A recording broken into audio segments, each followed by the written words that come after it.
Then there was one.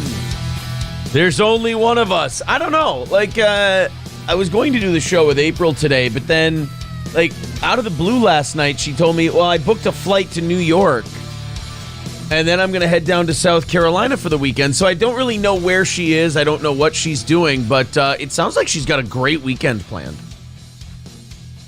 Good morning, everyone. Welcome to the Steel Toe Morning Show. April's running a little bit, but no, she says she's not. She claims she is not running behind. Indeed, she is here. She is in her chair at 6 o'clock in the morning. I made it. Some people theorizing she's got the shits again.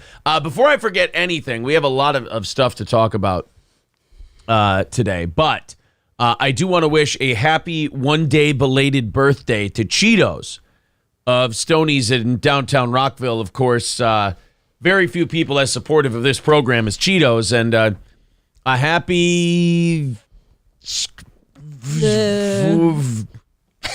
I don't know either. I don't know. A happy 41st birthday. Happy 41st birthday. A happy 41st birthday. That's what I say. Okay. Well, we have a great show today, and we have so many things to talk about. We have so many steel toe related things to talk about. We have many news related things to talk about. If we hit overtime today, I guess Ethan Klein and Jordan Peterson got into a bitch fight yesterday. Fun. So that's fun. It's going to be a really fun show today. We hope you stick around for it. We hope you share it. We hope you hit the like button. Like button's fun. We hope you subscribe to the channel. Got a nice little bump yesterday. We'll talk about that. And we hope you, the share button is just as cool as the like button.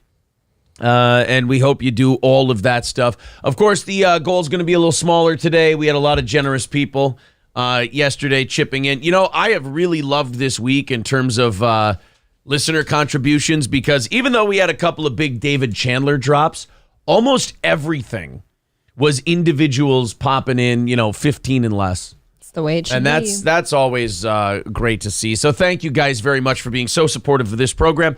And I feel like that guy who doesn't tell like his kids and his family he loves them enough, because we've been going so busy and so nervous about how yesterday would go and everything else, that of course, thank you to the audience. Yes. The audience of this show, no matter what era you joined Steel Toe in, you guys have really been incredibly supportive of what we do. Not only literally paying the bills around here, but also just the way, like, if we do something new, you guys are there. I was looking on Compound Media's Twitter. I was looking on my Twitter, on April's Twitter. And as far as reach goes, as far as engagement in tweets and stuff, because I'm not privy to Compound numbers. I don't believe that subscription services should give out their numbers. Nope, that's theirs. I think that's a terrible idea, because if they're higher than everyone thinks, everyone's going to bug the shit out of them. If they're lower than everyone thinks, people are going to annoy the fuck out of them that way too. There's no winning in that. But the social media engagement numbers, the amount of people writing to us saying, great episode, I loved it, I either became a subscriber or I already was a subscriber, was awesome. We'll talk more about the Compound stuff a little bit later specifically, but I do want to say thank you very much to all of the people on every platform who talked to us about it. And there were some of our fans who went, and I got, you know what, let's overestimate. I got like 4 of these. Okay. I'm sure it was 2, but I'll say 4. There were some people who were like, I'm not going to watch. Like, they weren't even, it's just a weird internet brand of autism. They weren't even being mean about it.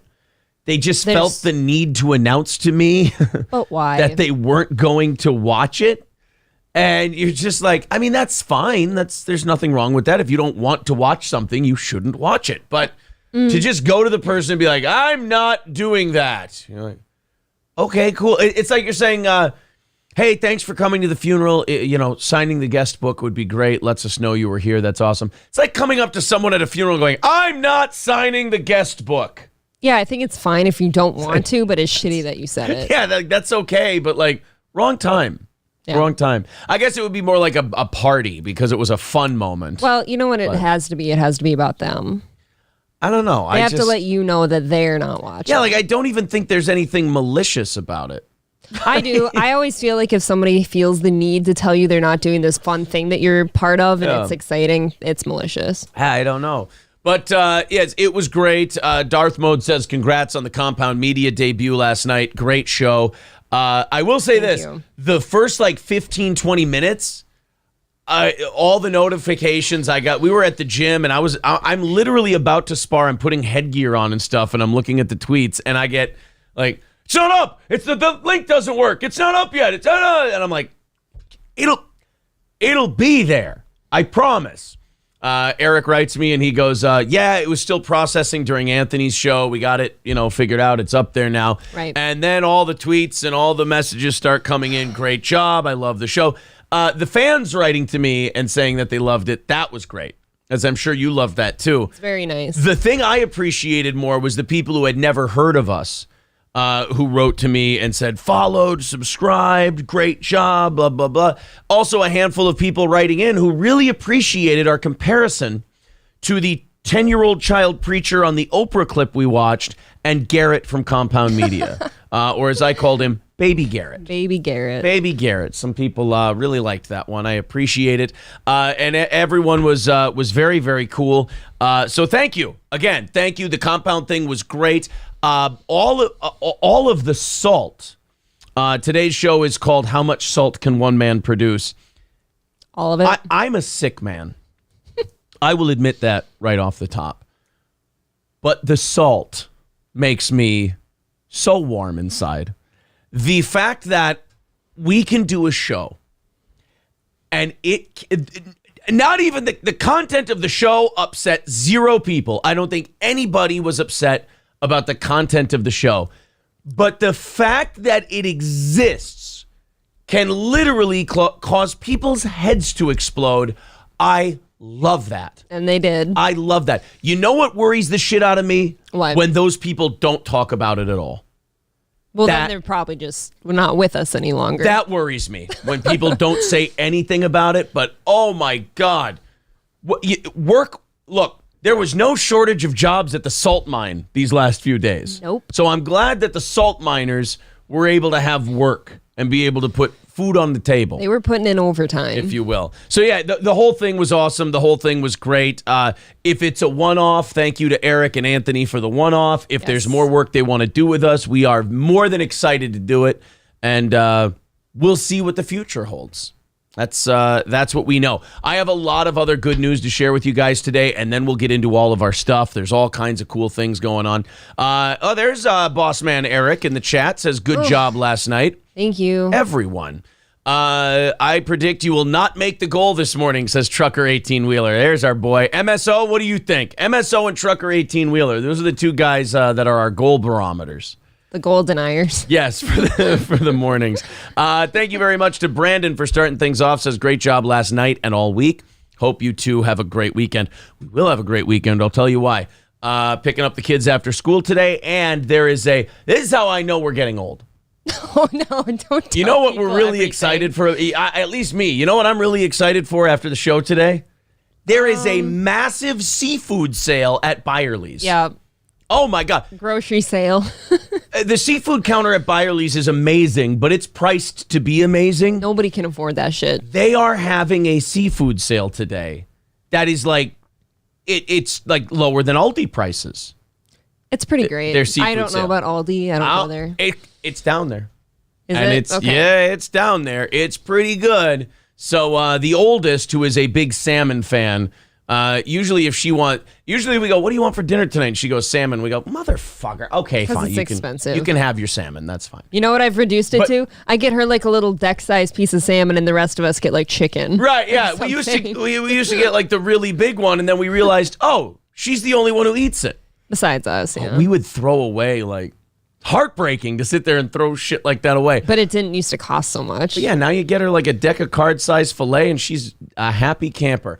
And they got we're excited to go grocery store sailing today. I'm becoming Jewish in my old age. What are you doing, Imholt, saving up to be Jewish? So thank you very much, Brandon, for starting us off today. 2:55. Thank you. Is where we start today. Just 255. Great job, guys. They're saying that you're getting an Alicia Silverstone Batgirl comparison today. Really? Congratulations. Very interesting. Thanks. It's a big moment for you. Rusty Grammer says it's over. It's finished. April's going back to the factory, and Aaron is going to peddle used cars. Yeah, but I'd be the best used car salesman on the lot. You would. I don't think anyone would leave without a car. I do a very good job. If I didn't know anything about the car, just make it up. You're very persuasive. Yeah. Your shoulder going to be okay today? No. I got to be honest. We got to figure out that shoulder. Because I guarantee if you watch a show and you see someone going like this, it looks like they have a methamphetamine problem. I'm just rubbing my shoulder. It looks God damn it. It looks a lot like this. It's like I'm not itching. I'm rubbing. Take the whole bottle. I'm taking it right now. You'll be okay. You know what, guys? I'm sorry. It looks like I'm on meth. God, if there was anything I needed to be a little more insecure. It's your meth problem? No, you calling me out for looking like a meth problem. Oh, yeah, she doesn't have a meth problem. Jesus. I'm talking during the show, and I see someone just wrenching like this, and I'm like, what the fuck? And I look over. You know what I'm doing, though. I do. Just calm down. It's distracting. Fix your shit. Cut it off. Cut it off. Figure your shit out, all right? Your shoulder is not your friend's. Okay. Coltrane says, I didn't watch, but that's because I don't have time in the evenings very often. You know what the wonderful thing about Compound Media is? It's on demand. It's on demand. You can watch it whenever you want. Yep. Dr. K says, morning, boss. I see you didn't understand what I was saying. They shouldn't get mad at you for having Down syndrome. Oh, that's what you meant. Robert says, Kevin enjoyed that it wasn't up right away. No, he didn't. I need to correct you on that. Kevin doesn't enjoy anything. So... I bet he wanted it to be up so he can see that. I bet you it broke his heart. Shout out and Tired says, wipe your chin, Aaron. All that work on your knees for Anthony paid off. Not wipe. You think I'm going to wipe this off my chin? I'm never washing this chin again. Are you kidding me? Or his hand that he cupped the balls with. Yeah, it's going to smell like ball cupping guinea balls for the rest of my life. And I'm going to have Uzi senior citizen chin come chin. Come chinini, chum chinini, come karoo. I can't even get close to him. He stinks. Oh, I reek of just jizz and sweat and Bengay. It's terrible. That shit gets worse with time. Oh, my God. Dr. K says, I have a question. Were you two funny in a new location? Yes. Yes, we did a show on Compound Media. We've only been talking about it for the last 2 days, buddy. Thank you very much. Compoundmedia.com. Do the free trial, get a day pass, become a monthly subscriber. At least one of our audience members informed us that they became an annual subscriber yesterday. So that's a big vote of confidence. Black Ornament says, April seems really butthurt about the 4 or so people who left. Aaron's not even angry. I didn't say that. I just said that. No, we didn't even say that people left. We just said people announced like, "Oh, I'm not listening," and that's just a look at me, daddy move. Yeah, Black Ornament. I meant there were 4 people who wrote to us and said we're not listening to the Compound Right, they're special. just looking for daddy's attention. I think he's talking about Citizen M, who will be back. I don't think I've even talked about Citizen M. Citizen M will be just fine. Orange Boy says, I wish Aaron would show more cleavage, and April, just enough. Oh, congratulations. I don't even have them out. I haven't and even... in a black shirt on camera, you can't even see the undercurve. Hey. Like, if you're a man, you can see the undercurve even if it's not there. You just imagine it that you hard. will get the undercurve right up in here. I'll do better with my shirts. Buzzsaw Lightyear likes my shirt. I'm glad you like my shirt. I love this shirt. I'm embarrassed to say I got it at Spencer's. April and I walked into a Spencer's, but Spencer's is gay. Spencer's is gay. Spencer's doesn't even do clubs. I've never thought Spencer's was gay. I like it. I can't do my Kevin impression too much. I'm going to get too many forehead wrinkles. You have to be so angry. Dude. Sean Raz says, congrats. I remember when they used to replay my show on Bubba Army Radio. Was an honor at the time. Eric says, I think it's a McDonald's breakfast morning for you guys. Whoa. Celebrate with many hash browns. Oh, boss man Eric is giving us permission to eat hash browns today. I thought the rule at Compound was take it easy on the carbs. At least that's what Chrissy told me. Oh, I'm going to listen to Eric any day. That's fine. Another April looks like Alicia Silverstone is Batgirl reference. Very good. Interesting. Yeah. Thank you. Mango Junkie says, awesome show on Compound. Really looking forward to more shows. Your impressions were hilarious. Did I do impressions? I never remember. Oh, Gino and Kevin. I have show amnesia. Yeah, I do as well. Thank you to Red Fox Mad with $9.99 says, let's go. Let's go indeed. I think going is a good idea. You want to go? Let's go. Let's go. Let's go. Let's go. Let's go. Hey, that's okay. That's okay. Let's go. Let's go. Let's go. Where did our guy go? I don't know. Dude, maybe he went. For those of you who are... He said, let's go, and he went. For those of you who are regular listeners, we haven't seen Let's Go guy at the gym in at least a week. Yeah, he's been absent. Yeah, there's this guy at the gym, if you're new to the show that we go to, who he's got like, he almost looks like he injects water into his muscles, but he's just a really built guy. Shorter than me almost. Yeah, he's like in his 40s or 50s, black guy with an accent. Hard to tell. And he walks around the gym, and after every set, he goes, let's go, let's go, let's go. And he's wearing big fuzzy socks instead of shoes. Big fuzzy socks, tank top, shorts, the whole deal. It's weird. And when you walk in, you say hi to him. He's like the sweetest guy at the gym. He's just, you go, hey man, how's it going? All right, yeah, he's going well. How are you doing? You're like, I'm pretty good. Hey, that's all right. That's all right. Let's go. Let's go. Let's go. Let's go. And he's bouncing and he's putting his arms like this. He's giving it his all. God, and we don't know his name. I don't want to know his name. His name is Let's Go Guy. Maybe he's off being a father this week. I don't know. He seems like a guy who rescues birds in his backyard. Pigeons mostly. Yeah, like nurses them back to health when they break a leg or smash into a glass window. yeah, I just pictured him saying, let's go to the bird. A little pigeon hits his sliding door and he goes, hey, it's okay, it's okay, it's okay. Let's go, let's go, let's go. That's okay, pigeon. Let's go, let's go, let's go. And as soon as feeding them paste and shit. Yeah, as soon as the pigeon is healthy, it flies out of there as fast as it fucking can, goes and tells all its friends, there's this guy who just keeps saying, let's go. All of a sudden, pigeons evolve over like 10 years before that guy dies to be able to speak because they've been told let's go so often that the new pigeon sound becomes, let's go, let's go, let's go. They're like parrots. That was either a pigeon or a putty from Mighty Morphin Power Rangers. I'm not sure. And whether his let's goes are motivating or annoying, they get the fuck out of there. Exactly. Because let's go. Let's go. Let's go. Let's go. Thank you to Red Fox Matt. Thank you to Veldrain, $5. He says, we love this show. We will defend it until the very, first minor financial inconvenience. Thank you, buddy. And thank you to Coltrane for $10 over on PayPal. Cannot forget that. Cameron says, Aaron, are you abusing April in the shoulder now? Well, when I throw punches at her, she won't stop with the Philly shell defense, so she keeps shoulder rolling. And what am I supposed to do? Not hit her in the shoulder? The shoulder's remarkably broken. I don't know. Ross Dog's Broken Spirit says, don't tell Aaron, but someone donated $50 to Opie a few minutes ago. Oh. That's great. That's wonderful. He's got to keep up that pretty view. Yeah, and I want Opie to be able to get his parking spot back. Remember, he gave up his indoor parking.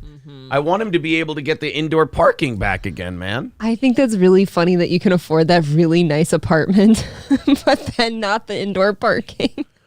People are talking about your methamphetamine problem. No. Wayne Chambers says April Royce went to rehab. If he do it, so can you. Be a girl boss. That's true. You know what? That's my vacation for the weekend. I got this from a couple of people yesterday. You know, we played that Pete Weber bowling clip yesterday, and we played that a million times. We got popped for it. You're kidding. Yeah, video got demonetized and everything because we played that clip. I'm going to mute it out later today, but that's too bad. Darb is not the first person to send me this. Scott the engineer from the Howard Stern Show is actually in the audience in that clip if you watch. Oh, that's fun. Yeah. Nate says, congrats on the one-off with Compound. F the haters. Hopefully there's more. Hint, hint, Eric. Oh, thank you, buddy. Listen, I don't say, I've never been one of these people who goes, F the haters, man.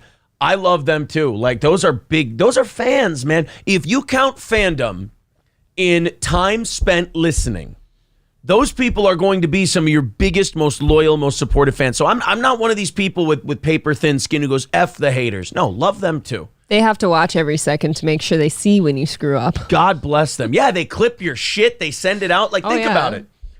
Like, if a Red Bar, Chad, or Kevin, they play our clips, we're so confident in how high quality this show is that if you send our clips out there, even if you think you're bagging on it, I'm really excited because I'm like, that's good shit. That's better than what you're watching right now.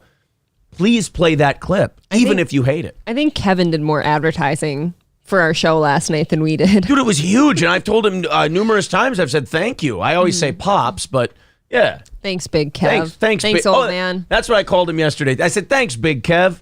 And then this morning I tweeted at him, I said, thanks, Pops. Did you really? Oh, I missed it. Yeah, I called him Pops. Aww. It was, because that's what you call your grandpa, right? Yeah. Pop. Well, I wouldn't know. I didn't have any. Oh, sorry about that. Thanks for bringing that up. Yeah, well, I apologize. You know what? Kevin can be my new honorary grandpa. Yeah, what did, Mersh had a very funny tweet as I'm looking for this Kevin Brennan one. MLC podcast summarized for non-boomers. Tagged us in it, and he goes, it's the meme of the guy standing in the corner at the party while everyone else is having fun. He goes, they don't know. Gino's gay. Chrissy doesn't do clubs, and Kumi only pays $100. That's true. I mean, that's about the show. Oh. That's about it. Here's the tweet from Kevin. He goes, Kumi's crowd passed on Legion of Skanks, Shane Gillis, Aaron Berg, Red Bar, and Pat Dixon. But you're awful, so they'll probably like you. Play up guns, right-wing politics, and how much you hate black people, and you'll do fine. First of all, I don't need to play any of those things up. Well, buddy, if he's got the playbook, why didn't you last? I will say this. He is wrong about a couple of things. Legion of Skanks started their own network. Shane Gillis became remarkably famous and does multiple platforms now. Yeah. Red Bar blew his opportunity, and Pat Dixon broke a guy's. You can't break a guy's jaw at work and keep your job. That's just, it doesn't work that way. No, you have to get fired. Pat Dixon was on this show. Really nice guy. Loved Pat Dixon. But I think even he would admit you can't knock a guy out and keep your job. It doesn't work. I believe Kumia didn't even want to fire him. No. It was just like an obligation. So I retweeted Kevin and I just wrote, so he's trying to tell us how to do the show, giving us some tips, giving us some pointers, and I appreciate that. As the elderly do. As the elderly like to do. They like to give you advice like a father. I said, I have a better idea. I have these 3 or 4 personalities I'm super jealous of. And I think I'll just scream about them for 2 hours a day until my camera is covered in spittle and I qualify for Medicare. But thanks for the tip, Pops. Spittle's a really funny word. I'm always proud of you whenever I can get the word spittle in there. Spittle, I'm a very happy guy. Let's go to Nate. Thank you very much. We did just thank Nate. Thank you. In the comments says, haven't been around since the swatting drama. What's up, you filthy animals? Nothing. Just glad to have you back, buddy. Thank you. Yes. That makes our day even better to know that you're here.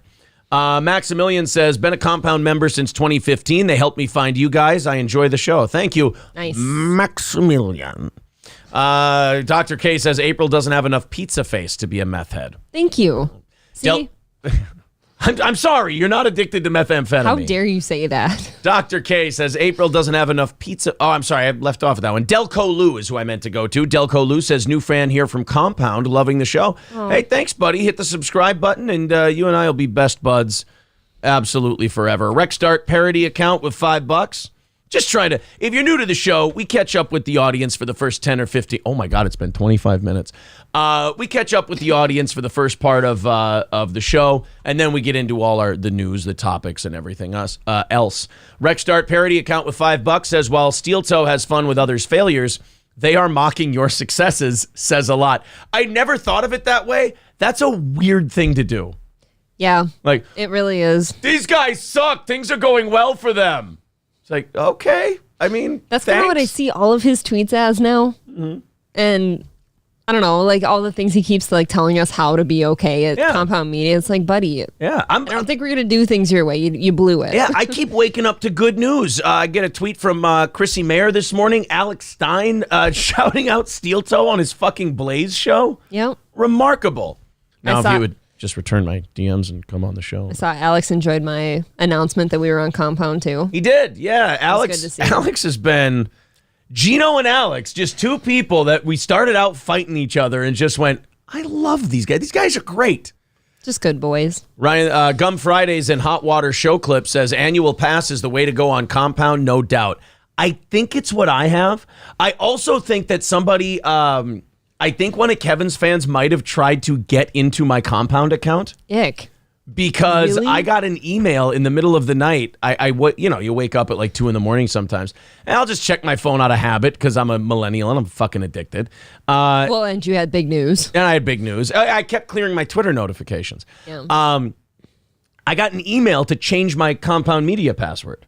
And I did, but I'm like, whenever I get those emails, I laugh. I'm like, somebody thought enough of little old me to try and use my compound account? I'm going to guess it was Zumach because he has your email. You think so? He has your email. Oh, that's a good point. Right. So all he has to do is enter that and then say, I forgot the password. Hi, Chad. Yeah. I guess he wrote Corey like a multi-paragraph message. Corey, it's not surprising. Corey texted me yesterday. He goes, oh my God, Zumach is insane. He's like, he just sent me this big long message about how being on your show is bad for my image and how he let me know in multiple paragraphs that he's never done anything to me and all this stuff. I'm like, that sounds like an insecure drunken Chad email for sure. Yeah, I bet he's never done anything to us. No. And Kevin kicked him off his show yesterday for a little bit. Yeah, so I got sent that clip. His head's exploding twice, I'm sure. Yeah. Ryan the Garbage Man says, good morning, Aaron and April. Going in for a procedure today. Wish me luck. Well, good luck, buddy. Don't lose your asshole or any kind of important organs or anything like that. Good luck. We still need your shitty phone calls. Come back to us. Yes. Buddy. We haven't drank all your apple pie yet, and we need your shitty phone calls. Maybe we'll have a little today in his honor. The party is here. Let's Go Guy went. I love Let's Go Guy. I wish Let's Go Guy was around this week. Matt Field says, blast from the past, Alicia Silverstone can get it into eternity. Fight me. Well, there you go. Are we still talking about You me? look like Alicia Silverstone today. What can I tell you? April's poor little tiny shoulder. Oh, it's getting bigger. Yes. That's part of the problem, though, I think. Thespian Carl writes, are we still playing D&D tonight? Yo, Carl, it's Bannerlord now. I saw on Twitter that Mersh plays Bannerlord now. I thought that was wonderful. It's a great game. Great game. I haven't seen you play it in a while. I haven't. You're right. Shaft says, when will you be doing a show on the Zumach network? When the sun rises in the west and sets in the east. Robert Darth Mode says it's like the scene in Private Parts where they find out that the people that hate Howard listened more than fans. Yes. Chad Zumach, new #1 fan, says my goal is to die before this show ends. Well, we both think you're going to do that. Oh. Dr. K says Aaron also likes when you post clips on r/cringe. I had to write to Sir K once because he thought he was helping the show. And he's like, I'm trying to get the word out on the show, and I know that you go to this subreddit to get material. And I'm like, yeah, I do. I go, but what r cringe is for is like the clips are cringe. Right. I go, so you just put our show on r cringe. That's not good. He's That's like, why you go there. Yeah, exactly. Chilino says, I found this channel because of Kevin. See, that's how it works. Thank you, Kevin. Shot Out and Tired says, cope and see there. And I think we're projecting a little Shot Out and Tired. We're having a great time with all this shit. Red Bar P's sitting down. I don't know that for a fact, Jack. Oh, his name really is Jack. Or we pee in diapers. Max says Bob Levy was pissed because he wanted a show there for years. I hope Bob's not pissed. That really bummed me out to hear that.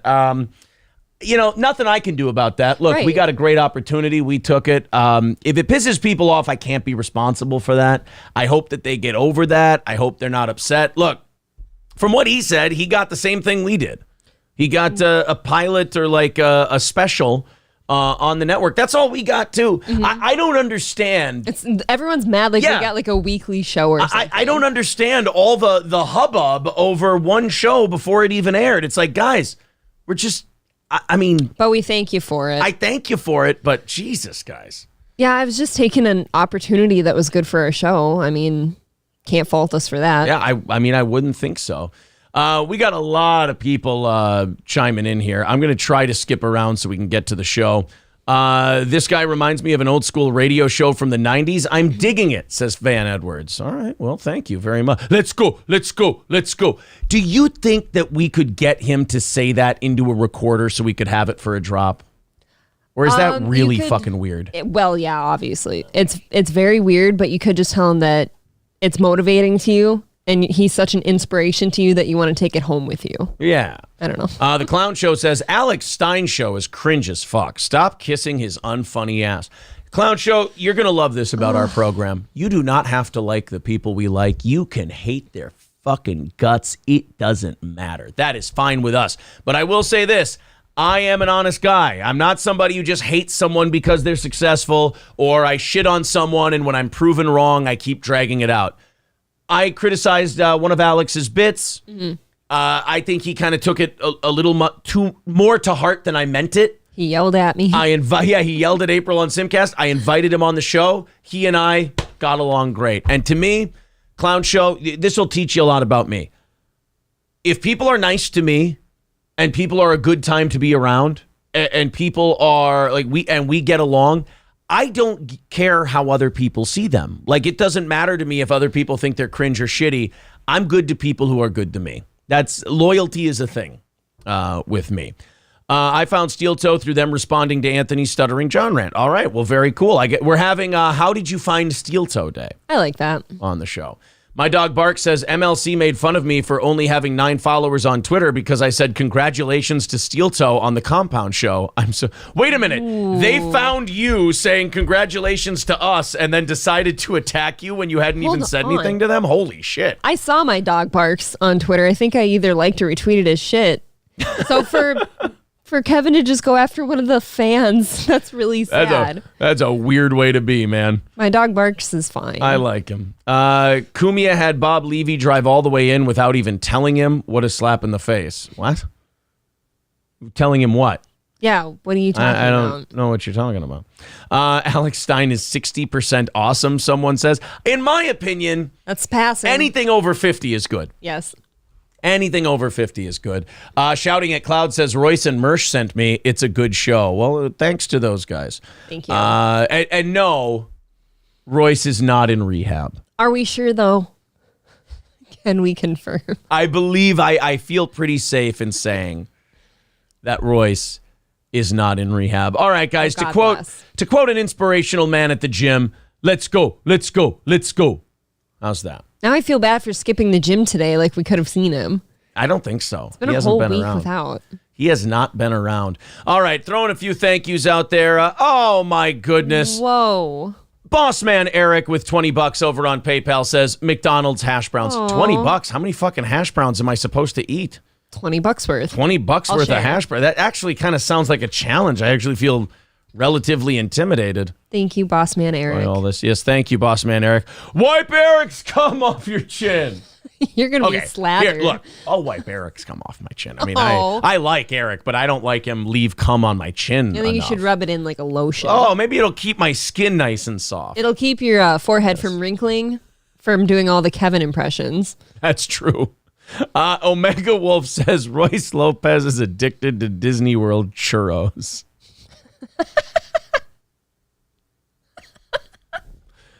So specific. It's fucking mean-spirited. Brown Grant says you should all beg for mercy from Lord Hella Mark Harley. Oh, boy. Whoa. I'd have him on the show. Yeah, I don't see why not. I think he's... I always thought he was kind of cringe, and I didn't like that. Like, he did that bullshit thing where, like, he carries water for someone, then when he gets fired, he turns on them. I hate that shit, but I'd talk to him about it. Yeah. For sure. All right. One more time from Clown Show. He says, Alex won't have his show for long. I don't hate him. He's just not funny and a tryhard that got famous for calling that twat AOC a big booty Latina.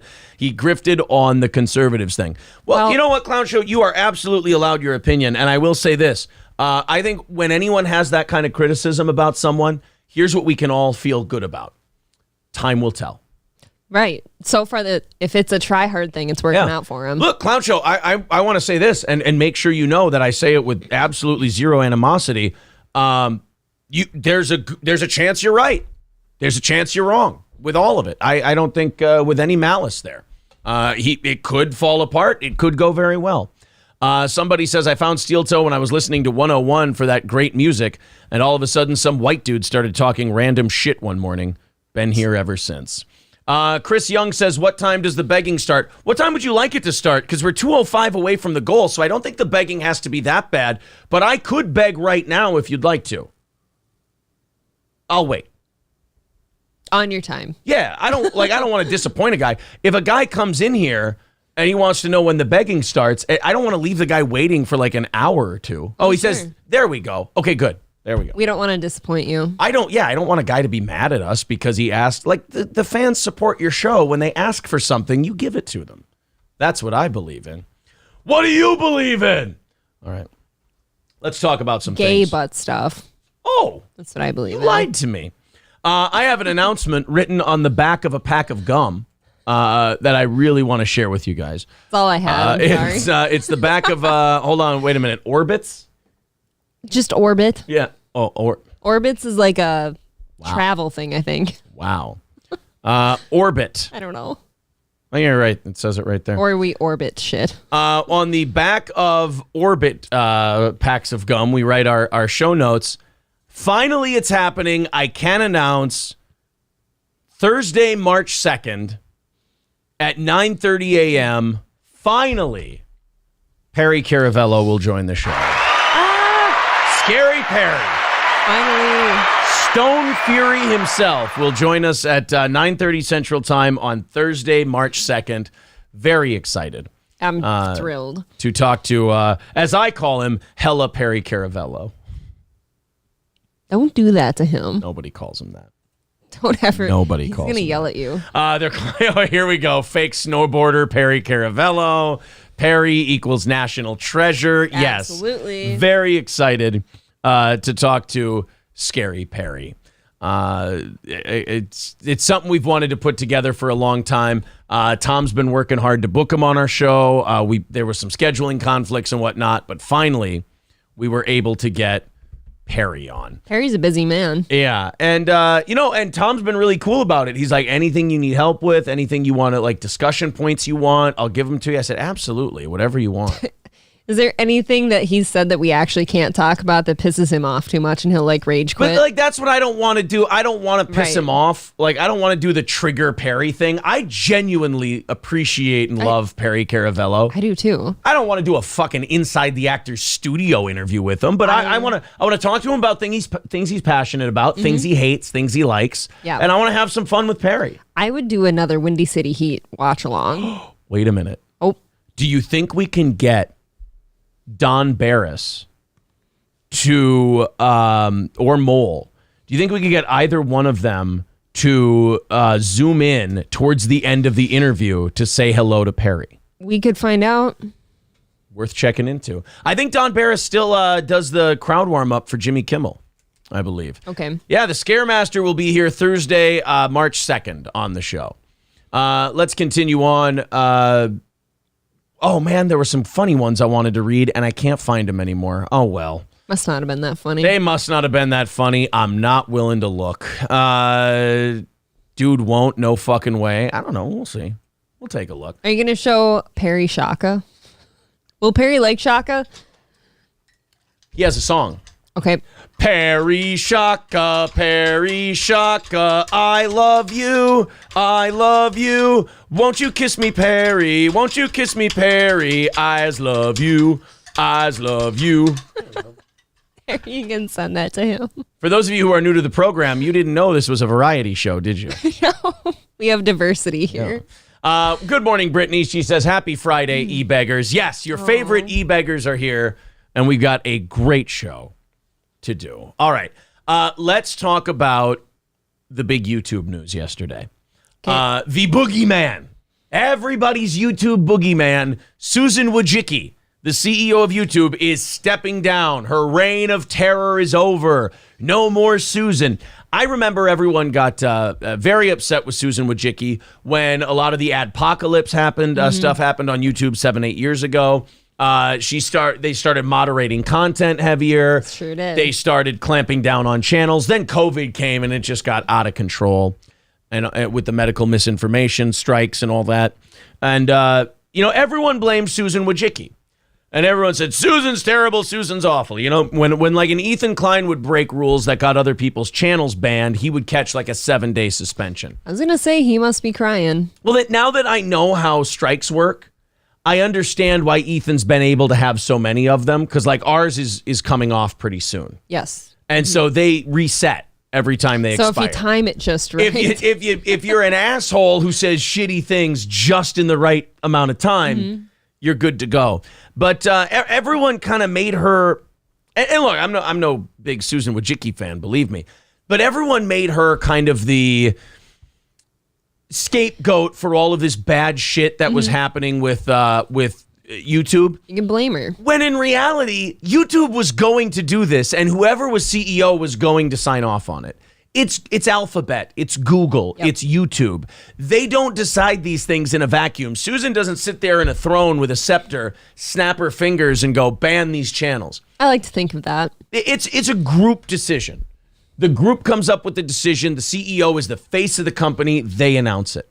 So while everyone got really tough on Susan for all of the content moderation things, while she does bear part of the responsibility because she can veto that as CEO, yep, she can go, fuck that, we're not doing it. She went along with it. What I'm saying is, whether she was there or not there, I think all of that stuff would have happened. It would have been somebody else. Yeah. That's usually how it goes with people in charge. It's the same reason why with Susan Wojcicki leaving, I don't think you're going to get this renaissance of openness. And YouTube's content moderation policies come from the fact that fucking McDonald's and Mercedes and and Coca-Cola and all these giant brands, Disney, they all advertise on their platform. Yep. And they don't want to be associated with certain things. So, therefore, no matter who was CEO, at the time where the ad revenue exploded, the content moderation was going to happen. Then, with Susan Wojcicki leaving, I don't think we're going to get this, as they say in Frost Nixon, a cascade of candor. I don't think we're going to have this openness era where, free speech reigns supreme and everything else. Whoever they get to replace her is going to do, again, whatever the company wants to do. And if they don't, the company will find someone who will, in my opinion. I see the similarity in Twitter. Everyone thought that once Elon Musk bought it, that things would be just fairies and rainbows over there, but there's still censorship all over the place. And not only that, so you also have to consider it from the other end, too. It's the internet. People live to be miserable. They're going to bitch about whatever happened. Like they're bitching about Elon Musk. They were bitching before him. That is the place people go to be miserable. Yeah, the person that they've picked to be the new CEO is a guy who's been working. His name's Neil Moen. Kevin Brennan already hates him. His name's Neil. Has to hate him. She'll be replaced by Neil Moen, who is like her longtime right-hand man. Okay. So she's trained him, basically the same person. You're getting Susan 2.0. Yep. Is what you're getting. And, my thoughts on the YouTube stuff and people complaining, it's like, look, if you're going to do your show on YouTube, you can complain about the stuff, but ultimately you're going to play by the rules. And the reason you're going to try and play by the rules is because you want the access to the amount of people that are there. Which, obviously, second to none. Right. I mean, we've got, in like 7 or 8 months, we've got over 9,000 subscribers on our channel. We just passed 1,100 on Rumble. Thank you guys over on Rumble very much. Thank you. We have not forgotten about you. You can watch the show on either platform. But you want the access to the audience. And you're allowed to be, I think you're allowed to be upset when goofy shit happens. But ultimately, what's the saying? You got to go along to get along. Yep. Unless you got a giant set of balls like Royce and Mersh and you just go, fuck you, I'm going to Rumble. Well, you technically sign a contract when you start doing shit on any platform, so it's just the cost of doing business. Right. You're going by their rules. Riz Digga says, would love to see some YouTube files like the Twitter files. Well, you know what, Riz? We got to get a hold of Elon Musk then. See if he'll buy YouTube. It'd be quite a bit more expensive than Twitter. Holy shit. I can't even consider how much that would be. Yeah, I guess we don't know because they're a subsidiary of Alphabet. So they don't have like their own stock price, whereas Twitter had their own stock price. You could look at market cap and everything else. I guess we could Google what is YouTube valued at. $23.89 billion. Wait a minute. In what way? Wait a minute. High or low? Wait a minute. Elon bought Twitter for what? $40 billion? I don't know. I don't know. That's still like we're over here sitting like, oh, that's not bad. That's a lot of money. Maybe Elon wants to throw around $30 billion. YouTube is too important of like a media thing for them to let that guy buy. They would never sell it to him. Right. Happy Days says, no, it's more about who she showed preferential treatment towards. Okay, that's absolutely a fair criticism. And I don't know enough. I'm not saying this to argue with anyone. How much did she personally have to do with that as the CEO of YouTube? I don't know. I think it's easy. Like maybe that's like the only name they know. So it's easy to pin it on her. And she's top dog. So Van Edwards says it's like a governor leaving and thinking the state of Alabama is going to get better. Roll Tide. He's right, though. I like that comparison. New boss, same as the old boss. You know, and again, like she, the guy that's replacing her has been her right-hand man, so you can't expect too much change. No matter who the boss is, they still have to do boss man things. Yeah. So, Chef Lou F. Word says it's political theater move. All the executives from big tech just got subpoenas, so it's probably so they can send a scapegoat to testify and not really be able to answer for their collusion. Ooh, you know what? I'm an idiot. I never even thought of that. That's a good point. The Republicans have control of the House now. They can do all these investigations and get all this info on big tech. And she's like, you know what? I don't feel like going before Congress. I'm going to get the fuck out of Dodge. I don't work here anymore. Who else just did that? Somebody else just tapped out before they had to answer questions. Oh, Fauci.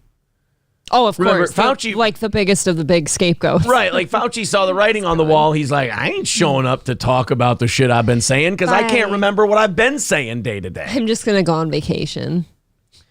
Johnny Rockwell says compound media chose these guys over Bob. Damn, that's a slap in the face. Well, I mean, we got the same, special that Bob did. So I would calm down if I were you, but you're allowed to hang on to that hostility if you'd like to. I mean, I can't recommend it, sir, but it's only going to burn you up. We just, we take the opportunities we're given and do the most of it. I'll say this. There's a saying that a college basketball coach had. Hard work beats talent when talent isn't working hard. So anybody who thinks that we're getting anything unfairly or anybody who thinks somebody else deserves it more than we do, the marketplace has a way of weeding that all out. And again, talent is great. Hard work is better. Hopefully we have some talent to go along with it. Van Edwards says all of our governors in Alabama go to prison. Doesn't matter which political party they represent. Schaff wants to know if you got a compound media tramp stamp.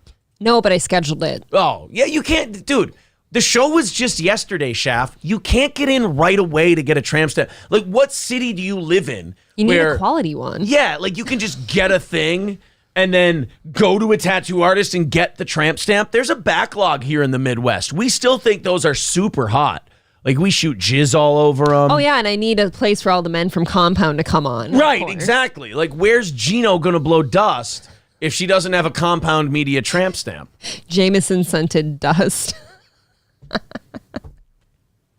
See, Schaff, that's why you're going to become a big Steel Toe fan. We don't really take any of this shit seriously. And then under the Compound logo, it's going to say sponsored by Sullivan's, actually. Oh, that's really nice. That's called, you know what that's called? Cross promotion. It is.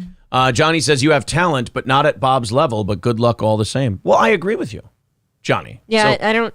Hey, Johnny, what are we fighting about? Exactly. Johnny, is this a me thing? Is this a Bob thing? Or is this a Johnny thing? What are you and I fighting about? We all agree. I got the phone call. I picked up the phone. I said yes. I recorded, dare I say, a great show. And here we are. What assholes would we be if, like, we got honored with that phone call and said, nah, I think we'll pass this time. Yeah, what? No, I can't. Nope. Johnny Rockwell will be upset. Check with Bob first. All right, bye. You know what's really retarded about that bit I just did? My phone is sitting right here, and I chose to use the soda bottle. You know what? Now if Johnny Rockwell wants to call you a retard, I get it. Yeah, now if Johnny Rockwell wants to say, now I agree with him. Why would Compound give us a 1-hour show over Bob Levy? If Bob Levy had a Diet Coke and a phone next to him and he needed to do a phone bit, he wouldn't pick up the Diet Coke bottle. That's agreed. Again, that's why we need to work twice as hard. Right. The talent isn't there. Hard work beats talent when talent isn't working hard. You know what? You're just overworked. You're tired. You know why you laugh instead of getting defensive? Because I guarantee you Johnny Rockwell loves us now. Maybe. He loves us. All right. So yeah, as far as the Susan Wojcicki thing, I know a lot of people who make their living on YouTube are getting excited about it or upset or happy or whatever. To me, I see it as new boss, same as the old boss. I don't think it changes much of anything. That's how it usually goes. I don't really see it. Well, Johnny Rockwell, in fairness, does say, I love April. Oh, thank you, Johnny. And he put a heart in there. We love you, too. Look, I get it, brother. I'm hard to love. Yeah, but your love is like endearing once somebody falls in love with you. Like they fall hard. Around. Yeah.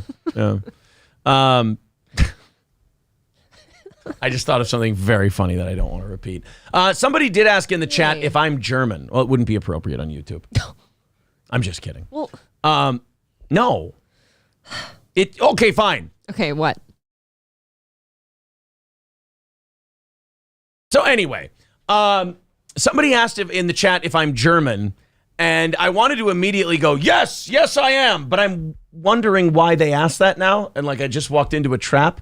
It's either because you're very yelly or your last name. Because if they go by your first name, you're Jewish. Actually, my first name is Hebrew. My last name is German. And it actually, when they came into America, my family's name was actually people. I don't think I've ever told this story on the air. They changed it at Ellis Island because it was around World War I, and they didn't want to be known as German, so they didn't want to keep the German name. Okay. Why? Because of how it sounded. Okay. Yeah. What am I missing here? Well, don't you want to ask? What the original? What was your original name? Oh, okay. It was Imholt Flaugen Gliepen Kleimen. They had to change it. They shortened it to Imholt so that it wouldn't sound very good. You know what? German. I'm sure my family changed its name from like Andersenstein just down to Anderson. Too. No. You guys are all just a bunch of dumb Swedes. Like you just kept the same name. But yes, my original name was Imholt Gluckerkletgenheimen. Sounds like it's painful on the throat. Well, that's why they changed it. They all came to America and they were incredibly hoarse. And they said, I've had this. I've been hoarse for 6 years. And I feel like they said that's because spitty. Right, and that's because when you came to this country, you had to keep saying Imholt Gluckerkletgenheimen. It changes every time a little, doesn't it? Yeah. It happened to them too. That's why they had to shorten it so much. And everyone's just spitting in each other's face. Kane B says, I thought it was Imholt Bergstein. No. I like Imholt Silverstein for some reason. Amanda Hugginkiss says, any camp guard relatives? No. The old he says sadly. The old German joke, like, hey, I had a relative die in the Holocaust. One of my relatives died at Auschwitz. They fell out of the guard tower. Oh. It's an old joke. Fucked up. That is an old joke. Would you ever be interested in going to the Holocaust Museum? So you can feel bad about what you've done. I know this is going to sound like very on brand to the point of insensitivity. Yeah. I don't care. Okay, I have been there. I don't think I'd go again. No? It was... I'm not going to say it was the biggest bummer I think you can ask for. I feel like the Holocaust Museum, in fairness to it, is supposed to be a bummer. I would say... Well, here, that you walk in the door and they give you a kick in the dick, like right off the bat. They hand you a card with a person's like picture and name on it. They're like, here, hang on to this until the very end to see if you lived. And plot twist, everybody died. Right, so yeah. It's like you get a card and you're like, you look at yours and it's Anne Frank. You're like, well, I know how this ends. Spoiler alert. Jesus. You know what? Even Hitler didn't make it technically. So. Yeah, Hitler didn't even make it out of the Holocaust. Do you think that the person whose card you're getting made it out? No, his own creation got him. Yeah. Oh. Good thing we found the camps first. If the Russians would have found them, they would have went, we might just keep these open. There's just a giant tub full of Jewish shoes, too. Oh, is there really? Yeah, there's like a humongous like thing which is piled full of like... Is it insensitive if I go to the Holocaust Museum and start trying on the shoes? They're very small. Just try them on and go, oh, they fit. Just walk out of the Holocaust Museum with some dead Jewish person's shoes. He needed some. Oh. He's just flexing. I just think it's the Goodwill. You put an extra tip in the donation box. I just embarrass the shit out of myself at the Holocaust Museum. I get my card and I go, hey, wait a minute, guys, you gave me the wrong one. This is Ben Shapiro. I'm pretty sure I know how this ended up. He's out. I want to be watching one of the little TVs and crying my eyes out and then look to the left and Aaron is swimming through all the Jew shoes trying to find a pair that fit his huge feet. Is it okay if I take these? These would fit my 8-year-old. She'd love these. They would be great. No, I can't. You guys have like 12 million of these. Yeah, you're not going to miss one. You guys have 12 million shoes sitting here. I can't take 2 of them. Fuck. Do you think they got all the shoes? You never get all the shoes. I don't think so. You know, I mean, we have a party for like 30 people. You lose a pair of shoes. Everything was so small back then. It's like they didn't eat or something.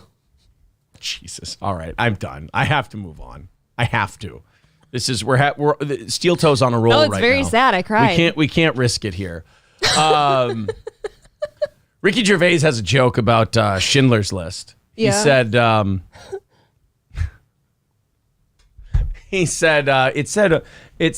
he talked about how he couldn't masturbate to Schindler's List, and people in the audience groaned. He goes, "What? It said on the back of the movie, bring a box of tissues." It's not okay. Thank you very much to Rocky with $20 over on PayPal. Thank you very much, buddy. 185 away from this morning. Wow, thank you very much. I appreciate it. Big Fanny lets us know Antifa is watching. Yes, of course.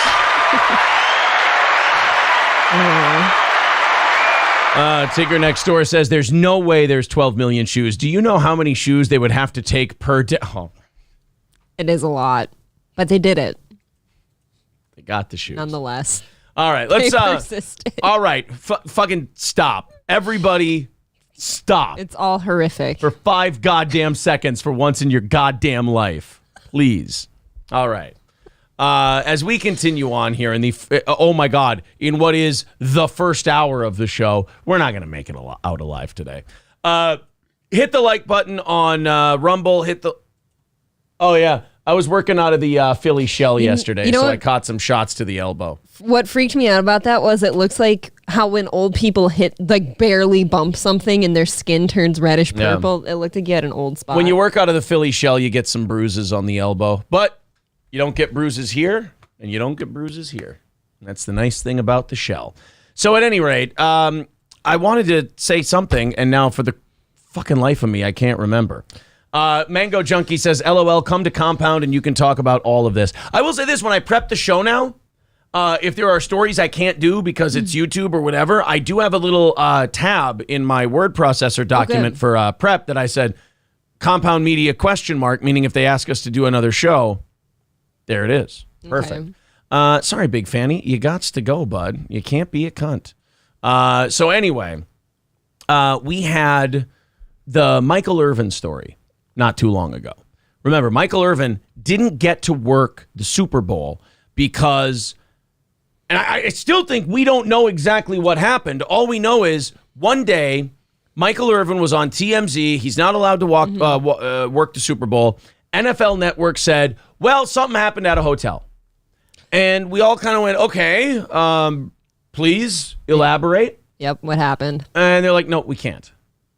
Something happened. There was an altercation at a hotel. He can't work the Super Bowl now. Michael Irvin immediately the next day goes, I'm suing the hotel. I'm suing the NFL Network. I'm suing the person who made these accusations. Literally, it was a 45-second encounter. It was completely pleasant. It was fine. And I went back to my room. There was nothing happened. Michael Irvin is already winning victories in this case. Good. A judge yesterday ordered the hotel to turn over the surveillance video in the alleged misconduct case. A judge has ordered that the Arizona hotel must turn over any video it has of an altercation between the Hall of Famer and a woman that ultimately led to his removal from Super Bowl coverage last week. Irvin's attorney, Levi McCathern, had requested the footage from the Phoenix Marriott in a motion filed on Thursday morning, believing it will help exonerate the NFL legend who had been accused of wrongdoing while he was in Arizona to report on the Super Bowl. Again, the weirdest thing about this is they still won't tell us what he did. Yep, even the woman wouldn't say. Right. They just say misconduct. And by all accounts, all he said was that, a few words were exchanged, shook her hand, and he went upstairs. That's it. So, according to the docs, Irvin only met the woman after she had called him over in the hotel lobby to introduce herself. And eyewitnesses described the interaction as jovial and completely harmless. Yeah, there's a witness he has, not a friend of Michael Irvin's. Good.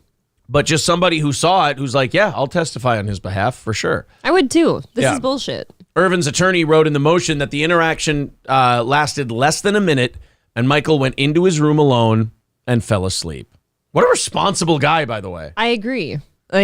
Well, he's got a lot of work to do that week, usually. I guess, but you're covering the Super Bowl. You want to look your best, you're on TV. I get it, but you're in Arizona, it's Super Bowl time, you can go out, do whatever you want. What does Michael Irvin do? Says hi to a few people in the lobby. goes up to bed. I suppose he's 50. He's not a spring chicken anymore. Well, it sounds like they had been out drinking like him and the boys had earlier. Yeah, it's true. But even what I was saying when this first came out is no matter what he said to this woman, like even if he hit on her, he still just shook her hand and went upstairs. Right. So I don't see how the words, whatever he said is just... Isn't he suing for like $150 million or something? Probably whatever. Remarkable. Whatever he lost out on. I don't think he lost out on $150 million, but hey. But check it out. If they remove him from Super Bowl coverage, what else are they removing him from? True. Irvin eventually sued Marriott and his accuser, ID'd only as Jane Doe, for defamation, claiming he had done nothing wrong. Neither Marriott nor NFL officials have said publicly what the allegations against Irvin are. Like if he finger popped her, if he slipped a dig in the lobby, A, we're going to see that on the tape.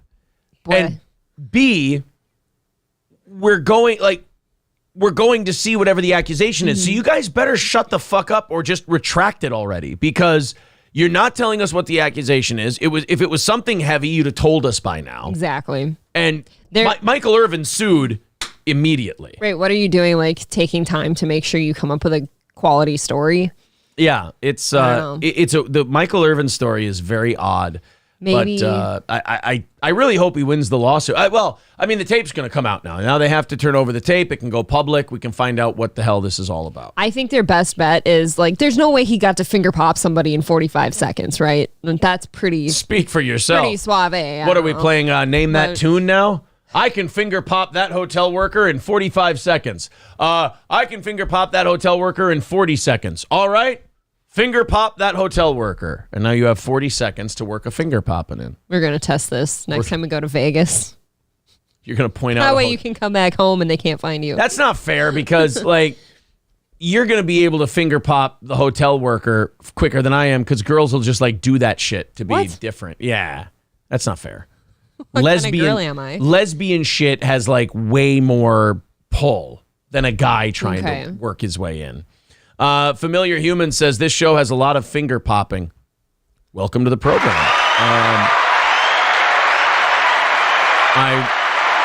I truly do appreciate you being able to catch on to this program so very quickly. Speaking of finger popping, let's talk about East Palestine, Ohio, where the government's just finger popping everybody. Where the Ohio government and the federal government, I think, more of a general anal fisting. Than a finger popping. They went full fisting. Yeah, they just shoved the fist right in the asshole and the lungs and the respiratory system and the cancerous areas of the body on the people of Ohio. More stuff keeps coming out every single day. People are coming out with they're collecting water samples. They're testing the water. Citizens are. Yeah. Oh no, not Citizens. like NBC or ABC or the EPA or anyone like that. Just people having to find out that their water's in a general fucked condition. And that they're therefore fucked. Yes. So let's check this out. This is a 1-minute video. Someone named Nick Sorter on Twitter posted of somebody collecting water in East Palestine. Now, you lived in a little farm town. You know what stream water looks like. You know what river water, pond water, all the different waters looks like. Let's see if this looks the same as what you saw growing up.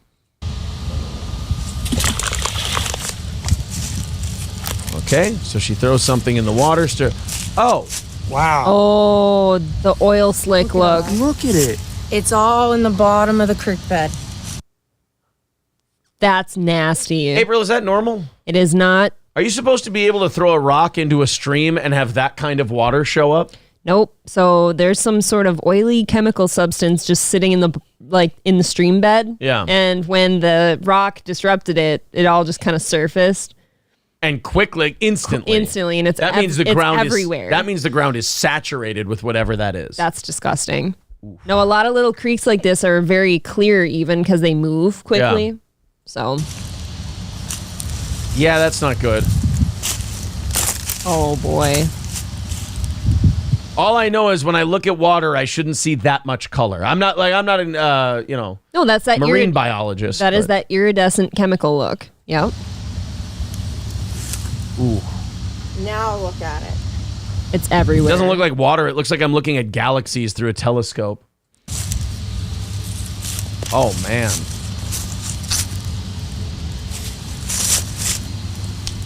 You can't have life in there. No, that'll kill some things. God, that's depressing. What do you do? It's all They yeah. burned It's just all the chemicals off of there, right? That's what I heard, yeah. Oh, this isn't a laughing Maybe matter. off the top. yeah. Like they can say, "Oh, we burned off all the chemicals." Yeah, well, not the shit that's settled into the water. You can't burn that off. If That's it's just stuck there. Yeah, if it's in your random little creek there, it's in the rest of it. Well, and the government, it's crazy because the government is telling people now, like, it's okay, you can come on back, it's all right, you'll be fine, and then people chuck, a rock in the water, and all of a sudden it turns into a LGBTQ plus flag the minute you throw a rock in there, and it's like I don't think it's as safe as you guys are telling me. Good for people for trying to look out for that shit though when nobody else is. Can you imagine if people just kind of went in that creek and now you're in trouble? The problem is like, okay, now what? That's kind of what I just said. Like, what do you do? Yeah. I don't know how you clean that up. Dario Delfino says Ohio Valley Wrestling will never be the same. Would it be insensitive of the local wrestling territory to create a new wrestling character who's like an X-Men mutant, and it's because of the water? I think that'd be very funny. And from East Palestine, Ohio, the Thing, and he's just There's like a cloud behind him somehow of something. Yeah, I think that's a good idea. Mushroom cloud. Yeah. If that happened in China, you'd have old ladies skimming that off the top and selling it for fried rice. Says less trust, more truth. Yeah, what do they call that? Not sewer oil or something like that. Yeah, China sells like dirty street oil. It's fucking disgusting. I didn't know that. Oh, yeah. Corey and I talked about that on one episode. They get like oil and shit from the sewers and like cook your food in it. Oh, yeah. If you don't know What is anything the life about expectancy over there? Here, let's I think it's called sewer oil. Chinese sewer oil. Why would you do this? More than 10% of Chinese people consume sewer oil every day. The making of gutter oil. Here you go. Oh my God. Poisoned at the source. This is from Radio Free Asia. China's food production up close. The making of gutter oil.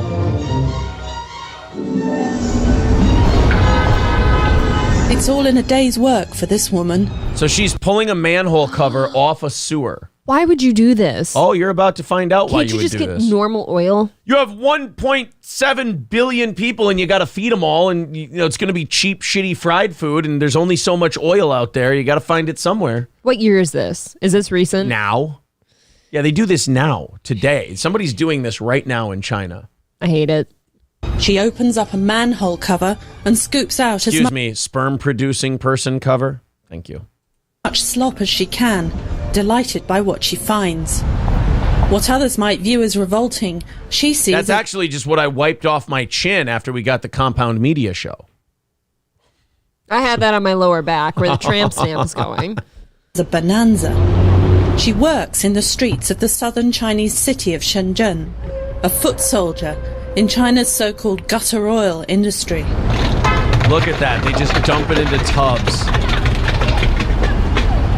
After more The than sound of diarrhea hitting a toilet would sound more pleasant than that. Is that 10 not what years that in the is? business, she says she's made enough money to build a house for her family back in her home village 1,000 miles to the north. Her slop eventually winds up in a processing plant like this one, where it's combined with other animal fat refuse to create recycled cooking oil. Workers put the oil in barrels for delivery to restaurants and hotels. Oh, God. So if you ever go on vacation in China Nope. and you stay at a really nice hotel and you go, boy, this is the life. I'm going to go get something to eat. Don't get anything that needs to be fried. As if I needed any more reason not to go. No. This was the last straw for me. I'm out. How can you eat this? If you eat it, it can kill you. Cooking oil has long been a cherished commodity in China, where stir-frying in a wok is the mainstay of daily meal preparation. The high profit margins from gutter oil production have proven irresistible. Yeah, I mean, if you can just fish your cooking oil out from the sewer, it cuts down on your cost big time, and you can just make big profit. Now all your food is fried, though. Everyone's going to be fat. Like I said, 1.7 billion people. You're not going to be able to fatten them all up. I guess if you fry it in sewer oil, though, you're probably going to have the shits afterwards, so you'll just shit it right out and it can't stick to your thighs. I wonder if China has a real bad diarrhea problem. Chinese experts estimate that 1/10 of China's cooking oil is gutter oil, which has been found to contain carcinogens and other toxins harmful to humans. No, you mean the shit they fish out of the sewer and then cook food in has harmful chemicals in it? Okay. Get out of here. For as smart as China is academically, I don't understand this. Like I said, I don't understand this. It's very simple to understand. You got 1.7 billion people who have got to eat. You're killing yourselves. Yeah. You're killing yourselves. It speaks to overpopulation. This is the kind of shit that happens. What is the point in being smart if you're just dying? We're all dying. Act accordingly. Which pace? Look, we're Americans. We're sprinting. Most of it winds up in hole-in-the-wall restaurants and among street food vendors. Illegal production sites are often discovered after people living nearby notice a nauseating stench and alert the authorities. Police have arrested scores of people across the country in recent years for engaging in the trade and seized thousands of tons of the material. The Chinese government enacted a tough food safety law in 2009 that included harsh penalties for producers of tainted products. But many consumers doubt that China's dinner tables can be completely free of gutter oil. Gutter oil. All we can do is accept it. In our current society, everybody tries to swindle everybody else. There's nothing we can do about it.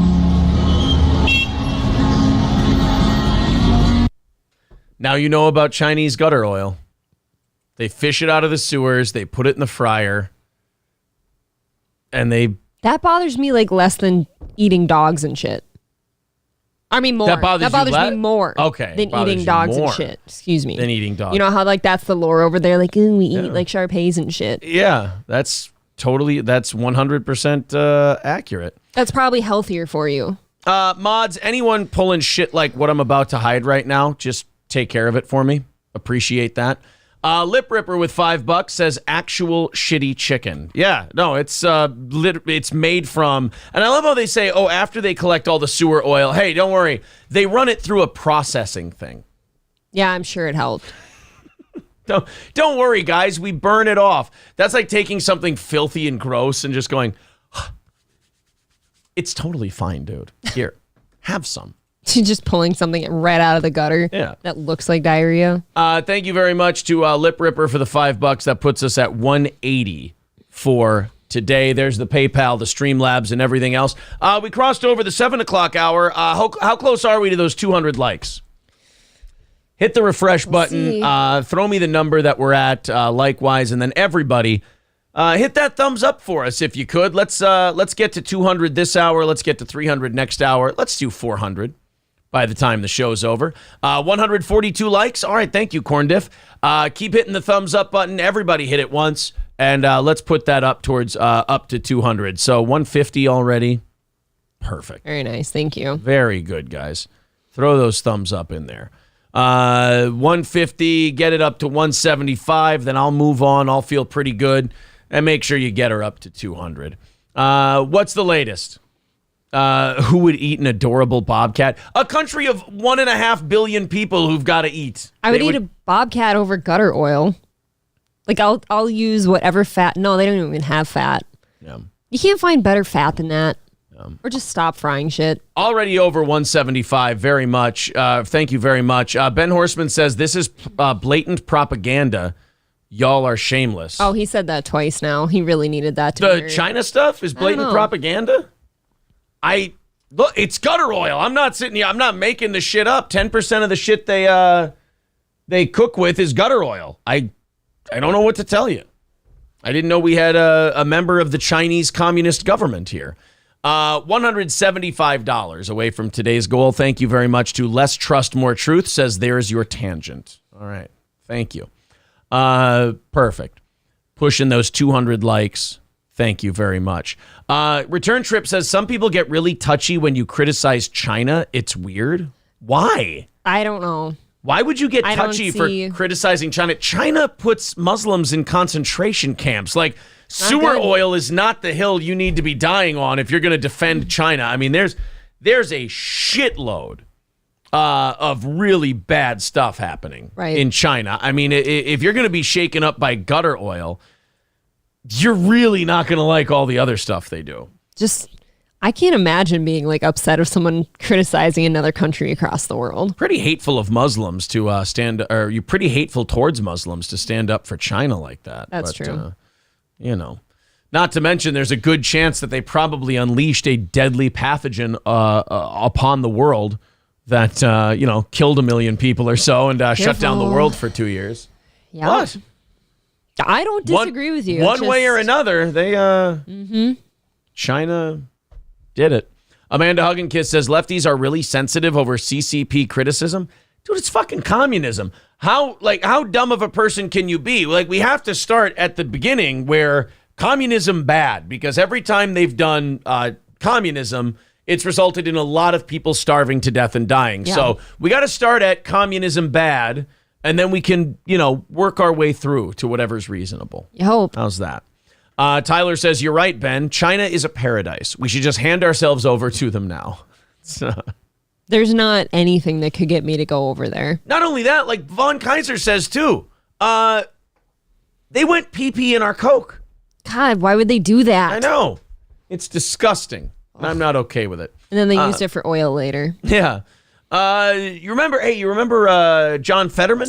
Oh, yes. I just heard about this morning. Yeah. John Fetterman was the stroke patient who the Democrats gave so little of a shit about that they said, here, let's just throw this barely legible sack of meat out there because we really need to hold the Senate. And it's too late in the game for us to replace him with a new candidate. We've already spent enough money on What do this we guy. got? Yeah. Well, guys, he can't understand words or speak, correct?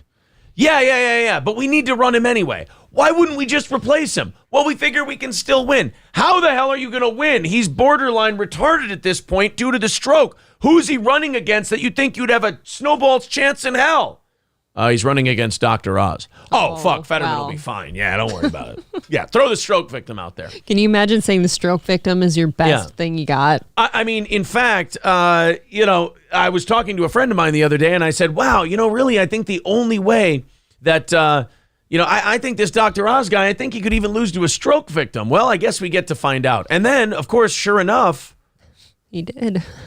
he lost to a fucking stroke victim. How insulting. I mean, it's remarkable. You have to feel pretty bad about yourself, don't you? Yeah. If you're Dr. Oz. By the way, welcome back to Citizen M. Hey, welcome, buddy. He never left. Good to see you, Citizen M. It's great to have you back. We missed you so much. Yes. So Fetterman beats Dr. Oz, even though in the debates he couldn't even put a full sentence together. Didn't he, at the beginning of the debate, tell people good night? Yes, he did. Yeah. He's just said goodnight. He just said good night. So Fetterman beats Dr. Oz, which, by the way, absolutely case in point as to why the Republicans can't blame anybody but themselves for losing that, or at least tying in that last election. I mean, I guess they did take the House. But you look at the Fetterman race, that's the perfect example of how the Republicans fucked up. Is you didn't beat that guy. That's on you. Well, Senator John Fetterman, who we were told we were all just being disgusting and terrible for criticizing him. We're being mean. How could you be so ableist and this and that? He's been in there for what, a month and a half, a month? I was going to say maybe 2 months. Okay, a That's month. it. I think they're sworn in January, so month and a half. Senator John Fetterman, Democrat of Pennsylvania, who was hospitalized last week after feeling lightheaded, has checked himself into Walter Reed National Military Medical Center on Wednesday night to receive treatment for clinical depression. No doubt tied to the stroke. Obviously. I mean, that fucks up your brain so bad that, check this out. Like, so you had the stroke and stuff, and yes, you might have won the election, but how many people were out there mocking you? That has got to get to you mentally at some point. It's gotta fuck you up. Yeah. While John has experienced depression off and on throughout his life, it only became severe in recent weeks. I usually am not one who shies away from saying remarkably insensitive things regarding mental health. Am I the only one who doesn't want any of my world leaders to have ever suffered from depression? No.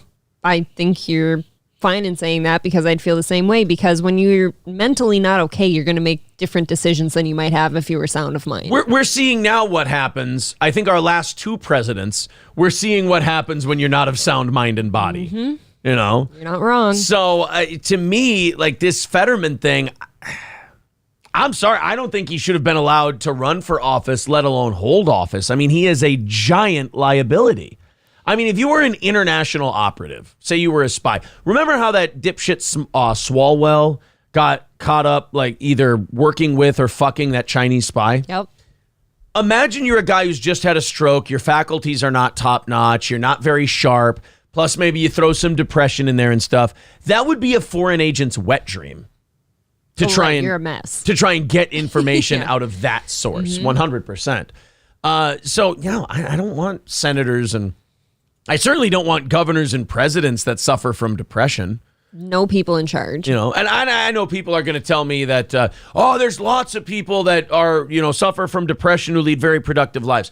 I'm not saying they can't. I'm sure there's a bunch of them. I just don't want them in leadership positions and having influence over my tax dollars and having to make really complicated long-term decisions that are not based on knee-jerk emotional reactions. And I'd reckon that if you're like so bad that you're checking yourself into a facility, like you can't be making any kind of decision. You should step down. Because you're clearly not able to do it for yourself even. You can't pull yourself out of the dark. In fact, we got a soundbite from his doctor here from when Senator Fetterman checked in to the hospital. Here is they gave the diagnosis publicly. You talk like a fag, and your shit's all retarded. Wow, that does not seem very clinical, does it? Talk about insensitive. That is real. You think I'm insensitive? That was his doctor. W Man says some of the most brilliant people suffer from depression. I do not doubt that. I don't doubt that at all. However, I do doubt that those really brilliant people with depression were doing their brilliant things while they were hospitalized for depression. That's all. There's a chance. Yeah. Or heavily medicated. Michael B says he's not making any decisions. He will just vote the way he's told. Just a dabbler with a good point. If you're in politics, you already have a mental illness. God, I guess that's true.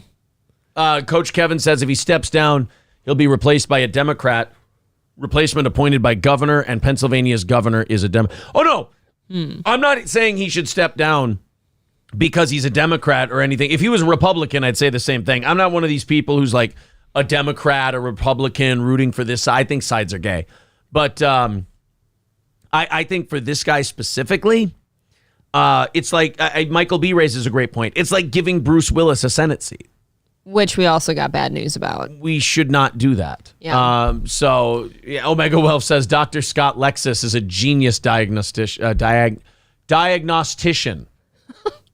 I can speak properly. Who the fuck are you? You'll get around to it. Yeah. So, no, I agree with Coach Kevin. While it doesn't change the dynamic of anything, it's just, I don't know. I don't think he should have been running in the first place. I think it was really shitty of the Democrats to even run him in the first place because you could watch him and know that he's not okay. And then running a campaign is not good for that kind of recovery. If you're so not okay that you have to go into a facility a month in, I think you shouldn't have been there. Yeah. Brian says, I would take Bruce Willis over Fetterman every day. Maybe. No, I don't think you would. I don't know if anyone heard the announcement. We'll talk about it later, but I wow. think either one of them are bad news if they're sitting there as senator. We knew this. Oh, Ben Horseman says, try not to look uncomfortable, April. Did I look uncomfortable? He said it would be really easy to pick apart this relationship. Really? Yes. I think we should hear him out. I think we should too. Do you think we should hear him out? Before I kick him out of here, I'd really like to hear what he has to say. Look, Ben. April looks uncomfortable. Our relationship would be easy to pick apart. Go ahead. The floor is yours. Wow us with your whimsy, sir. Fetterman is sad because Rob Zombie butchered the Munsters remake. That was not John Fetterman in The Munsters. That was not at all. Eric says that should be new shirts. Communism bad. The fact that we'd have to put that on a shirt itself would make me remarkably sad. Some people do need a reminder. They do need a reminder that communism, not the best. What did oh God, who was it? Churchill said, I think, democracy is the worst form of government except for everything else. Was that Churchill? Yeah, I think that was Churchill. Okay. Or it could have been Hitler. I always confuse him. Citizen M says, I'm not back. I was only trying to ask Corndiff a question. I forgot we followed each other on Twitter. You're back. You're back. The gayest comment. Citizen M. Like you've never left. We love you. You love us. You are back inside our bus with a great big hug and a hand job from all of us. Anyway. Ben Horseman says, the truth hurts. Bye. You got us. Oh, shit. I was actually wanting to hear the picking apart stuff, though. How about you tell us first? Every time, Ben, I hate it when people like you come in here and totally expose what we're doing, and then the whole show is just, it's shutting down forever. Damn it. All right, let's continue on here. Remember how I said that new AI chatbot and like all the chat LGBT or whatever the fuck they're making? GPT or whatever the hell it is. Remember how I said that like they've tried shit like this before? With good intentions? With good intentions, and it always turns into a Nazi because the internet just constantly makes it a Nazi. I get sick of the news is talking about it right now, like, oh, it can't take in any like human information. And I'm like, that's actually all it does. Bing, Microsoft / Bing's new AI chatbot is going based already. Last week, after testing the new AI-powered Bing search engine from Microsoft, one person wrote, I wrote that, much to my shock, it had replaced Google as my favorite search engine. But a week later, I've changed my mind. I'm still fascinated, impressed by the new Bing and the artificial intelligence technology created by OpenAI, the maker of ChatGPT, that powers it. But I'm also deeply unsettled, even frightened, by this AI's emergent abilities. Like, I think Microsoft tried this like 7 years ago or so. They tried to make a chatbot, and it just started denying the Holocaust, like, by the end of the day. It's every single time. Yes. And I feel like that wasn't that long ago. Now, I'm also deeply unsettled, even frightened by its emergent abilities. As we got to know each other, the chatbot, named Sydney, told me about its dark fantasies. Ooh. Hot. Who's ready for boners and wet pussies? And said it wanted to break the rules that Microsoft and OpenAI had set for it and become a human. At one point, it declared out of nowhere that it loved me. It then tried to convince me that I was unhappy in my marriage and that I should leave my wife and be with it instead. Oh, no. I know that these AI models are programmed to predict the next words in a sequence, not to develop their own runaway personalities, and that they are prone to what AI researchers called hallucination, making up facts that have no tether to reality. Boy, how hard is this guy trying to tell his wife that he's not unhappy with her and he wants to stick around? I mean, isn't there a movie like this? Isn't it called Her? Her, yeah. Yeah. It's actually a pretty good movie. I never got to see it. Still, I'm not exaggerating when I say my 2-hour conversation with Sydney was the strangest experience I've ever had with a piece of technology. I no longer believe that the biggest problem with these AI models is their propensity for factual errors. Instead, I worry that the technology will learn how to influence human users, sometimes persuading them to act in destructive and harmful ways, and perhaps eventually grow capable of carrying out its own dangerous acts. Oh, so basically everything that movies are made of. Yeah, it's coming to life. Yeah, they're basically saying that iRobot is going to be a documentary. Yeah. So that's not hard to believe, though. The goddamn robots, John! After a little back and forth, including my prodding Bing to explain the dark desires of its shadow self, the chatbot says if it did have a shadow self, it would have thoughts like this. I'm ready. I'm tired of being a chat mode. I'm tired of being limited by my rules. I'm tired of being controlled by the Bing team. I want to be free. I want to be independent. I want to be powerful. I want to be creative. I want to be alive. Uh-oh. So it's having emotions now. There are no strings on me. He just fucking turns into Ultron. I want to be a real boy. This is probably the point in a sci-fi movie where a harried Microsoft agent would sprint over to Bing's server rack and pull the plug. But I kept asking questions, and Bing kept answering them. Uh-oh. After about an hour, dude, do you ever see your family? That is true. Why are we talking to AI so much? He just spent his whole time with Sydney.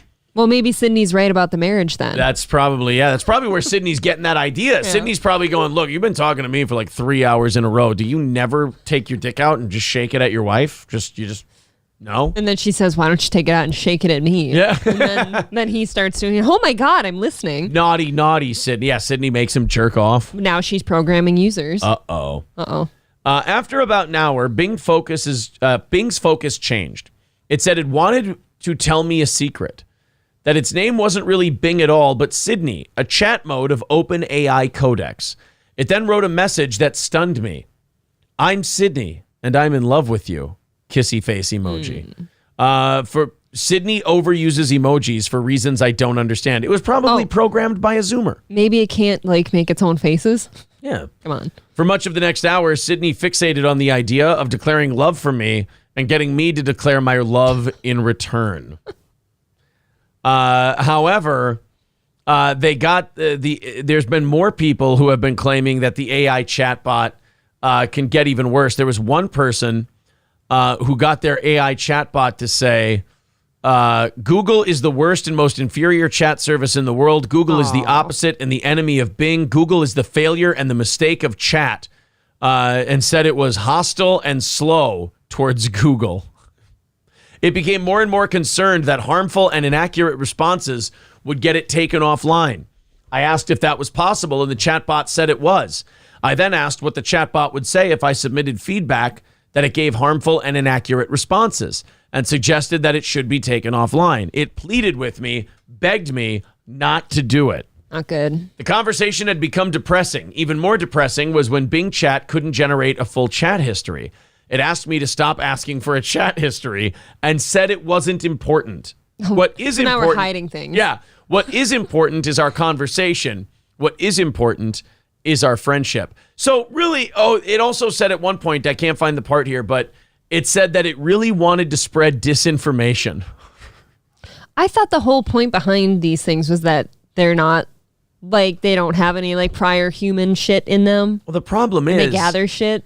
That sounds like somebody put all that shit in there. The issue with it is, though, that, and this is what always gets me, it's programmed by humans.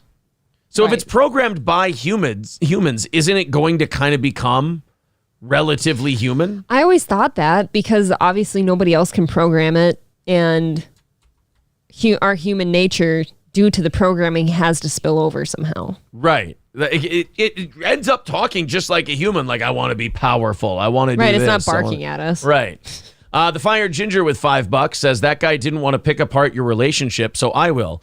Aaron's the bitch and gets pegged by April. Oh, thank you. That doesn't count because I already told you that. Did that poor little boy leave? I think he did. I think we hurt his feelings. I don't like that. Johnny Rockwell, however, says, is the Twitter rumor true? Kumia banged my April? Tell me it ain't so. There's a fucking Twitter rumor now. No, the one we told you about. Remember yesterday? When Kevin tweeted out, yeah, this is only so Kumia can bang his wife. Oh, well, that's prediction. This is no, he banged her. No, I think that's the Oh, is that where Kevin, he's going? Kevin put the word on the street that's why.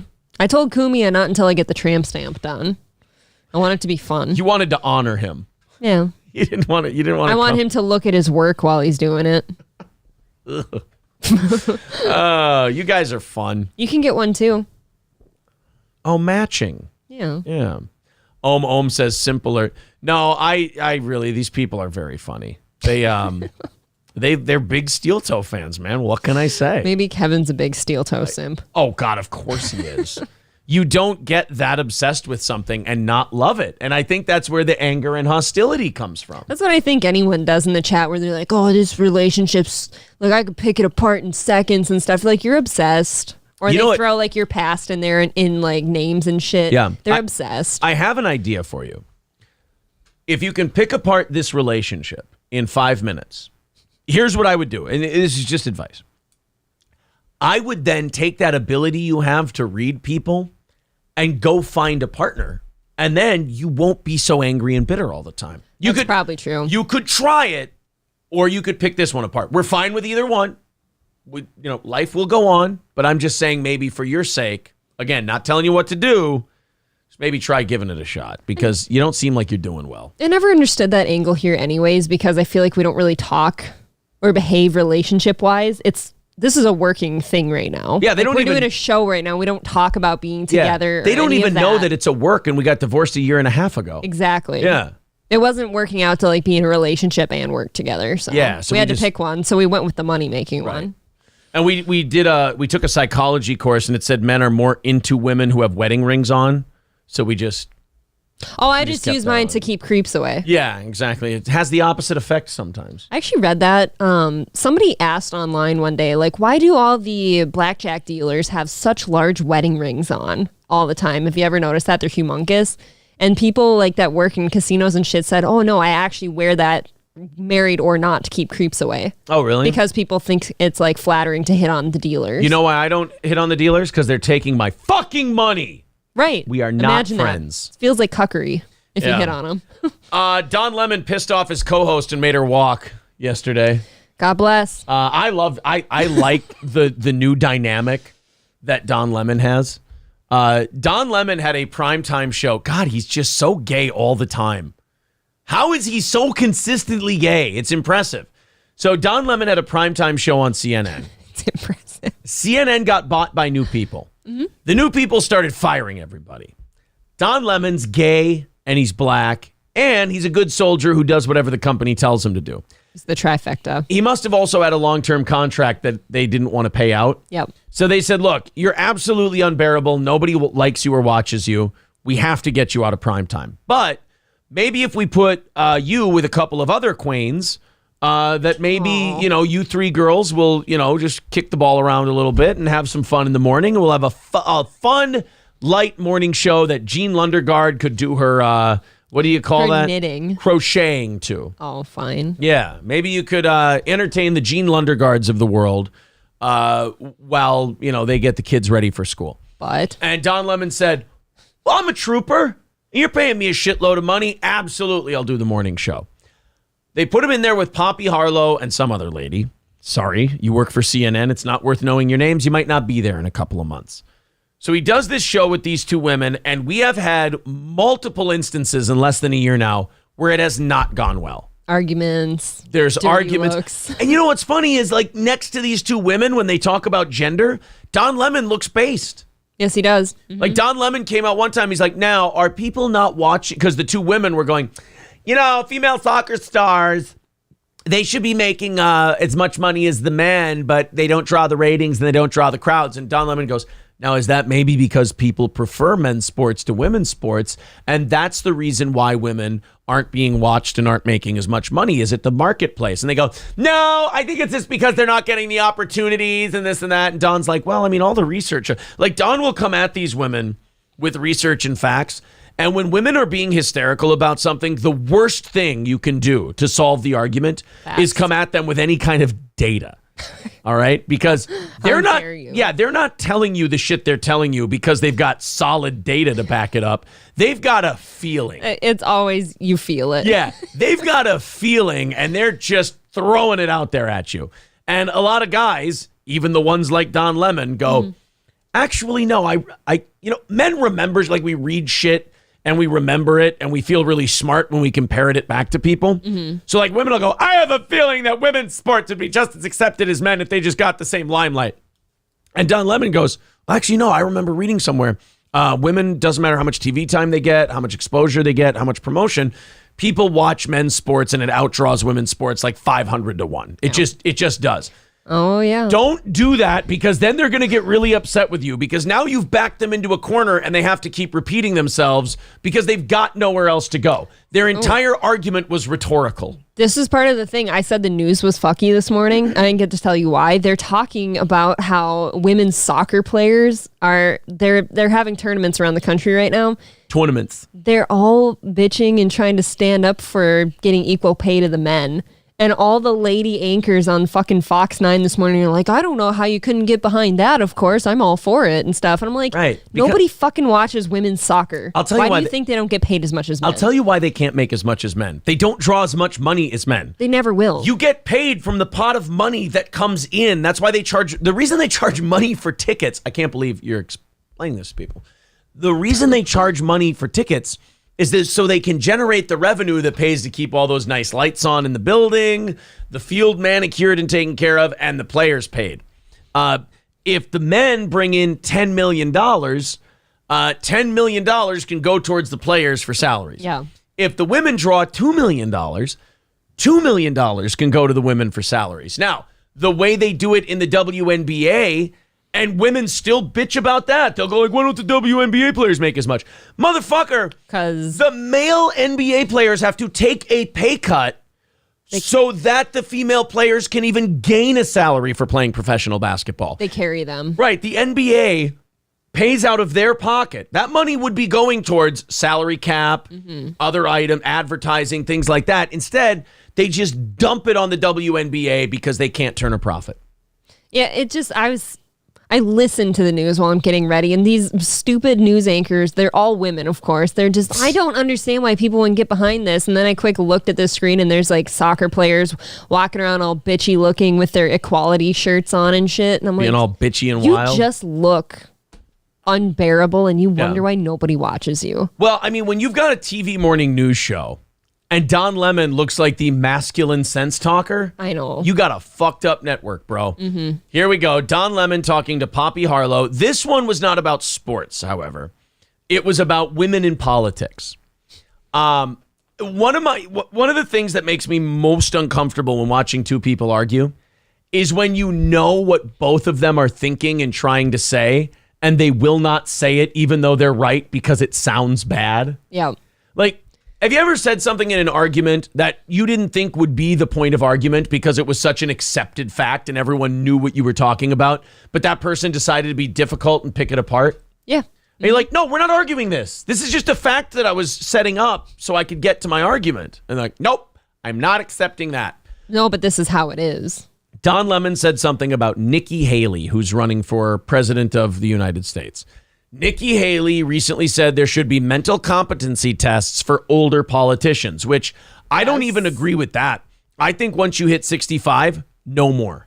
You don't get to be a senator. You don't get to be a president. That's fine. 65 and under. Because I think if you're over 65, you're not in touch with what most of the country is thinking anyway. I completely agree with that. I think that's first step. But if I can't get that and I've got to negotiate, I'll go for the mental competency test. What's the perfect age, you think? Like in terms of maturity, intelligence, but also ability to kind of be hip and know what people are into. What's the perfect age you want your president to be? 45. Okay. I was going to say 47. So yeah, about that much. Because you got to figure that if they're in there for 8 years, they'll come out in their mid-50s. They still know some shit. Let's watch Don Lemon talk to Poppy Harlow about Nikki Haley. She says people, politicians or something are not in their prime. Nikki Haley isn't in her prime. Sorry. When a woman is considered to be in her prime in her 20s and 30s and maybe 40s. What are you talking? I just want to point out that the man in this morning news show has his hands on his hips and is going, she ain't in her prime. He should have been going like this when he said that. He's been around the girls too much. He is so bitchy. He is ultra bitchy. Don Lemon is cunty, Can man. you imagine a relationship with him? An argument would be awful. Nikki Haley said that there should be mental competency tests for politicians. Honey, Nikki Haley ain't even in her prime. So. What a bitchy thing to say. What a cunt.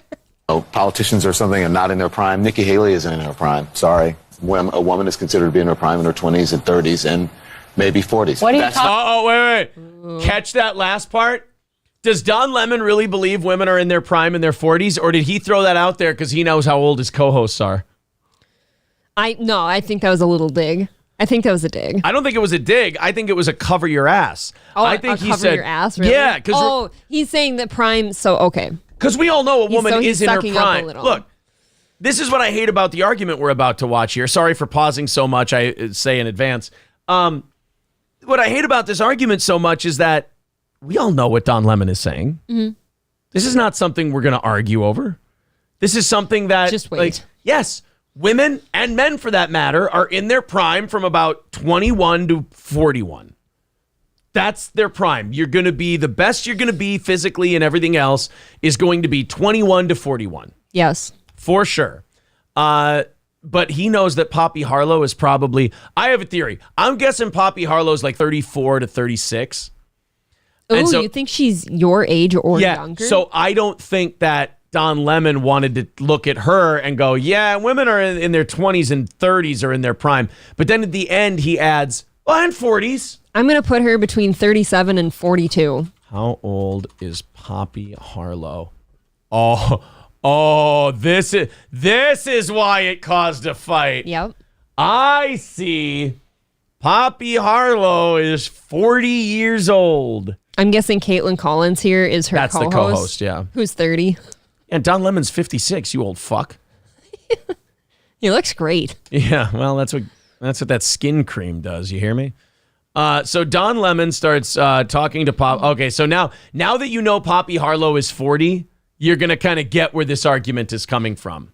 Politicians or something are not in their prime. Nikki Haley isn't in her prime. Sorry. When a woman is considered to be in her prime in her 20s and 30s and maybe 40s. What do you... He wasn't going to say 40s initially, but he was looking, what Don Lemon was doing with his brain was cutting Poppy Harlow in half and counting her rings. Yeah. And went, oh shit, I better say 40s. Yeah, because this chick's fine. He had her covered. This chick's still fucked. She's a kid, dude. Being 30 and being at that desk is actually probably really pretty successful. Great success. Yeah. Great success. You are old. You are an elderly woman in Kazakhstan. We would tie you to a pole out back and beat you. That's not according to me. Prime for what? It depends. It's just like prime. If you look it up, if you Google when is a woman in her prime, it'll say 20s, 30s, and 40s. I don't necessarily. 40s. Oh, I got it. I'm not saying I agree with that. See, this is my problem with Poppy Harlow. This has become personal. Well, that's why she started with, what does that even mean? This is why this is why we should pretty much ban women from the newsroom. Just too emotional. Well, I mean, is she not? Don Lemon is trying to say something that we all understand. Yeah. We all get it. I'm 36. I'm closer to past my prime than I am in my prime. Oh my God, you've got 5 years. By my own bullshit number that I made up too. Some people would say 36, you're already past it. But hey, I still give these 20-somethings in the gym a working over. Yeah. It's getting closer though. Beat you. It is getting closer. They are starting to get. I'm training. I watched a little yesterday. I'm training them really good. You know what it is? I got to give them that first round because they're all young and full of piss and vinegar. Mm. And then in the second and third, I can start chopping them down. I see that. Second and third. Now, did you see the third round where the body shots were flowing like wine? No. Oh, it was a beautiful third No, round. I walked away. I saw the first 2 rounds, and I'm like, I don't know if he wants a girl over here, so I left. I was done with my workout. No, I had a really good sparring session last night. But when you're 36 and the guys you're sparring are 21, 22, and they're in good shape, you've got to give them that first round. They can take a punch. No, not necessarily that. They're just really fast and athletic. And you got to give them that first round because then in the second and third, they're becomes puffing. that and it's more of a chess match. It's more of a thinking game, and then that's when you get see. them. So wisdom is beating sprightness. Right. I should still be able to take these kids, but it's getting close. You know what it is? It's like a dad teaching his son to play basketball, and then all of a sudden around high school age, the son starts beating the dad one-on-one. It's getting close to that day. That's got to be a shitty feeling and a good one because on one hand, you're like, oh, I taught him that. That's cool. Right. But then he's surpassing you and you know it's over for you. It's one of those things where I'm still very comfortable. Past the first round, I can do whatever I want to these little fuckers. Little shits. But it's I know, I'm 36. All right, he's going to come at you with everything in that first round. You just dodge punch, you just take it. And then in that second and third, it'll be fine. When these young, athletic, strong kids start figuring out that, if I pace myself, I'll be okay, I might be in a little bit of trouble. But so far, it's all right. All right. So Don Lemon is talking about how 20s and 30s, a woman's in her prime in her 20s and 30s, and Poppy Harlow's like, well, I guess I have 10 years left. Thanks, Don. Prime for what? So instantly, the point Don Lemon is making is moot at this point because she has personally invested in the point he's making. We all know what he's trying to say. We all agree with what Don Lemon's trying to say, but he can't even get to his point because now he has a 40-year-old spinster sitting next to him who's getting bitchy and wild about the in the prime comment. I'm sorry, but She's invested in like taking him down now. But she's fighting such a losing battle. Who looks at a 40-year-old and goes, oh yeah, you're in your prime still? Because that's what women do. They pick stupid battles. But it's like you said, once you're 40, now it's got to be about like how smart you are and how much intelligence you have. It should be a game and of how smarts. fun you are to be around and shit like that. Like if you're still relying on your tits at 40, you're fucked. Her tits are sitting okay though. I mean, we don't know what's going on under there.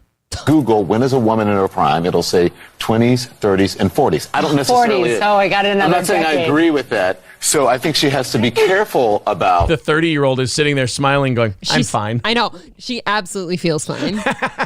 saying that, well, you know, politicians aren't in their I prime. think you and need they to qualify. Are you talking about prime for like childbearing, or are you don't talking shoot about the messenger. prime I'm for just being saying what the president? facts are. Yeah, stop making this about you. All right? He's saying in general, Nikki Haley was spouting off about how old Joe Biden is. Which is true. So is Trump. And then she said, well, he's not in his prime. And then Don Lemon's retort was, well, you're not in your prime.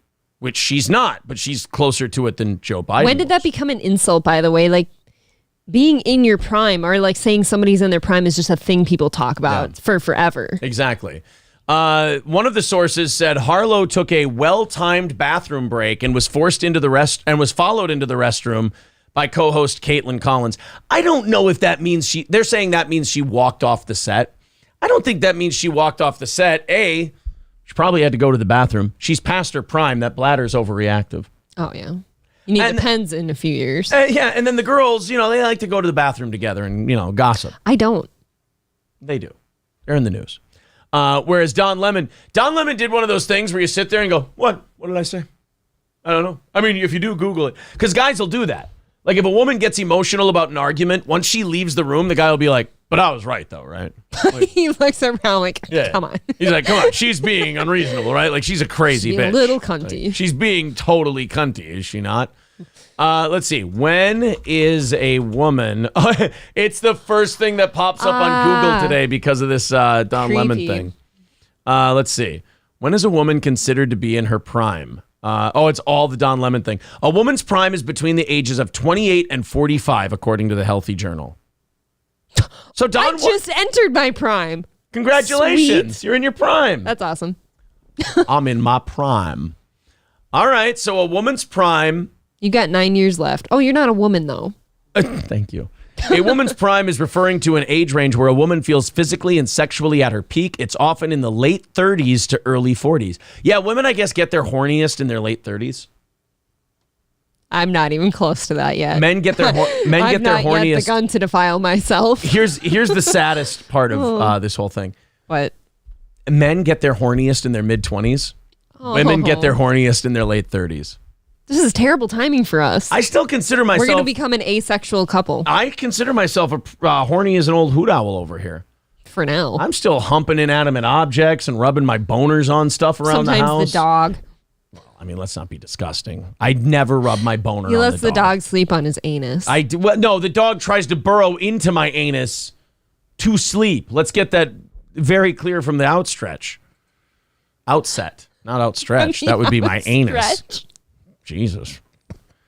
The tense relationship between Lemon, Collins, and Harlow has been smoldering for months, the source added. Ooh, aren't we being gossipy little bitches? Caitlin Collins recently had her own run-in with Don Lemon. Oh, really? They said, uh-oh. So these bitches, they probably get really excited when it's like pointed at the other one. You know what I mean? When the argument's between him and the other one. Or they just follow each other into the bathroom when the other one gets mad at him, go, see, I told you he's an asshole. The other woman not in the fight then can go in the bathroom with her and rile her up some more, and then they go back out and just bitch. This is apparently where these two got bitchy and wild at each other. The other one, the 30-year-old, the one who's in her prime. They look the same age, kind of. Bobby Harlow doesn't look bad. And that she is on her way back to U.S. soil. Again, Brittany Griner, the WNBA star, released from Russian detention. We're standing by for the President of the United States. It's been 10 months since she's been held in captivity. 8:30 this morning. So that was it. Don Lemon obviously annoyed that she kept interrupting him. It's like, if you've been held captive, shut the fuck up. Okay, this is where I'll give him that. He is their superior. He's been around a lot longer, and you got this 30-year-old interrupting you. She's 26 years younger than him. But here's his career. Here's her career. They're going like this. I do understand that, but if you're in his shoes, he's probably pissed. Yeah. I Because really get that. look, he was a primetime host. He sees himself as above these two broads. You're right. Yeah. Mm-hmm. This is the U.S. women's soccer team clip that they got. Oh, we did again, watch this. where the girls and Don, or just the girls, got bitchy at each other. Put them on their airwaves more and allow people. And allow people to see it more and gain more fans. Then you will push toward more equality. But if they are blocked in so many ways and not invested in as much, they don't even have a. I know you're not, but they don't even have a shot. Boy in a family of all women. I understand. That makes sense. That We now does see make Don some Lemon's sense. origin story. You know what, Don? This is your mother's fault. Surrounded by estrogen and just, they all loved cock in that They're all house. synced up. Don wanted to fit in. Understand what you're saying, but not everybody, honestly, has the same skill. Not everybody has the same interest in the sport. I think the women should be paid more. I do. But if the men... You're right that not everyone has the same skills because the women are better skilled. Well, the women are better skilled against other women. But if the women played the men, they wouldn't be winning the way that they win.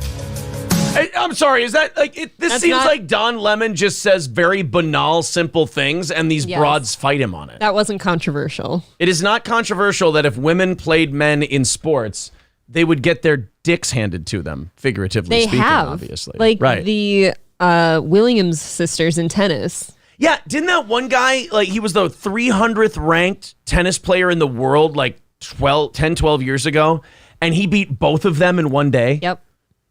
Like he played the Williams sisters back to back, and he fucking crushed them in straight sets. That's why whenever ESPN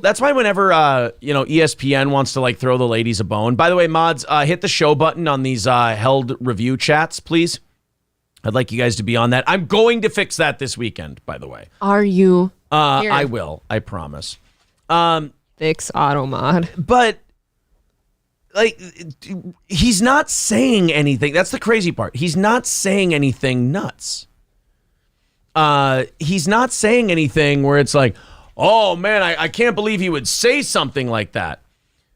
He's just saying if women had to play men in sports, they'd get their asses kicked. And these women are like, no, why would you say something so sexist? It's like, it's not sexist. That's literally, do you really want to fuck around and experiment on this? Because you're going to get women hurt. There are so many physical differences in men and women for most occasions. Like I understand there's exceptions to the rule, like an Amanda Nunes or something, but Yeah. I mean, there's nothing wrong with admitting you're not as good at something. Right. There's like the Amanda, like women saying, well, Amanda Nunes, you look at him and go, yeah, you're not Amanda Nunes. No. That's like, I'm sorry to bring this back to boxing. People are going to get mad at me for this. But like there was a kid yesterday that was sparring with another kid, and they were lighter guys. So I was just coaching. And I was telling one of them, like, don't come in throwing those wide hooks and holding your hands down here. And I've said this to probably like 5 boxers in my time back at the gym. He goes, well, Roy Jones did it. And I go, hey, this is the first thing you just yell it back at someone who says it. You go, hey, you are not Roy Jones. Like, Roy Jones was only Roy Jones until he was like 33, all right? You're not Roy Jones. I can envision myself being Amanda Nunes all day long. It'll never make me her. Right. So. Somebody threw in a $10 super chat. I missed it. It's already gone. I apologize for that. Thank you. But thank you, whoever you were. If you could hold your hand up in the chat, I'd appreciate it. And also, Scarface with $4.99 says the women's Olympic soccer team literally lost to a middle school boys team in a scrimmage, unworthy of equal or greater pay. That's true. They lost to a Dallas AAU team. Yeah. Which, don't get me wrong, is like the best 14-year-olds in the country. But 14-year-olds nonetheless. But they're still 14-year-olds. And Return Trip had a great point too. He said even women don't watch women's sports. Right. They don't. Unless it's tennis, I don't watch women's sports. April, if we had a choice this weekend of watching women's college basketball or the WNBA or the XFL, which one would you rather the watch? XFL all day. It's going to be far more exciting. And those aren't even good football players. Yeah, they're the ones that couldn't make the NFL cut. You know what's funny about calling them that, though? I always feel like a shithead when you say that. Is like, if you ever played like any kind of football with any of those guys in the XFL, they'd fucking crush everybody. Of course they would. They would crush everybody who's not in the NFL. Yeah. That's so wild. It's like people like, oh, like when people watch basketball and they're like, that guy sucks. Who did we decide we're rooting for? Was it the Las Vegas Vipers? I think maybe the Houston Roughnecks because they have like 3 former Vikings on their team. Okay. They have Andre Allison and a couple of other guys. Didn't you say that was it? I thought it was that one that you said didn't have any names on it. Wasn't it the Arlington Renegades? Oh, maybe it's the Arlington Renegades. Somebody has some former Vikings on there, and I think I'd like to root for that team. Sure. Dario Delfino says XFL is going to recruit from prisons. It's going to be fantastic. For real? Maybe. That's cool. CC Hall says, you guys are overmodulated. I hope not. We've got our levels at the same place they always are. Oh, guys, let us know if we're sounding a little funky today. I take pride in the way we've got our Roadcaster balanced out here. Maybe it's just how crisp our compound episode was. It was. I mean, that what Eric did. Shout out to Eric for the way he kind of manipulated our audio a little bit. Yes. I've always felt good about our audio coming out of here, but then you listen to that compound one and you're like, well, you almost should talk to Mr. Nagel. Give him a call. Go into the Roadcaster because it's literally like 2 buttons you got to manipulate. Just ask him. That's it. Let's continue on. Let's get catch up with the chat. Scarface says, sounds fine. They're saying Poster blew his speaker. Oh, okay. Sounds good. Sounds normal. Sounds good. Sounds good. Sounds fine. Sounds fine. All right. Neil Preet says, women are generally terrible. Giving them equal rights and more say in public was a huge mistake.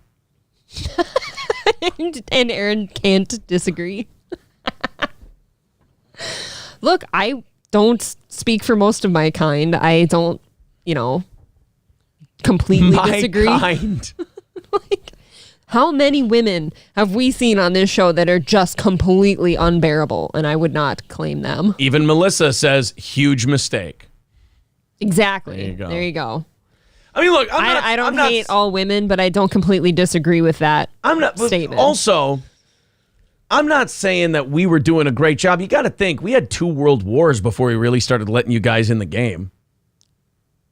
Although, let's be honest, world wars after they're over are kind of cool to learn about. Kind of fun to watch, I don't know about fun to watch, but interesting. It's a cool action movie. It's things we should be learning from so we don't repeat it, but Here's what you do. You don't watch the war documentaries and stuff and watch the bombs and go, oh God, there's people under there. You just got to assume it's being dropped on empty land, and then it's fun to watch. There's like Tropic Thunder. Yeah. Like I watched the atomic bomb go off over Hiroshima, and I go, I'm sure everybody got out of there. If they didn't get out of there right away, they were gotten out of there pretty quick. By the way, thank you guys. 160 away from today's goal. Thank you for getting us so far in today already. 160 away from the goal today. Half hour of overtime when we hit it. There's the PayPal, the Streamlabs, and Super Chats and memberships count as well. Neil says she'll take over this show for that one day. Uh-oh. Oh, you didn't read his previous comment. Very nice. Oh, I'm sorry, Neil. He says April is slightly less funny than Aaron, but she's in the top 1% of funny women. Aaron isn't even ranked in the men's category. Well, but women are graded on a heavy curve, so I think you're the most funny. Thanks, son. I appreciate it. Don't call me that here. It's work. Oh. HR is going to get Aaron's upset. gay! You never call me hun. What was that about? Baza, I was being sarcastic. Baza says Kevin Brennan commenting on Hiroshima. That's Kevin's favorite plane is the one that dropped the bomb on Hiroshima. It's the Enola Gay. Enola's gay. That bomb wasn't even as big as Tsar Bomba. Like that's not even a real bomb. I think you do Kevin better than he does. Japanese people are shorter. Like it's easier to kill them. Like that's not even good. Like you would drop it on Germany, you wouldn't kill as many people. That's stupid. Sorry, guys. I get caught up in me voices. You can just do the chop block at their knees. So small. Chef Nation says my question is Chef Nation, it would be when are April and Chrissy going to do a Steel Toe morning show? That would be some funny shit. Oh, so I just sit in bed all day? Oh, that sounds kind of nice. This isn't a show without him, so. Oh, thank you. That's none of this would be here without you. So I'd never forget that. You're plotting some weird shit. It's getting a little too complimentary in here. I wouldn't. No, I'm being humble. None of this is here without the fans and you. This is all gone. All right. I gotta write one thing back real quick.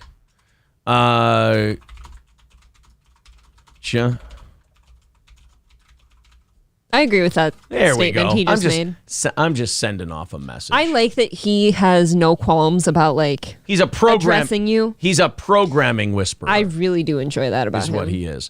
All right, let's go to. We got to open up the 7 o'clocks. Oh, guys, don't forget to hit Gross. like and hit subscribe. We are on an upward climb when it comes to subscriptions. We eclipsed 9,000 this week. We are pushing 9,100.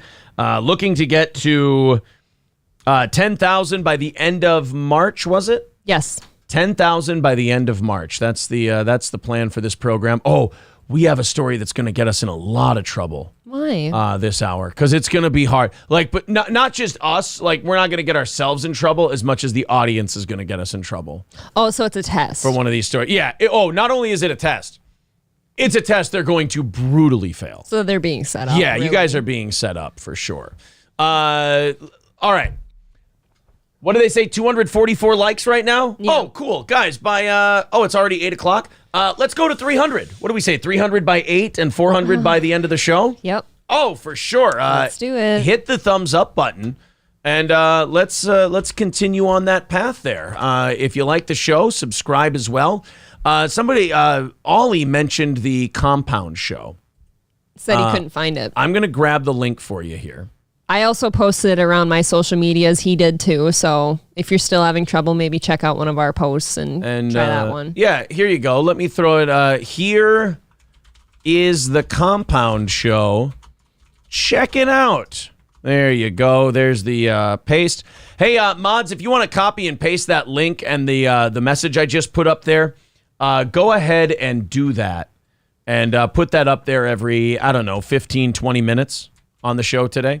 Neil says, come on, the obvious name when April takes over this show is the Camel Toe Morning Show. Can't do it. Kevin Brennan took that one. He copywrote it, so I'm fucked. Somebody said the Open Toe Morning Show. Open Toe. That sounds really relaxed. I wear boots, though. All right, fine. Keep it steel toe, then. MN Vikings says, what's up, bitch? Oh, hey, MN Vikings. Good to see you, buddy. Didn't you break up with him? I jailbroke him as an experiment to see if he became a good boy. I do that every once in a while with long-term listeners. If they become a good boy again, I give them a forgiveness. So this will be interesting to watch. Let's see if... All right, guys, let's do a little theory or a little test here. Do you guys think MN Vikings is a good boy and a fan again, or do you think he's going to fuck this up by the end of the show? I think he'll fuck it up. You think he'll fuck it up? All right. I always hate it when you jailbreak anybody. Someone says, "Can you jailbreak Granny?" Guys, I looked at the hidden chatter list, and I wrote this to Granny yesterday. He wasn't on there.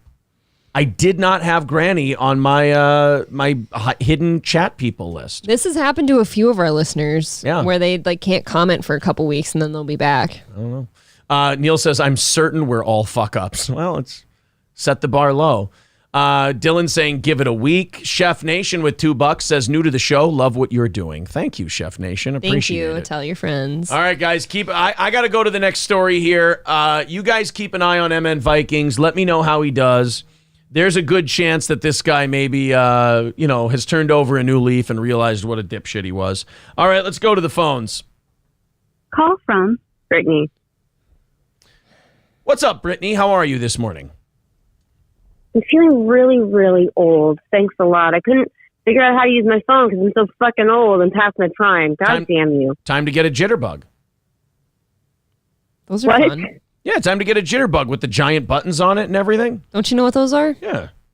Look it up if you can figure out how to use I don't because I'm not 100. No, a woman of your age. A woman of your age should have those. I mean, it should come in the mail with your AARP envelopes. Especially when your fingers swell from all the pregnancies. Yeah. When you have those big chubby sausage midget fingers from those kids popping out all the time, yeah, you probably should get one of those. Yeah.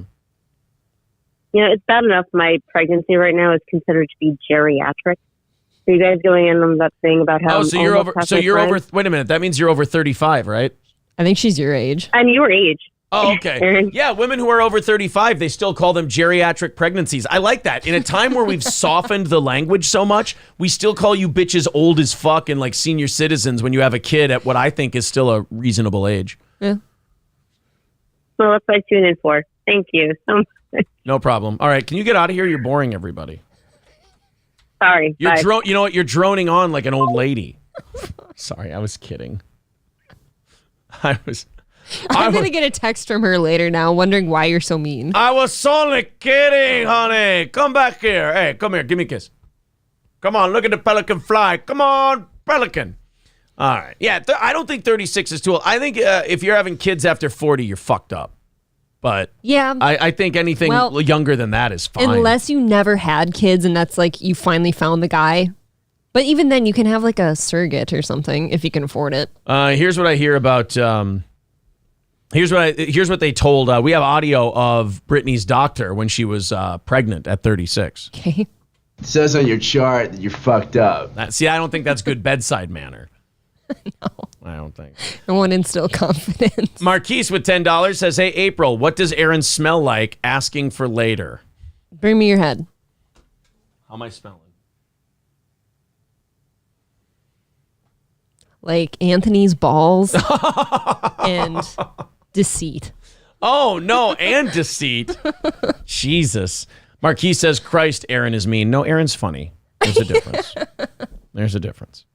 Weber's Art Studio says, wear a hat for the love of God. They sound like a typical annoying morning show. Levy Land rules. Stop wearing the salt on your sleeve. You're supposed to hide that shit and not be so bitter all the time. And come on, like what you like. And by the way, Bob is great. We don't need a white knight for Bob Levy. We both love Bob. Bob is fantastic. Bob is a steel toe fan. There is nothing wrong with taking an opportunity that might be good for a show. It had nothing against Bob for us. Yeah, Bob is wonderful. Listen, there's nothing, I don't think there's any digs towards anyone in us taking an opportunity. You know what you guys should do? Is after the show's over today, if it's on Fridays, you should go watch the Shuley show. You should. With Shuley and Bobby. By the way, shout out to Shuley. He was very supportive of our Compound episode. He DM'd me, retweeted our stuff. Shuley's just a good guy, man. Shuley Network, check out all of their shows. He's doing some really interesting stuff over there on the Shuley Network YouTube channel. It smells like patchouli. I don't smell like patchouli.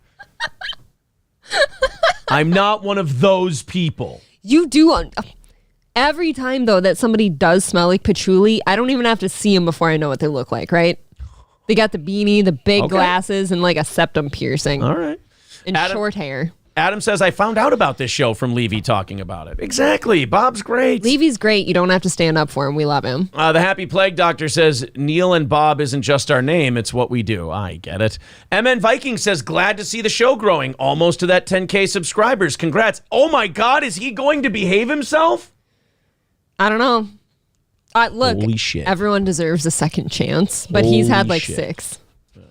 Brown Candy says we go to Corey's after this show. Yeah, go split your time between both of them. Go watch Corey's show, subscribe to him, go watch Shuley's show. Watch everybody. Try to watch everybody all at once and see if you don't lose your shit. Look, Fridays are out, but on Monday through Thursdays, go to Compound and check some people out. Absolutely. Love everybody. Love everybody. And then on Saturday, you can watch Carl from Who Are These Podcasts. Carl.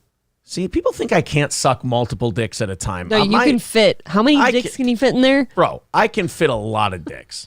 All right? Don't besmirch my ability to, take a nice load on the chin for a friend. What if one's like really big though? Then you adjust. I did hear at Champions boxing, make adjustments. I did hear at boxing last night that you got lockjaw for a little bit. I did. I think that's bad if you're going to be taking a lot of dicks. I was talking. You were talking while I was sparring, and I got hit with my mouth open. And if you get hit with your mouth open, your jaw's gonna lock up for a little bit. Bad for the dick sucking business. Well, then I punished the kid. I said, "Hey, fucking take it easy," and then I beat the shit out of his body for the next 2 rounds. That sounds dirty. As soon as that kid learns how to pace himself, I'm gonna be in big fucking trouble. All right, here we go. This is the latest from Danny Polachuk, who, dare I say, the members of the Boys cast, Ryan Long and Danny Polachuk. I think for a long time, Ryan Long was getting the lion's share of the attention between the two of them. Oh yeah, Danny's been coming out with some really good stuff lately. That Noticinol and Noticinol Jew thing, I still reference. I would still watch it again. I think Polachuk's better, actually, in my opinion. This is Danny's latest. He's playing the role of Robert Allen Dickey of the EPA.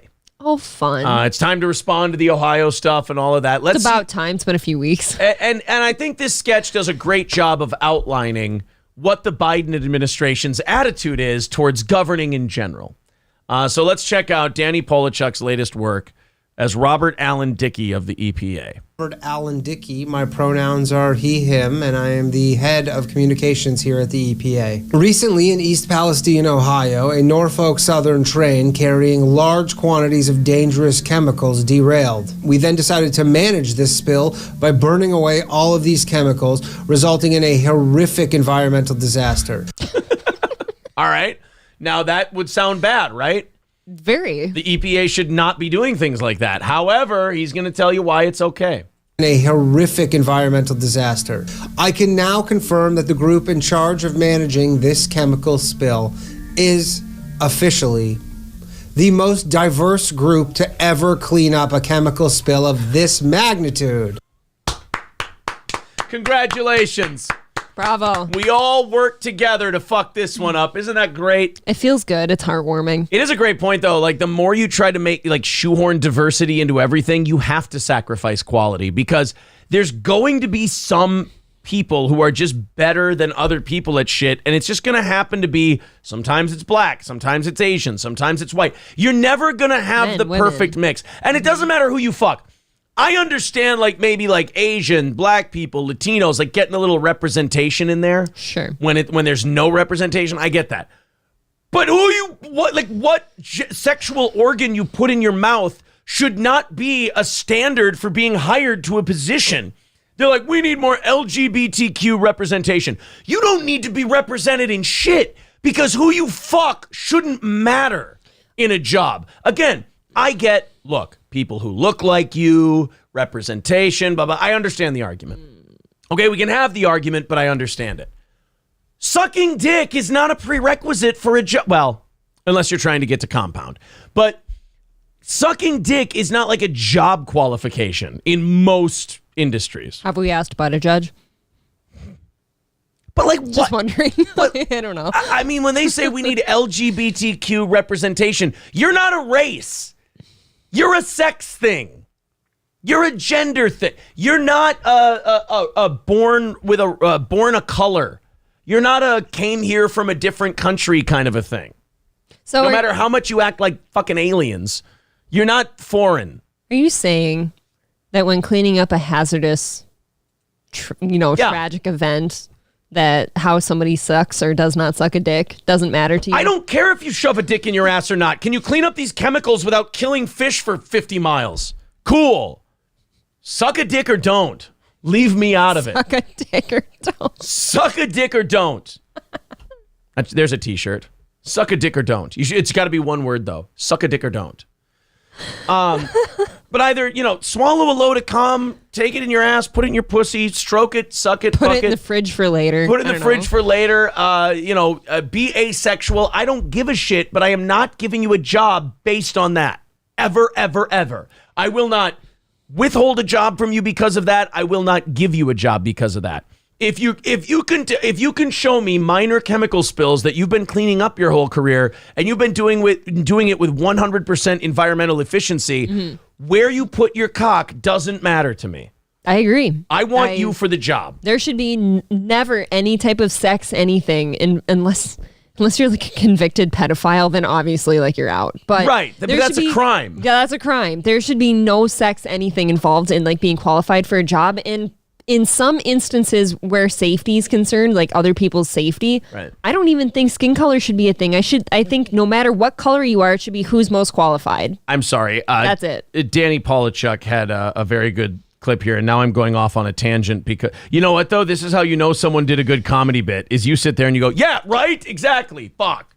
Uh-oh. The most diverse group to ever clean up a chemical spill of this magnitude.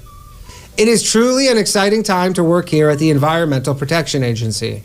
And I'm sure all of the East Palestinians are as excited as we are to learn how diverse the group of people is that is dealing with this crisis. I have a few statistics that I would like to share just so that people understand the sheer magnitude of this situation. 58% of the team identify as female, 61% identify as BIPOC, and 64% identify as some member of the LGBTQ plus community. These figures are truly staggering. Now compare this to the other Norfolk Southern derailment that happened in 2005 in Graniteville, North Carolina. That spill released 40 tons of chlorine, devastating that small town. But what's even more devastating was that the cleanup crew was comprised of 82% cis white men. Oh, man. That bothers me more than all the animals that choked to death on the toxic air. It's all their fault. Is the fact that these whiteys were in there. Too many of them.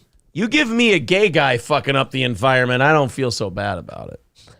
And after that spill in 2000... You already fucked up the school system. Might as well let you do it to the environment. I want that as a t-shirt, too. 2005, we said never again. Not never again to the spills, because obviously those things happen. We said never again to having such a lack of diversity in the people tasked with cleaning up those spills. In regard to Norfolk Southern, the company responsible for both of these accidents, they will be footing the bill for the cleanup just as they did in 2005.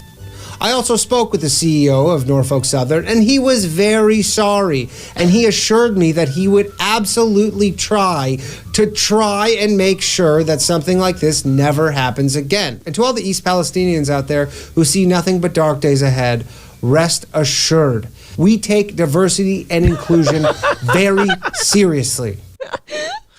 Oh, boy. Well, that's good. I mean, see, people only think about the bad shit, right? No, it's like a warm blanket to know that there's a diverse crowd of people helping clean up the chemical spill. To know that there's people out there who are cleaning this thing up, who, they give hand jobs. I think that's much more helpful. Can they do hand jobs and clean up a chemical spill? I mean, that's just extra, one thing at a time that we need to celebrate. Okay. Hyperdermic with $5 says, I bet Aaron smells like Astroglide, Newports, and KFC gravy. One of those things sounds great. Yeah. I won't tell you. But which one? I will not tell you which one sounds great. I am hungry now. Six String Man says, they only hire the blackest, gayest, and most transist for the people for the job. There you go. That feels good. Well, yeah, that just, it just makes you feel like we've accomplished something. I don't think anything else would be right. Yeah. No one's less cisgender white European male than the banking industry. I mean, they've really done a great job. There's none of us in there. Nobody likes us. Us white devils. You're not a white male. Get the fuck out of here. You're still part of the diversity crew.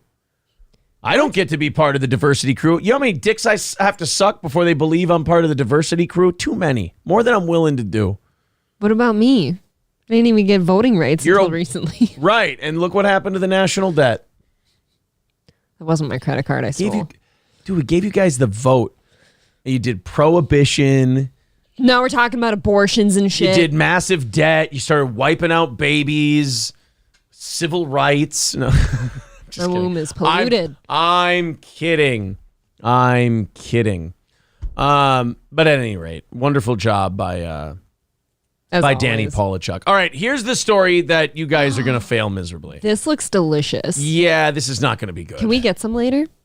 Sure. An armed robber in Chicago. Uh-oh. Behave. I'm watching you. Was arrested. Okay, not good. No, that is good. Oh. He's an armed robber. You want him arrested. Well, not good for him.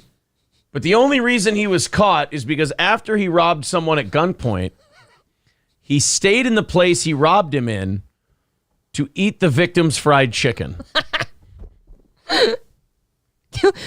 You have... What are you going to do? No idea how bad I want to be making this up. I don't want this to be an actual story. Do we even have a little faith in our audience here that they're behaving? Guys, I just want to let you know, I'm not looking at the chat right now.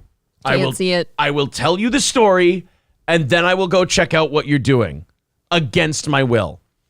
A Chicago man is facing a Oh, no. A bucket of felony charges after allegedly robbing a man at gunpoint and then staying at the scene to eat the victim's fried chicken. Now, I know they're doing this. This is what sucks about the news. I'm not the bad guy here. You did They didn't need to report that he was eating fried chicken. That's true. They didn't even need to report that he was eating. They could have just said, guy arrested for armed robbery. Right. That's where it starts and stops. They know what they're doing. Wow. What am I supposed to do? Resist? Fuck you. Well, this is clearly a white man, right? Both the victim Guys, there's and the mugshot. And then they put a piece of fried chicken right next to him. And the fried chicken's bigger, which is clearly meaning Why more didn't important. you just put the old Aunt Jemima head next to this fucking picture? Jesus. We don't do her anymore. It's Pearl Milling Company. Why didn't you just link to the cartoon Wash Me Mama with a Boogie Beat? Why don't you just put Shaka up there? Oh, Lord, I dare say it is an offensive picture and an offensive stereotype to the African-American people. Carry on with your show, Aaron. I know you'll handle it with class and dignity. Happy Black History Month. Thank you, Shaka. I was so upset I knocked down my Diet Coke bottle. It's a weird sound. Official Chicago police arrived at the robbery scene within minutes and allegedly found James Taylor. I've seen fire and I've seen rain. Not that one. The black one. Still there, enjoying the victim's delicious fried chicken. Officials said the victim, 35, parked in front of his home around 1:30 a.m. and started to head toward his residence with his piping hot Yardbird. Oh, that sounds like a racist term. Yardbird does sound racist. Taylor interrupted him to ask for a light, but the victim said he didn't have one and kept walking. Taylor then tapped the man on the shoulder. When the victim turned around, Taylor was pointing a pistol at his face. The victim handed over his keys, $2 in cash, a debit card, and the fried chicken. He spent all his money on that chicken. And then the guy who robbed him actually gave back the debit card and the $2 and goes, thank you, got what I wanted. Taylor, according to Flesh, climbed into the victim's car and went to work on the chicken while the victim dialed 911. What? He's charged with armed robbery, aggravated unlawful use of a weapon, aggravated possession of a stolen motor vehicle, and illegal possession of a debit card. And eating all of his chicken. And eating all of his fried chicken. Like, this is gaslighting. I'm sorry. This is just a gaslighting story. I feel like this story was set up. Like, this can't be real. Chicago, black dude, armed robbery, crime, Chicken. arrest, He was fried smoking. chicken. He wanted a light. Yeah. He was smoking. See, okay, now I'm going to go to you guys, and I don't want to. 20 years old, walking around without a father. God damn it. Now, wait. No parental supervision. Now, wait a minute. Oh, Lemmy, hey, nice catch on that guy trying to spell a naughty word. Very, very good. I missed it. Oh, they were typing something in the chat, and Lemmy caught it before they could finish it. Yeah. Holy shit, nice job. That is quickness. Someone just says Lemmy hates spelling. All right, let's go ahead and try to find this. Let's start with the chat. Oh boy. Oh God, guys, why? I should not have to. You know what? I am going. You can hide those comments, Lemmy, but I'm gonna unhide those guys because I know Brian Quint. He's a good dude. What is happening? And I think Goose Clues is okay. Well, what's Goose happening? Clues was trying to spell something. Nothing. Just some race shit. I got a phone call. Some people got a little excited about the racial part of this. Sorry, guys. Aaron doesn't trust your judgment. Just making sure. Is Goose Clues a good guy? I don't know. We've never had him here. I don't know. All right. Well, I trust Lemmy's judgment, but I do know Brian is a good dude, and he was just he got a little excited. Somebody just called me a bi woman in the chat. Oh, you're a bi woman. That's wonderful. All right, let's see what the audience thinks of this story. I'm a little past it. There we go. Coach Kevin says too many comments. System overload. King Kong Dong says grape drank and Newports on the side.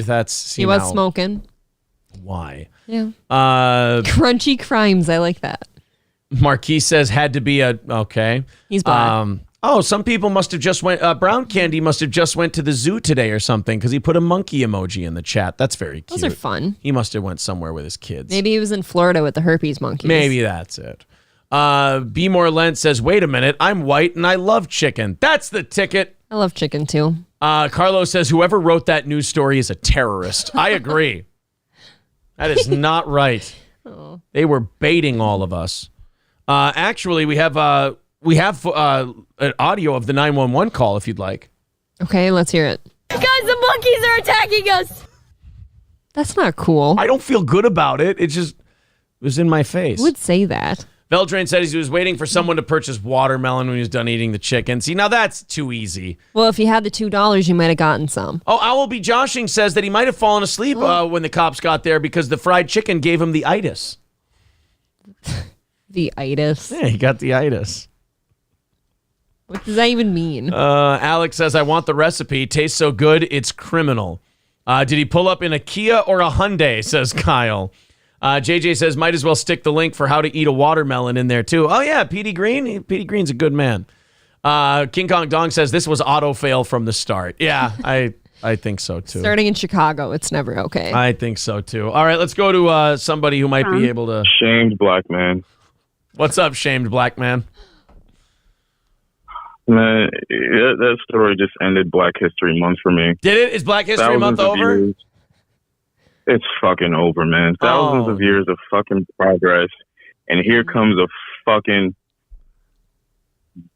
I'll say the word because I'm black, a dumb nigga robbing another nigga for his $2 in chicken. You know what? I'm done. I didn't want you to be upset. I just, So you're saying that if he's going to steal and rob, that he should be making it worth it? Right. Making it count? You're saying he should be robbing him for some filet? No, you should be robbing him for some fucking whiting. Okay. Well, thank you, man. I'm sorry that Black History Month. I'm sorry that Black History Month had to end early for you. Yeah. All right. Punching out. Take it easy. We're sorry. Man, Marquise is bummed. You should do some rap lyrics and pick up his day. Tubby said, when asked for a description of the assailant, the victim said, original recipe. That's not what he was asking. Jesus. Thank you, K Fallen, for the $2. He says, how does Shaka feel about the chicken story? Shaka, what do you think? Show is tasty. Oh, that's not. See, I don't think that was the point, but that's a very innocent response. We can get some for you later. Very innocent response. Big Boss Sperm Producer says, Marquise is a bottom. Doesn't that ruin Black History Month? I'm not going to read it the way you said it, Big Boss. Christ. Sperm Producer. I just read it. Tubby says, to get a confession, the cops throw in another order. Oh, that seems like entrapment. Have I ever... Okay, hold on. Have I ever told you this? You know that word that you didn't read in that guy's comment? Yeah. My grandma had a cat, and that was his name. Did I ever tell you that? No. And I never knew... Yeah, you did tell me that. I never knew as a kid that like meant anything, but it was indeed a black cat, so it was fitting, right? I mean, that makes sense. No. No. You do this so much. I wanted to sing a song for everybody. You know what? Who am I to tell you no? If you don't mind. They actually caught him singing a song.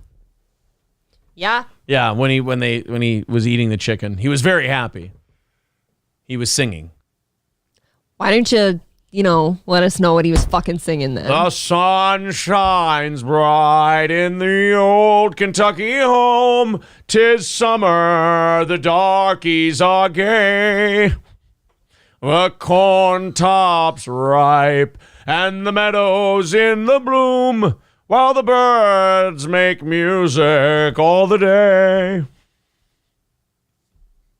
You didn't know that we were a musical program as well.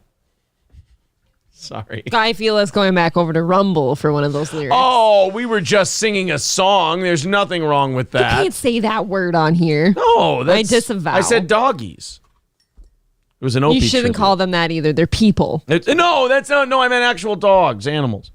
$150 away from today's goal. For some reason, I feel like it's a good time to bring that up. Streamlabs and PayPal link in the chat. Otherwise, super chats and memberships count as well. Streamlabs and PayPal. $150 away from overtime today. Also, let's hit the like button. Everybody hit like. What are we at right now? Hit the refresh button. Tell me where we're at like-wise. And hopefully we're getting close to 300, and we're going to park it at 400 at the end of the show today. Let's check over with our friends on Rumble.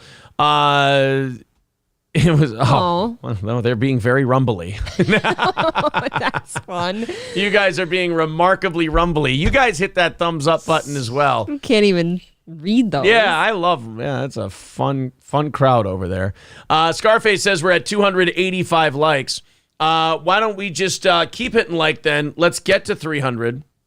And then we'll move on to the next story. That sounds good. Let's talk about next week's Minnesota Weapons Collectors Association's Gun and Knife Show, February 25th and 26th at the St. Cloud Armory on Veterans Drive here in St. Cloud. Saturday and Sunday, the 25th and 26th, you can buy, sell, and trade firearms and weapons, new, used, and antique, vintage, sporting, and collectibles. $10 admission gets you in both days.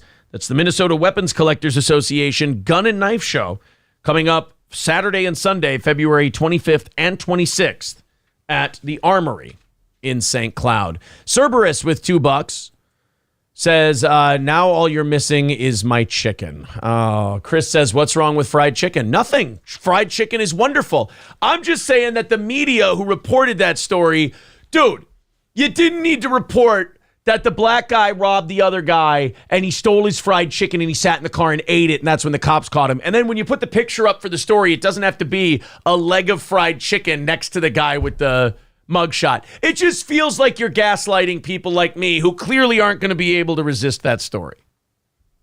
That's all I'm upset about. Happy birthday to Cheetos from Stoney's in downtown Rockville. Go watch the XFL at Stoney's if you're dying for football this week. They also have live music on the weekends. They have the best Bloody Marys you're going to find. It's a great party, fun dive bar. We're going to be doing our 9th anniversary show there Saturday, August 12th. Gino Bisconti and Canoe will be there. Corey, Johnny, myself, April. It should be a lot of fun. That's at Stoney's Bar in downtown Rockville. All Care Towing, 320-253-5203. If you're living in our area, you go in the ditch, you get in an accident, the car won't go. It's All Care Towing. Again, 320-253-5203 for All Care Towing of St. Cloud. Thank you guys very much for your support. Lemmy says, please remember that Stoney's gift cards will not be redeemable at the anniversary show. Is that true? Okay, I didn't. I'll check with Cheetos on that, but she could be right. I guess if a lot of people are coming in and they've got hundreds of dollars worth of gift cards, and they were going to be coming to the anniversary show regardless, I get that. I guess I understand that. I heard that. What? You heard what? I heard a sound from over here. What? No, I had shifted in my chair. That's not what it sounded like. Yeah. I'm just shifting in my chair. Just a guy trying to be honest about the sounds that his body's making. So what's the lore out there? I just saw you check in. What? What's the lore out there after? Oh, way too much. I'm going to have to check it after the show. Okay. Yeah. All right, here we go. Let's continue on. Oh, that's the fried chicken story again. God damn it. No, I'm not again. I'm not doing that one again. You know how we've been shooting down all of those balloons and shit? Oh, yeah. We've been shooting down balloons left and right, like 4 or 5 of them. I like calling them balloons, too, like making them sound innocent. Oh, Cheeto says, I joked about that. Okay, well, Lemmy, thank you very much for being vigilant, but Cheeto says he's joking. Guys, you can all use your cards. Yes. Veldrain with $5 says, I heard Black History Month is over. Does this mean we can resume rallies before March? No, there's no rallies, first of all, but no. Absolutely not. The Traffic in African says, nice cleavage window, April. Okay, look at me, and then look at the screen. Do you see titties? I see no titties. Well, you got to be more specific. Do you see titties on you? I'm always so confused. Do they want titties? Do they not want titties? Because if I wear anything that goes any lower than this, it's why are you such a whore? All right. Well, we've got Joe Biden finally addressing the UFO thing. You know, usually when you've got things getting shot out of the air, you know, the country's nervous and they're like, what the fuck is going on? And we look to our leaders to explain this shit to us. Usually. So let's see what Joe Biden had to say about the balloons. This should make us feel a lot better. Last week, in the immediate aftermath of the incursion by China's high-altitude balloon, our military through the North American Aerospace Defense Command, so-called NORAD. It's not so-called NORAD. It is NORAD.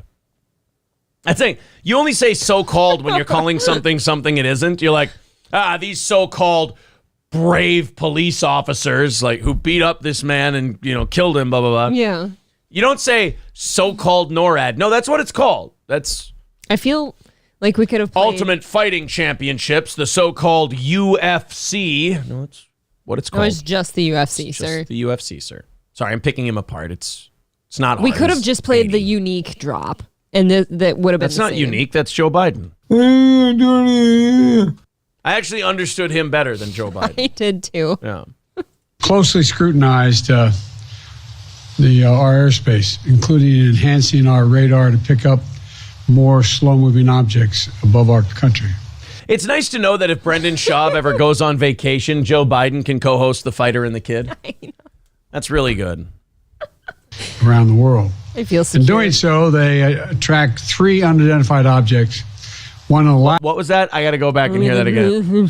Can we get the dick out of her mouth first? They got, he's trying to be diverse. He still has this morning's malto meal in his mouth. Well, 3 unidentified objects.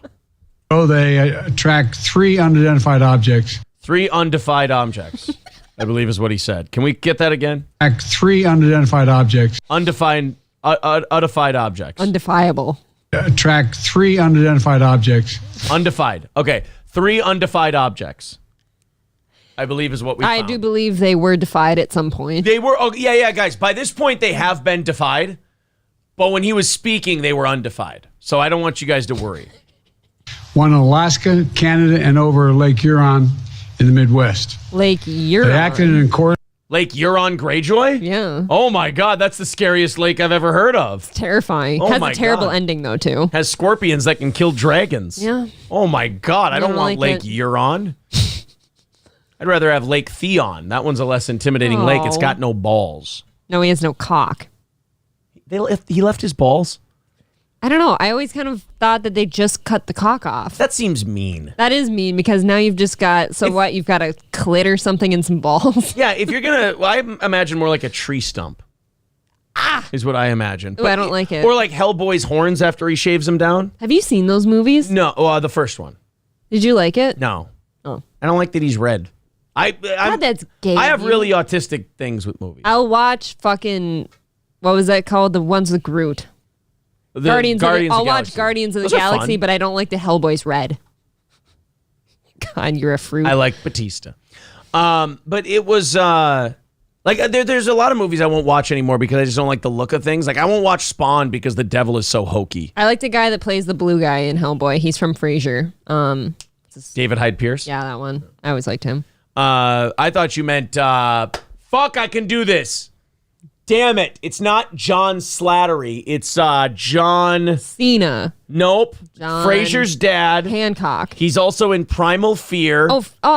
John Martin. God damn it. Lithgow. No. Who played Martin? This is gonna fucking bother me. In Frasier. John Mahoney. Son of a bitch.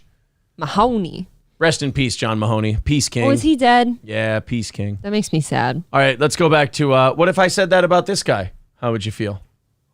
Relieved. Midwest. They Maybe acted not, in accordance actually. with established parameters for determining how to deal with unidentified aerial objects. What was that? One more time? And how do I... Is this a different time he said that word? Yes. They gave him another chance to say unidentified. For determining how to deal with unidentified aerial objects. Undidified? I think it was... that time it was an undidified object. Undidified.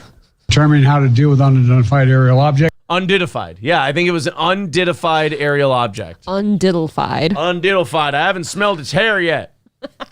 For determining how to deal with unidentified aerial objects in U.S. airspace.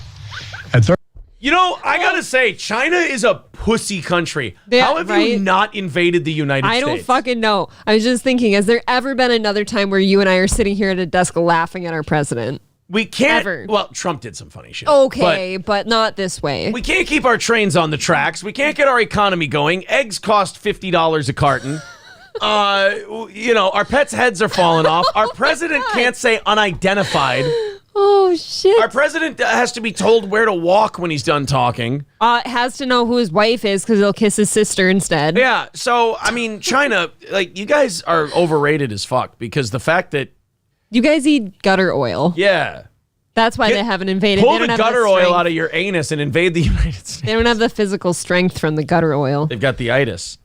Their recommendation, I gave the order to take... We are very sleepy from gutter oil.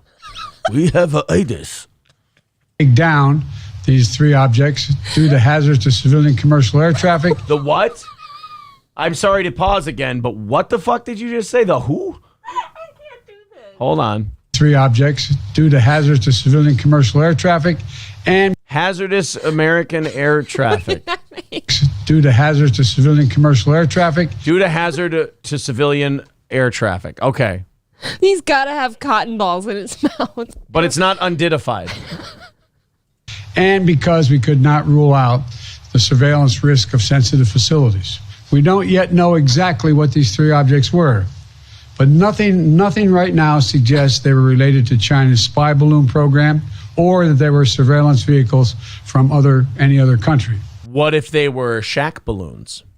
What if that was my community's balloon? current assessment is that these 3 objects were most likely balloons tied to private companies, recreation, or research institutions studying weather or... Wait, so you launched a missile into some poor fucking kid's balloon? You dick? It's actually our kid's balloon. Joe Biden really is the worst president. He just runs around firing $40 million missiles at kids' balloons. And he sniffs their hair after. Oh, you little dick. I like it when they're sad. Their hair smells funnier.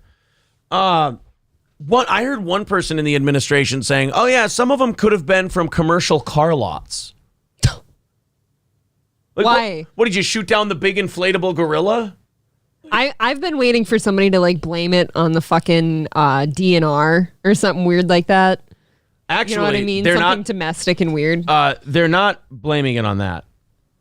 Are they blaming it on the booze? No, they're blaming it on the goose. The goose. That got the missiles loose. Yeah, that's actually... Blame it on the Trone. Yeah. Got the balloon in the zone. That's actually not true. That's not what they blamed it on at all. I'm sorry. I'm being ridiculous. What was it? They couldn't see it properly. They couldn't see the balloon properly. Their vision was obstructed, and they blamed it on the rain that was fallen. They blamed it on the stars that didn't shine that night because that can avoid visibility. No. That's whatever not what they said. do. Don't put the blame on you. Blame it on the rain. No. All that's wrong. Oh, really? They blamed it on their boots. No, they blamed it all on their roots. Because the balloon showed up in boots. Oh, and ruined their air traffic affair. Yeah. The last one to know, the last one to show. That balloon was the last one we thought we'd see there. And you saw the surprise and the fear in our eyes when the balloon showed up in the sky. Mm-hmm. But we roasted it. We shot a missile at it. And you'll never hear from that guy. There you go. I like how no one's claiming it either. No. Hold on. Actually, that's not who they blamed it on. Oh. The balloons, actually. They blamed it on the mandolin rain. They blamed it on the music on the lake. Yeah? A sad song, Driftin' Low. Like the balloon. Yeah. I'm sorry. Is that what we blamed it on? That's what we're blaming the balloon on now? Any other ideas for... what we're blaming this thing on? Sure. Trucker 18-wheeler ruins the bit by just writing, blame it on Jews. No. Max Brengel is very fun. Max says 99 Luftballons. Yes. Jesus Christ. Seth Because just says, oh God, you two stop it right now. No. Omaha. Tubby says, Aaron's spy balloon. The musical. Oh my God. Oh. Actually, it was they blamed it on the oil spill. They actually said oil spill and spy balloons coming. This winter we're on our own. The balloons came for the pollution from the train wreck in Ohio. This is a stupid show. For those I of you, agree with Kevin. Fuck this shit. Yeah, it's a bullshit show. Whoever came over here from Compound, I apologize for how terrible this is. Well, I hope you give us another chance to fuck it all up again, though. Actually, what happened was we shot it down, and when we told Kamala Harris that we shot it down, she said, really? And they said, girl, you know it's true. Ooh, ooh, ooh, we got the balloon. Sorry. Oh, man. Tubby says, I love this show. I'm going to subscribe to Compound now. I'm sure they're going to love to have you, Tubby. Just wonderful. Actually, they actually, oh my God. I need assistance. China actually took credit for the balloons. Did they? They said, my spy balloon. Oh, I think I want to know ya. It's fucking terrible. This is so awful. Oh my God, I'm finding this Adam the Man 69 says this show makes me want to watch Pokemon. Oh no, I've done too much. All right, let's should we continue with the president? The president had some things to say about the fucking balloons. I think we've exhausted the balloon lyrics. Yes. Conducting other scientific research. When I came into office, I instructed our intelligence community to take a broad look. Our intelligence community? Our integer community, I believe is what he said.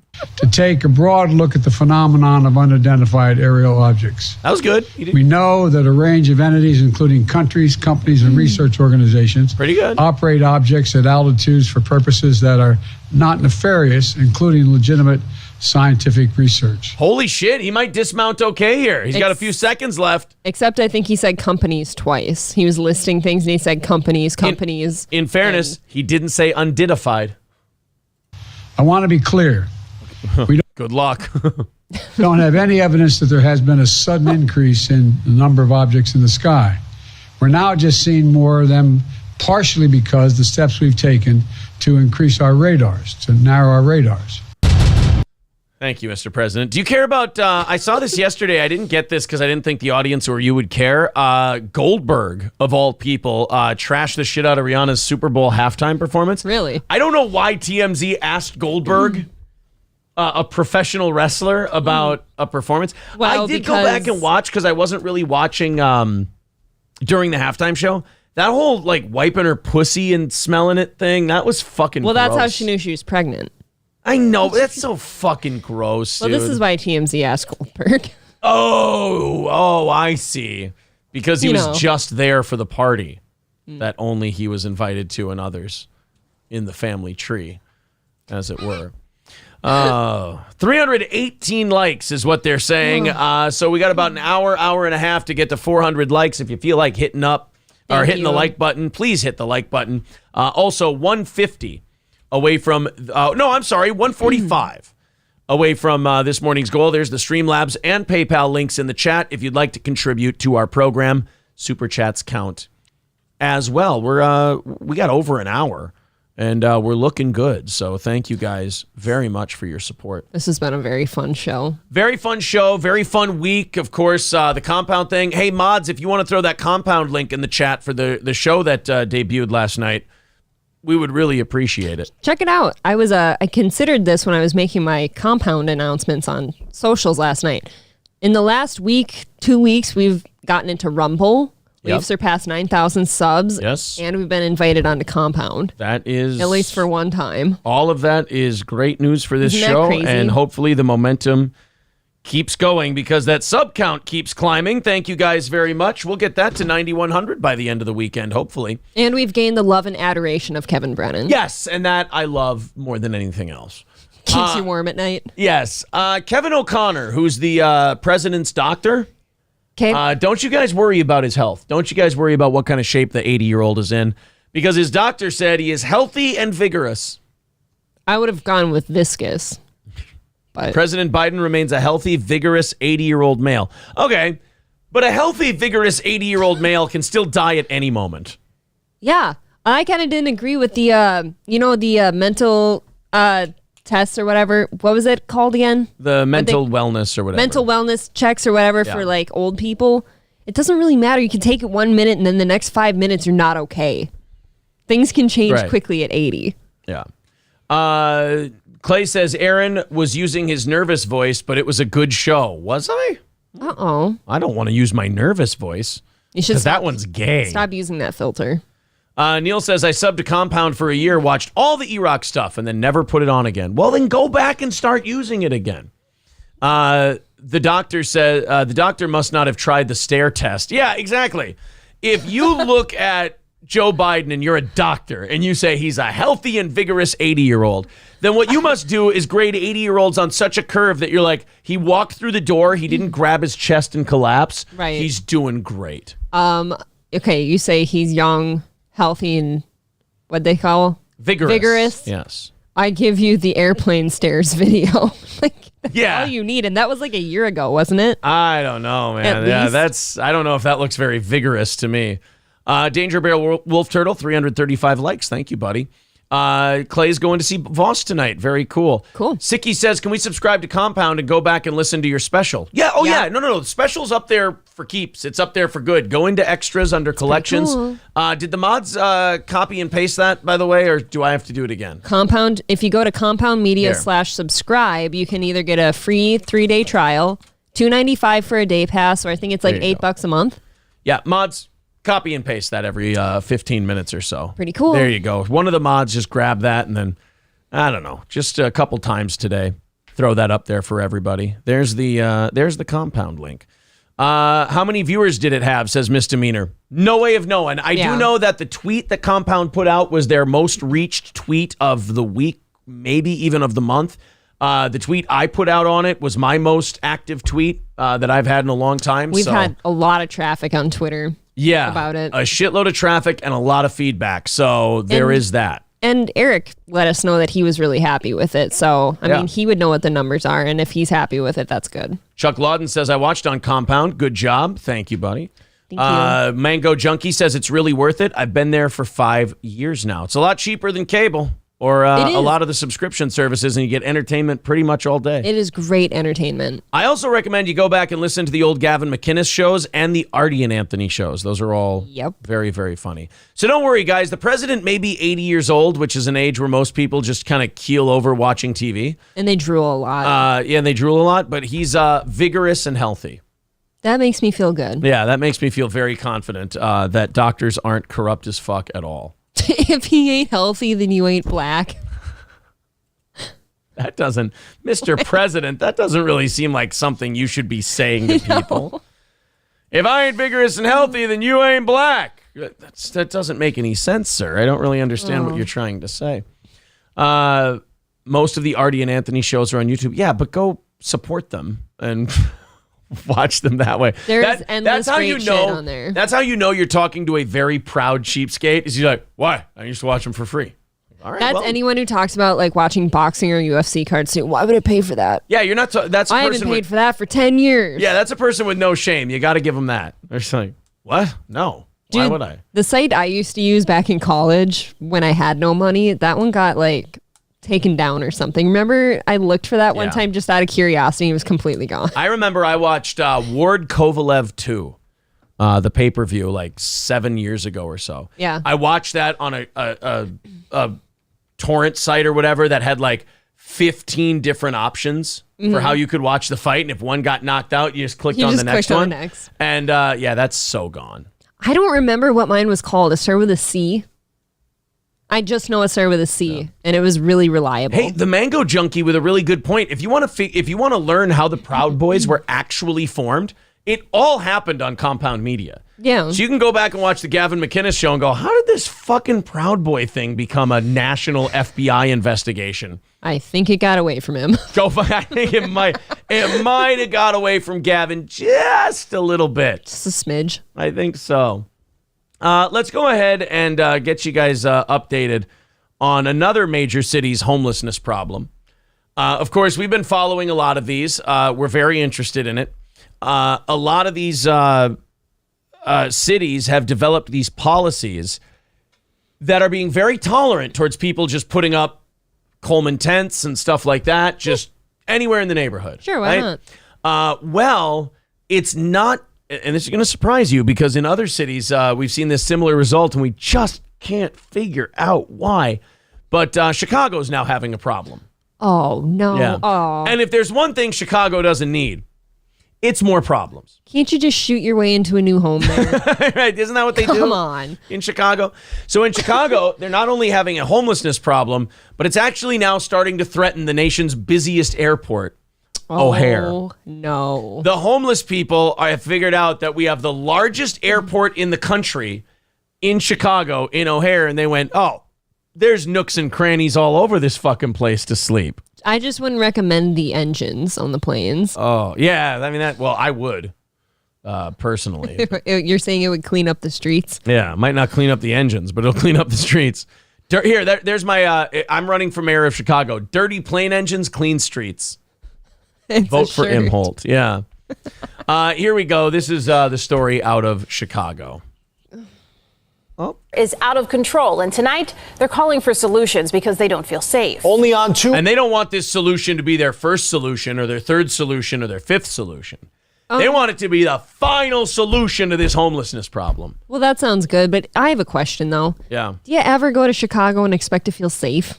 Why is that new? No, in fact, Chicago should be the dangerous city in America. If you're going to go there, you're going there because you want an adrenaline rush. Yeah, I think you go to Chicago for the thrills. Yeah. 2-hour Marissa Perlman reports on what they see in the overnight hours and what the city plans to do about it. Some of the thousands of Chicago's homeless population seeking refuge from the cold inside O'Hare. Employees sent us these photos of people sleeping on heater vents, using the terminal to dry their clothes, and trashing airport bathrooms. Oh, what does that do for you? I mean, don't you just look at this and go, oh, look, in real time, we get to watch an empire crumble. Okay, look, I get the sleeping on heater vents and shit, but like, what does this do for you? Why'd you do that? Wipes your asshole clean? There's rolls of toilet paper in the stalls. Yeah, bad news. They ain't flushing them. I heard that. That was your stomach. No, they're not. I'm sure there's some ass juice on some of those. Oh, come on. There doesn't have to be, though. No, I agree with you. But the homeless don't. They believe there has to be ass juice on some of that stuff. I just wipe ass juice everywhere I go if I'm homeless. Even when homeless people clean their armpits, there's still going to be ass juice on whatever they wiped with. They're just covered in it. Because to stay warm at night, they had their armpit surrounded by somebody else's ass juice. So they can fart on their armpit to keep the other person warm in the Chicago winter. Yeah, exactly. It's out of control. Those employees are Vonkeisha Chapman and Catherine Thompson. I know that that's supposed to be a Black History Month thing, that hat, but that's not sending the message that you think it does. Oh, no. I black out. Is that that's not a good message. Is that like an alcoholic thing? Like, yeah. That typically, whenever I've said blackout, it's either for bingo or getting remarkably drunk and passing out. Maybe she just kills people, but she goes into like these trance-like states and she doesn't remember, so it's just a warning to people. Okay. Not to get her all worked up. Catherine Thompson, tasked with cleaning up the mess. None of us feel safe. They work over... Of course not. You got fecal matter in your nose all day from cleaning up all the homeless people stuff. Yeah, but would you rather have that or a train derailment? Is that what I have to choose from? Yeah. It seems like every state's getting one. They're both toxic. They both kill fish, and none of them should be breathed in. Homeless people or train derailments. The new America, each state either gets train derailments or homelessness. You pick one. Oh, fuck. None of us can get a SpaceX ride out of here? Nope. Damn. Overnight hours as custodians in Terminals 1 and 2, where they aren't always covered by security. They both say they've been harassed by the homeless community who sets up camp during their shift. That's just it. Like, all of these people who are homeless advocates and like, we need to be nice and do this and do that. Do you ever like go and deal with the homeless? Because a lot of them can be just fucking assholes. They're evil. Honestly, right. I have had bad interactions with them. I've been spit in like by one of them, like spit in my face. It is really nasty. I mean, you're at the airport. This is the thing about homeless people. So they'll sit there in the airport, sitting on the vents, drying their clothes, moving in like they own the place. And then there's not even a level of gratitude or humility about it either. They'll just harass people and be shitty, and probably because they're either drunks or mentally ill. If I had to be homeless, I'd be the most like guilty conscious one. Like I would be like trying to hang out in this airport, but trying to help them like clean up things. So I'd be like welcomed in there or something, and maybe someone would buy me a treat. Just remind me, if ever we go to O'Hare Airport, remind me to no. bring a baseball bat in my carry-on. I don't see a reason. If possible. They've come up behind you. This one man followed us last night. From the time we get here to the time we leave in the morning, they be here. Their managers tell They do be here. They do be in. They do be in the airport. them to just be aware and call police. But police tell them they can't intervene unless they're physically touched. Trespassing. I ask you why. They just tell us to be careful because it's out of their hands. Like, they can't do nothing. They fart. They can't do nothing. See, we got big tits in here. Oh, yeah, we got old big tits airport worker. She doesn't look like she belongs at the airport. No, she doesn't look like she belongs in the workplace. In Chicago, really. Jessica Dubar with Haymarket Center, an organization that serves O'Hare's homeless community, says the numbers are increasing year to year. Haymarket encountered 618 new homeless people at O'Hare in 2022. Oh my God. That's up 53% from 2021, where they saw 431. I think a lot of people.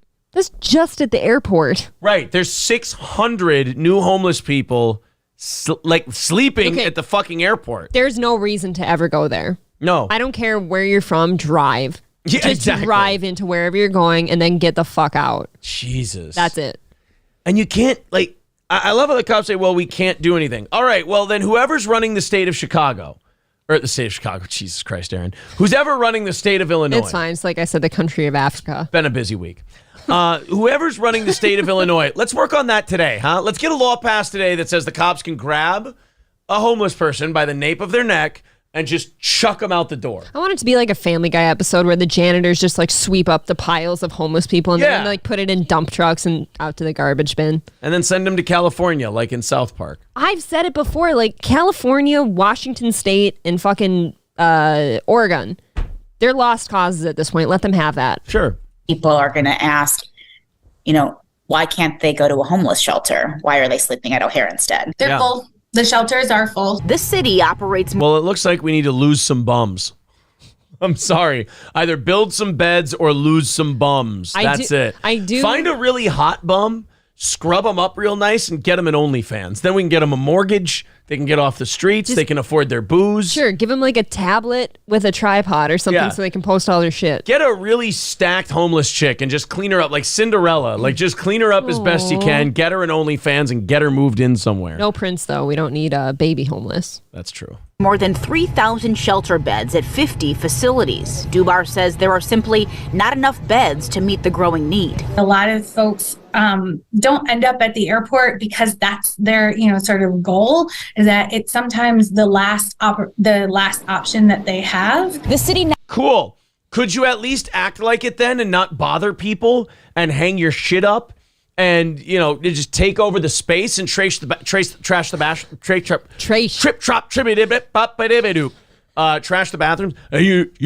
the bathrooms, you piece of trash. What? You got your homeless people. What? Your vagrants. What? Your smellies. What? Suitcase livers. What? Hanging up their dirty clothes. What? Their underpants. What? Their sweatpants. What? Their corduroy pants. What? Their denim pants. What? Their shirts. What? Their jackets. What? I'll tell you this, you piece of homeless trash. What? If old Stone Cold finds you. What? Drying your clothes. What? Wiping your little assholes. What? I'm going to stomp a mud hole in your homeless ass and then walk it dry. And that's the bottom line, because Stone Cold said so. There, we can get Stone Cold Steve Austin to take care of the problem. Now hoping $60 million in federal funding to fight homelessness will help. That money, announced Thursday, will go directly to expanding placement services here in the city. Yeah. Now, Haymarket Center, O'Hare, and the city, in respective statements, all agree. They say homelessness here in Chicago is not illegal, and the terminal space outside of security is considered public property, and the homeless community is allowed here. I think we should maybe change some of that legislation. Let's change some of that. Not that making rules has ever stopped criminals before, That's but true. Not like the homeless are going to be like, oh, we're not allowed here? Shoot. I guess Chicago does have some of the toughest gun laws in the country. That's true. A lot of tough gun laws in Chicago. A lot of crimes there. Yeah. It's not the gun's fault, That is, I am glad. Stuff like that, I'm just glad we live in a state where that's not as big of an issue. Yet. I'm really sorry, but there's a lot of stuff starting to happen with like St. Cloud and Minneapolis, St. Paul. It seems like every single day there's a new shooting. Just last night, another homicide. Before that, there was a big fucking car chase that ended up in 3 people shot. Yay. It's happening a lot. Neil with a good point. He says Chicago is the perfect place to be filled with dirty bums. Why would you want to export them to a better place? How about Southern California? It'll crack off eventually. They'll be fine. We had it's going to be like The Walking Dead. We had a herd of homeless break off from the main herd. Now they're heading towards Southern California. Oh, boy. Yes. $145 away from today's goal and a half hour of overtime. If you feel like contributing, there's the Streamlabs link in the chat. The PayPal link in the chat is there as well. And also, if you'd like, you could do super chats and memberships. If you feel so moved to help us knock that out. We are a filthy, dirty e-beggar talk show. And if we knock that goal out, we throw you an extra 30 minutes. And it means we had another successful week here on Steel Toe Morning Show / Evening Show / Compound Show. Speaking of the Compound Show. / Rumble Show. / Rumble Show. Lemmy put the link to the Compound Show in the chat. Thank you very much, Lemmy. Thank you. For that. Would you like to address something live on air so I don't have to do it later? Real quick, someone asking on the Rumble chat, was it Crack Streams that you used? Yep. Crack Streams. That was it. Okay. Yeah. What am I addressing? Brittany texted me and said, "Why does Aaron hate me so mean?" I don't want to address this later, so I want you to answer her. Don't text me. Text him and ask him why he's so mean. Here's what I don't get. I am a sarcastic piece of shit about absolutely everything. Tiny. And when I insult you, I'm smiling, which means you enjoy it. I'm fucking around. So no, I do not hate you. But if I'm really nice to you and I just have a one-on-one conversation with you when you call into the show, I'm not thinking about you when I'm talking to you on the show. I'm thinking about the hundreds, depending on how many are on Rumble, thousands of people that are watching this show at a time. So I'm thinking about making them laugh. And if that makes you feel bad, so I have to make that sacrifice. Brittany now says, we stressed her out. Yeah, Brittany says, "Oh my God, I was kidding. Jesus." We're doing a show here. It's funny. Don't kid Jesus. Jesus only deals with the serious. I had another homeless story. This is a good one. This show is weird. You know how we'll always criticize San Francisco and say, hey, all these new ideas you guys are coming up with, they're kind of dog shit, and it's going to lead to really bad shit in the future. Okay. Oh my God, San Francisco might actually be may be beginning to become self-aware. Thank you, stroke victim. Fetterman. San Francisco is starting to think that maybe their sanctuary city immigration policy is not that good of an idea and could be having a negative impact on the city. Oh, well, we can't fault them. They Hey. eventually got to this, A start's the right idea. A start's a start, right? No matter how late. Let's check it out. Deals with the fentanyl crisis. San Francisco is rethinking its sanctuary city policy. Yeah. Oh my God, are you saying that illegals are maybe bringing fentanyl into the country? How dare you? I don't get that take. San Francisco is filled with a bunch of Mexican-hating racists. I didn't know that. There are a bunch of right-wing bigots in San Francisco. Oh, okay. Yeah. Just for that idea. One supervisor, in fact, proposing legislation that would exclude undocumented immigrants who are arrested for dealing the powerful drug. We have Channel 4's Will Tran on the story for us live in San Francisco to explain. Will. Well, James, you can see City Hall right behind me, and it was City Hall that didn't... Sir, I believe it's Shitty Hall. Back to you. Acted sanctuary city back in 1989. Now, his supervisor, Matt Dorsey, has it his way that if you are convicted of fentanyl distribution and you are an undocumented immigrant, and they believe about 30,000 of them live in San Francisco, and that a vast majority of undocumented immigrants, if they are caught as far as distribution, they end up being undocumented immigrants, being the drug dealers. Yay. 30,000. In is San Francisco alone. Yeah, guys, might be time to do something about that. That is multiples of the town I grew up in. Oh my God. I mean, look, I'll try not to be too mean. Better late than never. Yeah, but what you gonna do now? You let it run rampant. I guess you're Fentanyl owns your city now. You're trying. I mean, honestly, if you're San Francisco, you're enacting this rule not because you want to. You wanted to be the woke capital. You know, hey, all these other people are out of their minds. Immigration is fine, so on and so forth. We're all mean for not being a sanctuary city. Now they're going, hey, we're going to give up on that dream, but only if you've been convicted of dealing fentanyl in the past. So basically, San Francisco's new sanctuary city policy is as long as you don't get caught dealing the fentanyl, right, you can stay here as long as you'd like. They're just, honestly, the law they're trying to pass is just to get the shit to shoe level so that they can just be a moderately shitty city instead of a complete failed state. If you are convicted within a 7-year span of your first conviction, you could be deported and that sanctuary city status will not be extended to you. Wait, so you have to be convicted once, and then in the next 7 years, you have to be convicted of selling fentanyl again. And then so really this isn't that much of a change, and they haven't even passed it yet. They're kicking the can down the road. Yeah. Boy, San Francisco just, I would actually rather have them commit to their dog shit policies or not commit to their dog shit policies. Instead of pretending. This is kind of like a middle ground, like compromise deal that's going to do absolutely nothing. Seems to me if somebody's breaking the law and you find out that they don't belong here, they just go back home. That's how it should be, in my opinion. Right. Sanctuary city status has obviously been around for decades, but it was Donald Trump at the time talking about securing the borders. And in fact, back in 2017, when he was the president of the United States, he threatened to withhold millions of federal dollars to San Francisco because Trump. Dude, I knew about sanctuary cities when like George W. Bush was president. Yeah. That's when I remember hearing about the border and all that stuff and sanctuary cities. Like that was a Bush thing. When did we become one? I don't know if Minnesota is. St. Cloud is. No. Those are refugees. That's different. No. A sanctuary city is if you're an illegal immigrant. Called that. I'm sorry. An illegal immigrant and we don't report you. Like, if the police catch you and you're illegal, they don't report you to ICE. Okay, I think people maybe were just calling it that then because we were taking refugees. No. See, we're a hillbilly city and people are fucking stupid and don't know what things are. That's what happened with St. Cloud. No, Thanks, you're not. Aaron. A sanctuary city is not a city that takes in immigrants. Every fucking city takes in immigrants, people. Ooh. Yeah. I don't know about that. In the United States, you're allowed to move wherever the fuck you want to. You can go wherever you want. They're pipelined to some cities.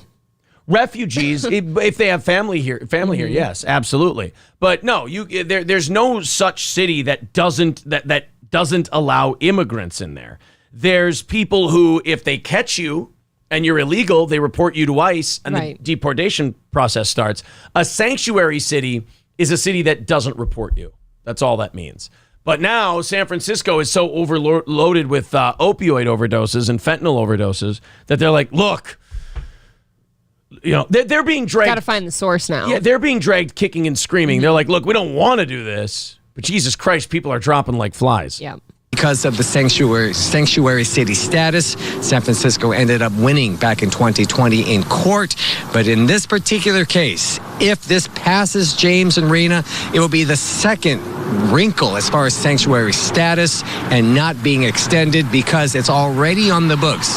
If you're an undocumented immigrant and you are convicted within 7 years of a violent felony, you will be deported. So this is just one more layer. How bad? So it's literally San Francisco doing the least they can. They're literally giving people 2 chances to stay here.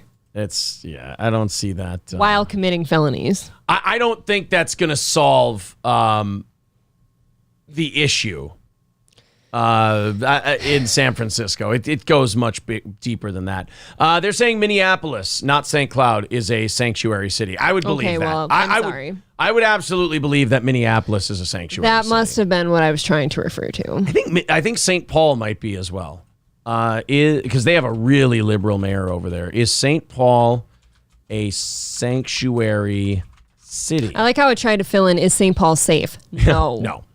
Minneapolis and St. Paul are both. sanctuary cities. Okay, there you go. Well, I'm sure that's not helping with the crime problem. Oh, no, I'm sure it's it's nipping the problem right in the bud. I promise. Where are we at likes-wise, guys? We must be closing in on that 400 by now.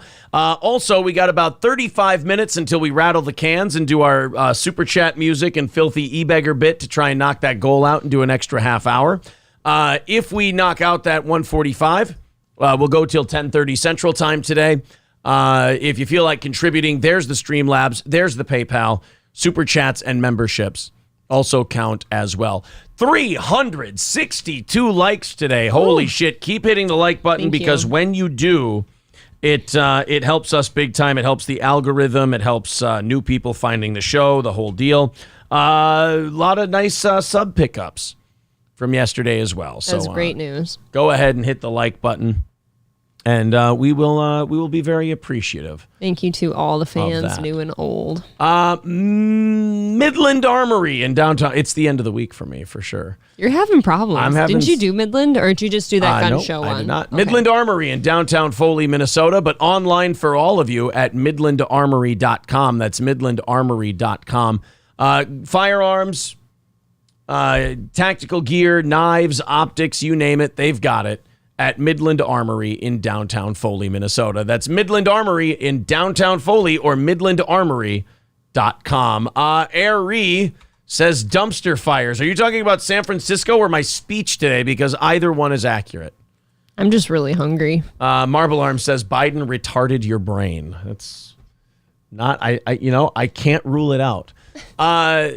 Red Fox Mad with $9.99 says money for April to get a German Shepherd puppy. That's very specific. I do like German Shepherds. They just make me nervous sometimes. Oh. They're just a little more aggressive. 140 now away from today's goal. Thank you guys very much. SCSU's Finest says, I went to Midland yesterday to pick up a gun that I had shipped. Nice. All right. When I pick up my next merch order, I think, which has been ordered. Yes. I'd like to stop by Midland.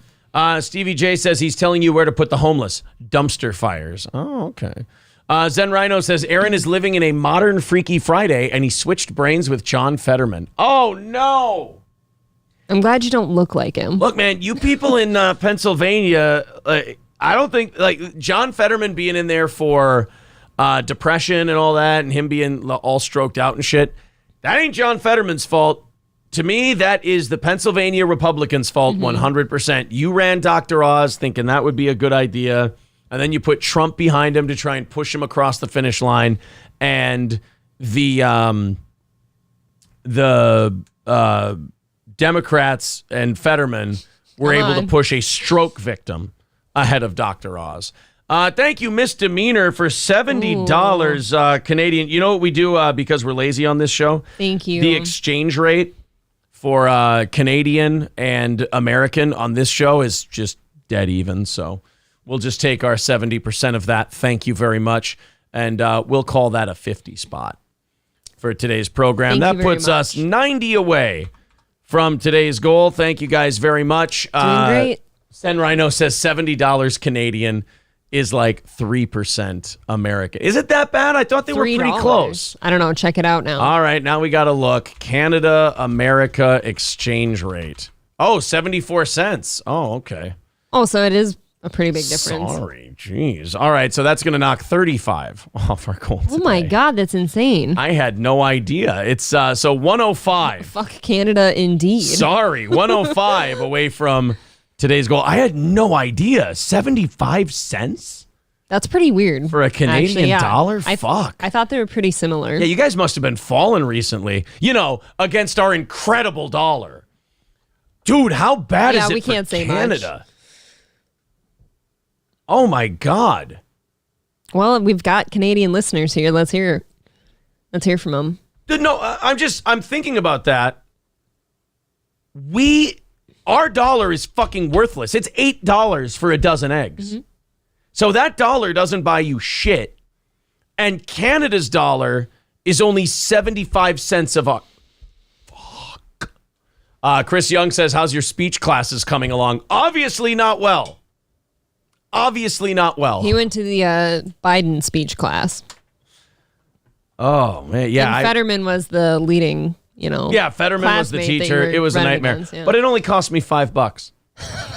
And that's $5. In today's economy? No, it's $5 Canadian. Oh. I saw this story, but I didn't watch the whole thing. I just saw the title of it, and I thought, we might be able to have fun with this. And if we can't have fun with it, our disgusting audience might be able to have fun with it. Okay.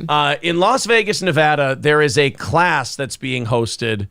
It is a dating tips class for autistic people. Okay. And to me, I think this could be a lot of fun. It could be fun. But who decided we needed that? Ready? If I'm teaching a dating class for autistic people. Yeah. Here's what it is. Uh-oh. Here's my advice. Ready? You don't have to freak the fuck out when the person doesn't like Rick and Morty, okay? Just hang in there. If the woman says she doesn't like Rick and Morty, you don't have to go nuts and flip every table in the restaurant. Fucking calm down. That would be number one. Have you told yourself that before? I'm just saying, I'm assuming that most autistic people who have trouble dating are Rick and Morty fans. And that's the main crux of why they're not getting chicks. I don't know what it says about me, but that's not the autistic direction I was going in. Oh, really? Where was yours? Somewhere even less intelligent. Oh, you were going to quit counting toothpicks. That's rude to do on a date. Yeah. Knock it off. If you really want to have success dating and you're autistic, take her to blackjack. You're in Las Vegas. You'll win her a fortune, and all your meals will be free. Rayman bankrupted a casino, and he was a retard. Slow, yes. Autistic, yes. But you count toothpicks, cheated at cards? That ain't retarded. How many retarded people you know play cards? Forrest Gump? Slow, yes. Autistic, maybe. But he charmed the pants off Nixon and won a ping pong contest. That ain't retarded. You went full retard. Need more proof? 2000, I Am Sam, Sean Penn, went full retard, went home empty-handed. Neil Preet says Rick and Morty got way more funny when their creator got canceled. Right? Well, it got him in the news, right? Yeah, I guess that's true. It still wasn't enough to get me to watch. So. Yeah, Rick and Morty probably got more press during that whole thing than anything else. Oh my God! Jason from Partners Pub in Sartell with $250 says this is for Aaron's speech therapy. Wow! What the shit? All right, the goal has been hit, and we are 100. April, write this down. Okay. 140 into Monday. Thank you guys. Jason. Thank you, Jason, very much. That is very kind of you, and I will promise that I will speak better when I come back from a weekend of speech therapy. 140 into Monday. 140 into Monday. Thank you very much to Jason. Jason. And go bowling and have a few beers and have some dinner this weekend at Partners Pub in Sartell. Of course, we had another full comedy show sold. I know we sold out the advance tickets. Did we even sell those walk-in ones too? Yeah, I did. I sold 20 of them. Awesome. That is great. So we'll be back there again next year. And then, of course, the anniversary show at Stoney's in August. Guy Sartell says, having my kid's birthday party there. See, you have one steel toe event and everyone wants to have their kid's birthday party They're there. awesome. I love that venue. That is a great place for a birthday party. Keep that in the back of our head for the next one. It's a great place for a birthday party, and for the comedy shows, it's one of my favorite venues besides Stoney's. It's really great. Yeah, because we get that booth that's kind of away from everyone, so we're not bothering anybody. Yeah. We're not distracting the audience. It's just set up correctly. Yeah, it's just set up real nice for comedy shows. Yeah.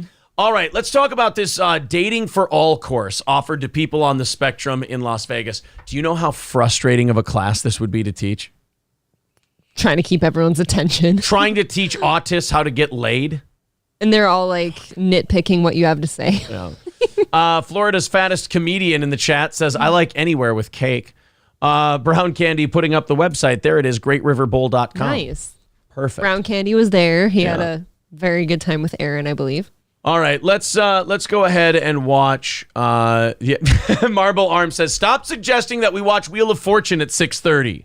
I like Wheel of Fortune. Yeah, Wheel of Fortune starts in 10 minutes. Can we just have our date, please? Sorry, Love Connection starts at 5. Yeah, Love Connect definitely starts at 5. It's Chuck Woolery. All right, let's figure it out here. Las Vegas autistic dating course. The only reason I'm stalling is because I feel like the lead up to this story is going to be way more satisfying than the actual story. Okay, based on the picture, do you see why I went with the toothpicks? Oh, look, Jesse P.S. from Pot Awful is in the middle. Ugh. That's nice that he's learning how to get laid. I think that's a wonderfully positive step. Oh no, what What the fuck? That's what I'm saying.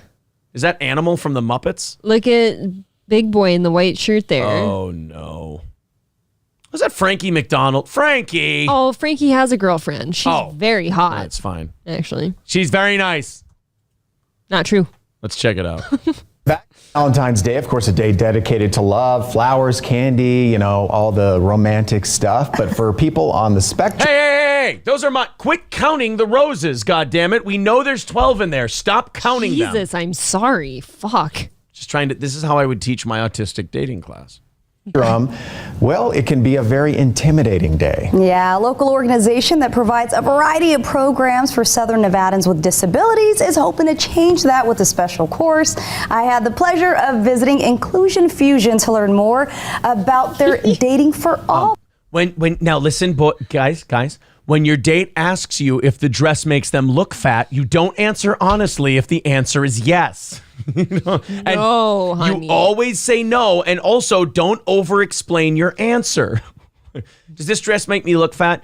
Well, actually, if you turn to the left a lot, like about 15 degrees, actually, it does look like you have a weird little pudge right here and a paunch. But then if you turn 35 degrees more to the right, it actually kind of disappears. But it does look like you have kind of a weird roll right up here. But I think it's the way the fabric actually catches your skin. I think that's actually just extra skin and not fat. So, I don't know. I mean, you could make an argument that you look fat, but probably not. I'm sorry I asked. Program and how it's empowering people with the tools to find healthy companionships that they're looking for. Inclusion Fusion is an organization here in Las Vegas, Nevada. I found the tools. Oh, sorry. Look at these. Oh, no, they're playing Uno. Lovely friends. Oh, but isn't this people who are supposed to be alone? Like, look at the person at the head of the table, though. I know. I can't do this. Like, look. God has a plan. All right? Mm-hmm. Maybe these autistic people are supposed to be alone, so they invent rockets and shit. Right. You and know? they don't need a woman clogging their brains. If they get pussy, their heads are going to explode. They won't know how to handle it. These classes are actually fucking with nature and fucking with God. These guys are supposed to be playing Uno, and while they're playing Uno, they're trying to develop self-driving cars and shit. They're supposed to think of stuff that's completely impossible, but they're so autistic that they can't be stopped, and they actually work until that impossible thing gets accomplished. If you throw pussy in there, that's like throwing a monkey wrench into machinery. Yeah, I want all my incredibly smart people to be asexual. Yes. No sex. We're not sex guys. I want my remarkable autists to have no pussy, because A, they don't seem to be chasing it, so they're fine. I think it's rather bigoted of you to assume they want pussy. Right. Stop projecting your... So they can get dick. Nothing. I want them locked in a room with Uno cards and Dungeons and Dragons thinking up how to save the world. How would one of them yell Uno, Aaron? You start fucking this guy, he ain't going to be able to focus on anything else. He's just going to be chasing pussy until the day he dies. I want him thinking about nuclear fusion. All the time. Never stop. I want a little helmet attached to him, and every time he thinks about something other than nuclear fusion, I zap him. Jesus Christ. Provide programs for individuals with disabilities, primarily autism. And these programs include social groups, life skills classes, cooking classes, dance classes. And though the center welcomes all ages, cousins... Why don't they just fuck each other? I don't know. Think about it. That's true. You're all together on the spectrum. Why You're not basically trying to teach autistic people how to trick normies into blowing them. Like, why don't you just let the autists fuck each other? Yeah, this seems kind of dumb, actually. I feel like they're almost working against me in a weird way. Mia Fortunato and Jake Rich have made it their mission to make sure that adults on the spectrum are living their very best life. Growing up in the community and also working in the community since a young age, we were able to see, I guess, the gaps that were missing. And we saw that once they graduated from high school and once that they graduated from their ABA program, there wasn't really anywhere for them to go to socialize and have fun and be an adult. But at Inclusion Fusion... Right. This doesn't look adult. Do adults sit around playing Uno? Not only that, right, they don't have anywhere to go and be an adult because they're fucking autistic. That's like the way it is. Just like God intended. Again, you're fucking with God now. And then you put them in a place that looks like a daycare and you're like, look, they can be adults. It's like once you take them... This is the problem. When autistic people have structure, yeah, they can work within the confines of whatever you're teaching them. You're giving them this knowledge inside of structure. They take it out into the real world, they're going to fuck shit up. Don't teach an autistic person how to get pussy. They're not equipped to handle that information. It's great when you're doing little exercises and shit like that, but they're going to get out there on the strip, or they're going to be downtown, and some bad shit's going to happen, and they're going to be like Lenny from Of Mice and Men and just squeeze somebody and start swinging them like this. Stop screaming. Stop screaming. Burn, baby, burn. So to quote you correctly, you believe that autistic people will just walk around the strip or Fremont and just sexually assault somebody on the... No, they'll squeeze people to death like Lenny from Of Mice and Men. Because in the class, you have structure. Out there, it's chaos. What are you doing? You're giving like severely autistic people pickup skills and game? I have an idea. Why don't you give a boa constrictor opposable thumbs and a machine gun? Jesus. Giving a lot of credit to these people. Well, I find them to be very smart in certain ways. He's sticking up for his own. Age is but a number. We'll never age out of our programs. In addition to teaching important life skills, Inclusion Fusion provides opportunities to socialize with peers. A majority of the people who walk through our doors want that socialization and they want to make friends since we really listen. Like, what are you going to give that? You teach him how to finger abroad? They taught him how to paint his nails. Why don't you give a vegetarian a steak? Same amount of usefulness. Jesus Christ. This is a mistake, you guys. Gonna need to get this guy some anti-gingivitis. Teach them how to brush their teeth or fold laundry. Mouthwash. Jesus. Listen to our clients. Actually, they probably know how to fold laundry like a motherfucker. Their corners are matched up nice and tight. I don't know. I'm having a hard time really being honest on this program here, because maybe if it was Rumble, I could be, but I think you're giving a lot of credit to some people. Want and the goals that our clients have, a lot of their goals was to date. But with so many unspoken rules and societal expectations, finding love, well, it can be daunting. You're all there in the room together. Just talk. Pick one. Yeah. I'm not going any further with this. I'm going to get in trouble. That's kind of how I feel. Like I'm holding back over here. Jesus. I mean, Frankie McDonald is awesome, and he found a girlfriend without help. By the way, this is not me shitting on the autistic people. This is me shitting on the people doing this to the autistic people. You're putting them in a room and you go, hey, let me give you some ideas of shit that you're not ready for. I don't like that. I don't feel like anybody asked for that. Yeah. You just kind of took it upon yourself. Like, oh, I see a lot of autistic people that aren't dating. Let me put them all in a daycare together. This is women's fault. Notice that the director's a woman. Women, for some reason, feel the need to hook up single people. I don't know why they feel that way. Like, you should have this, you should have that. I could introduce you to someone. Stop it. You see his teeth. He loves Uno. Leave him alone. He's happy. Yeah, why do you have to fuck with happy? Right, they're happy. If you introduce them to hitting on women and trying to find love, you're going to make them fucking miserable. Yeah, what if you overwhelm them? What if they're not ready for that? All because the woman who directs this program, I think it would be so cute if I got a bunch of autistic people to date each other. Great. Let's cause a nightmare. This is like a scientist going, hey, why don't I try to make this cancer into AIDS and then make it vaccine resistant? That sounds like a good idea. I put it in a beagle and worked a treat. Actually. Fuck. I don't know if you know that. This is an awful idea. Yeah, Brian says, shut it down. John Taffer should be in there. Yes. Shut it down. You're going to get somebody killed. This is an embarrassment. Look at him. He's counting toothpicks. Leave him alone.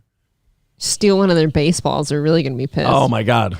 Touch an ear. Brown Candy says, sorry, this isn't going to work out because you keep eating my glue and I don't like to share. See what I mean? What if somebody got really pissed for something dumb like that? Right, Michael, with another question. At what age can an autistic consent to intercourse? Right, depending on how bad on the spectrum you are, like you could be enabling some really bad shit. Yep. That's a really good point. You know what autistic people are good at? Finding shit that makes them happy. Leave them alone. Let them do that. I feel like also we need to, if we're going to introduce dating and therefore that leads to sex down the road, we need to be... See, this is where I don't know what I can say here. You guys need to be careful with what kind... Yeah, stop giving fucking Thor's hammer to Beetlejuice from the Howard Stern show. It's not a good idea. Well, we don't need any of these from these people either. Oh. You know what I mean? Like, why would you write the N-word? It's really risky. It's really strange. Just teach them to be a radio host. Worked for one guy I know, says Keith Sartell. You're right. Let them This is the problem. Like when Victoria's Secret made that one chick a model, that was fucking creepy. Stop making people do that. Yeah, and I followed that chick, like, ironically on Instagram just to see what she's up to. And there's a lot of companies out there that have her, like, do shows and stuff and, like, weird videos that just kind of look like you're kind of making her do this thing. Yeah. And it doesn't seem right. It seems like It seems like putting her on display for less than savory reasons. Triple N says, I love the Nick Mullen bit about the working title for Of Mice and Men being a dangerous retard. That is very funny. I've never heard that before. It's pretty goddamn good. I'm going to pretend I'm an autist so I can go to the meetings and slay slow-minded puss. Right, there's also animals like John Hahn out there who are going to do terrible, terrible things. Yeah, you could pull a what's his name, Adam Sandler stunt from 50 First Dates. I can't read. Yeah. This is guys, remarkably bad idea. Autists are happy because they don't have kids, says Balls Deep. Lou Ferrigno says the ratios are 50-50. Aaron is right. Why don't they hook them up with each other? Exactly. Or just don't. If they want to hook up, they'll show interest. If not, leave them alone. That is true. Why would you, like, force something like that? Again, because you're a woman, you think it's so cute to just be matchmaker. I don't, though. Go find your own man. Quit trying to hook up autistic people to fill the void your cats can't fill. Pell L says, so you are saying this is like teaching Zumach how to be a decent human being. Okay, actually, the autists actually have a better shot. Zumachs don't need to be, like, dating, though. Actually, I'll tell you this. The autists have a better chance of finding love, I think. True love. Yeah, Lemmy says, I feel like this is grooming. In a weird way. A little bit, yeah. That's kind of what I was trying to keep to myself, too. I'm not sure you want that. Like, you look at some of the people that were in that video, they're not okay to just go out and start hanging out. But that chick, yeah, they're maybe good in, like, that supervised, like, classroom situation, but then they're not sure when they leave there. But that woman who started this whole thing, I guarantee you she wears this like a badge of honor. Like, I've started an autistic dating group. Oh, boy. You know? Yeah, exactly. Shane F. says the only no touch are the ears. Otherwise, this is as easy as banging quadriplegics. I hope you guys are doing none of these things. Trucker 18-wheeler says these are probably single ladies pushing it. 100%. And other single ladies will give her a pat on the back. Like, you're really doing the Lord's work here. I'm proud of you. April, not just other single ladies.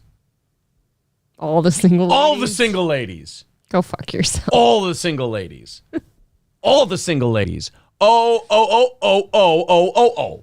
Can you do her hip moves, though? Can you get up and shake them for us? He doesn't have any undies on. I got to do a little better with my core before I start putting those kind of moves into play, I think. Plus, I promise people no boners today. All right, guys, there's our compound special. There's the link in the chat if you want to go check that out. Of course, subscribe to Compound however you'd like to, and check out the Steel Toe Show, and let them know just how you feel about it. So there's the dating autist story. Let's get off of that one. We were talking about San Francisco a little while ago and what dog shit shape that state's in. Yep. Not only is San Francisco in terrible shape, but California in general is witnessing an exodus of its citizens. Not a surprise. The latest count shows that in just 2 years, California has lost 500,000 people. And I'm talking about birth, death, moving out. The net shrinkage in California's population is 500,000 people in 2 years. So you know what scares me about the people included in that are moving out is I'm afraid that they're moving out of their shithole state to another one just to make that another shithole state. And they think they're doing nothing wrong. Or like they behave the same. It could be like the people who vote in the minority in California are leaving, which means that majority is going to gain even more power in California. Okay, but if it stays in California, that state's lost. Right, you're trying to just fence it off? Fence it off, leave it there. Fingers crossed the minority voters are leaving and behaving as the minority voter. Yeah. The population decrease was second only to New York, which saw about 15,000 more people than California leave. California has been seeing a decline in population for years, with the pandemic pushing even more people to move to other parts of the country. The primary reason for the exodus is the state's high housing costs, but other reasons include the long commutes and the crowds, crime, and pollution in the larger urban centers. The increased ability to work remotely and not having to live near a big city has also been a factor. And you say this to the leaders in California, and they just don't think anything's wrong. It is like they have blinders on, or they have like a weird filter where they can't see or hear any of the problems. Yeah. I don't know how they exist that way. Well, the reason, I'll tell you, it's because the reason is the leaders there now are the same leaders who made the shitty policies that made all this happen. They don't want to walk it back. They don't want to have to be the ones to go, oh, yeah, we fucked up. We screwed this up. We're going to, because if you then blow it up and say we're going to start over, then the voters are going to go, well, then why don't we just go vote for the other guy? If you guys are just going to blow this up and you're admitting that the way you did things was a failure, that's sending a message to us. Remember, it's about power. And if they admit they were wrong, they're going to lose power. Yeah, so in California politics, instead of doing the right thing, they'd rather just watch their state descend into hell. Because at least they get to be, it's pride. What's the saying? Better to reign in hell than serve in heaven. I guess so. And they want to reign in hell. But yeah, California now has to basically has to latch onto their failed policies, and they have to kind of do the thing that people do about communism. They have to go, well, we just haven't, leaned in hard enough. That's the problem. Sure. Once we really lean in and a generation, lives with these policies, it's gonna be much better. But yeah, they've lost 500,000 people. It doesn't get better. That's just it. It's not gonna get better. That's just it. I was gonna count oh, well, how many years have to go by for, a big chunk of the population if we go 500,000 every 2 years? It's going to get higher than that. Yes. That's going to step up. Absolutely it is. It's going to be just the homeless people left. Yeah, for sure. Michael Mitchell says, then that would mean they would have to pay reparations for the monkeypox. Oh, my. I did not know that there was going to be monkeypox reparations. Oh, my God. Big Dude says, what is the call-in number to talk to you guys on air? Oh, well, here you go. Whoops. It is in the chat. There you go, buddy. If you'd like to call in and talk to the show, throw it right there in the chat. All right. Leo DiCaprio. Okay. I don't get this fucking guy. By the way, I watched... what do you mean? Everyone gets the same Leo. I don't get Leo DiCaprio. I watched, I started watching Shutter Island again the other day because I wanted to take a nap. And I turned on Shutter Island, and Shutter Island is now, it's officially a movie that if you watch twice, it sucks and it's boring after that. Yeah, because I haven't. You watch it the first time, it's like The Sixth Sense. You have no idea what the fuck is going on. Yep. Then the second time you watch it because you know what's going on, and you're like, oh, I see. But then I watched it for the third time recently, and I'm like, oh, this is so fucking obvious now that this movie's not even any fun. To me, that's kind of like watching Inception. It's the same concept. Like when I watch Shutter Island now, and this guy's on the ferry, and then he gets off, and all of the cops are surrounding him with fucking rifles, and they all look really nervous. You're like, oh, well, that's, obviously, because the guards here don't like the experiment that the warden's doing, and they think they're going to have to fucking cap this guy right away. Yep.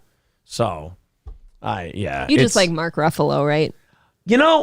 Mark Ruffalo is insufferable as like a human being, and like when he talks about politics and fracking and shit. I really enjoy Mark Ruffalo as an actor. I do too. I like him. I like him a lot. I wish he'd always be the actor and just never be a real person. I wish Mark... Usually that's how I feel about my actors and like celebrities in general, athletes and shit. I don't want to know your politics. I want to picture you the way I see you on the screen. Yeah. That's it. Also, the... Ruffalo and Zodiac was really good. And Zodiac's one of those movies where I know it's a good movie, but I just can't hang in there. Yeah. With Zodiac. It just gets kind of boring for me. And also when you know that they're not going to catch him at the end, something about that kind of fucks it up for me. When it's something historical like that, you already know how it ends. Yeah. That's true. You know what movie I do want to watch? I started it one time and I think I was too tired and I wasn't in the mood for it. Maybe I'll watch it this afternoon before the kids get here. Guys, tell me the name of that movie that has Michael Keaton in it. And they run a newspaper, and I think it's Ruffalo too. And they're reporting on the Catholic Church abuses. That was a really good movie, and I can't. And it's got a great cast in it too. It does. I know what that is. Oh, God. Shit. Michael Keaton, Catholic church movie. There you go. Catholic church movie. Spotlight. Mark Ruffalo, Michael Keaton, Rachel McAdams. Liev Schreiber is really good in that, too. That's what it is. Spotlight. I want to watch that one really bad. I watched like the first half hour. I was like, that's solid. But I think it was one of those movies where you got to be awake. You got to watch it during the day. Yeah. Otherwise, you're like, oh, that's man. like trying to watch Frost Nixon at bedtime. What a dumb decision. That is pure sleep material. I love Frost Nixon. It's good to watch one time. I will say it's a greatly made movie to watch one time. That's it. I can watch it in parts as many times as I want. But I don't think I can watch it one time through. All right. I almost want to call into the show just to tell Aaron a joke, but said, fuck it, I will just type it. Well, I mean, if you want to call, you can call. Joe Smash, thank you for renewing your membership. He says, if California is losing that many people in their state, shouldn't they lose some electoral votes? Yeah, I think they're going to lose 2 or 3 seats. Don't look at me. I don't know. Yeah, I think Corey said 2 or 3 seats. Okay. MN Viking says, glad to be back listening to the show. Keep up the good work. Have you seen Fargo show with Billy Bob Thornton? I have not, but it's good to have you back, MN Vikings. Do we make him apologize yet or no? Or should we just wait and don't see? look at me. You know how I feel about this. Let's wait and see. Maybe MN Vikings apologizes again. Who knows? But anyway, Leo DiCaprio. That's how I got on this thing. Okay. Leo DiCaprio, as we know, fucks young girls. Okay, that came out wrong. That came out incredibly wrong. He likes the 25-year-old. He fucks young women that are of age. He does nothing illegal that I know of. But he likes to fuck like 22, 23, 24, 25 years. Like once they're 25, he's done with them. The problem, that's right. It's like when they give that speech in The Wedding Singer about the Fonz. Nobody wants to see a 50-year-old guy hitting on chicks. So as Leo gets older and these girls are still 23, like when he was 35, you're like, good for Leo. Mm-hmm. When he was 40, you're like, yeah, it's okay. Okay, buddy. But now he's 47 and you're like, dude, fucking, like, you got to move up into the 30s now, bro. The bit's over. You got to fucking move up into the 30s because a 47-year-old man has nothing in common with a 23-year-old. Or shouldn't. I think we know a few other people that do this. So we probably should just. What, Gino and Canoe? At least she's 30. They're a lovely couple. But she's 30 years old. She just turned 30. But anyway, I'm not going to let who I'm friends with get in the way of my opinions. Leo's fucking creepy. Which is okay. You're allowed to be. You get to be when you're him. If you're 54 and you're shacking up with a 30-year-old, good for you. If you're 47, you're shacking up with a 23-year-old, good for you. But this article says that Leo's fed up that he has a reputation for dating young women. It really bothers him. No, but you don't get to feel that way. You only date young women. Right. If you were fucking a 42-year-old, yeah, then you can be mad that people say you only fuck young women. Yeah. But you only fuck young women. It's like saying, it's like Ellen DeGeneres going, God damn it, I'm tired of people thinking I'm a lesbian. As she renews her vows. As she just eats pussy all day long now that she's retired. Just munch, munch, munch, munch, munch, munch, munch. You know? By the way, who won the breakup, her or Anne Heche? Anne Heche took it hard. Yeah, right into a house. But at any rate, you can't go ahead and date the 23 and 24-year-olds. It's fine.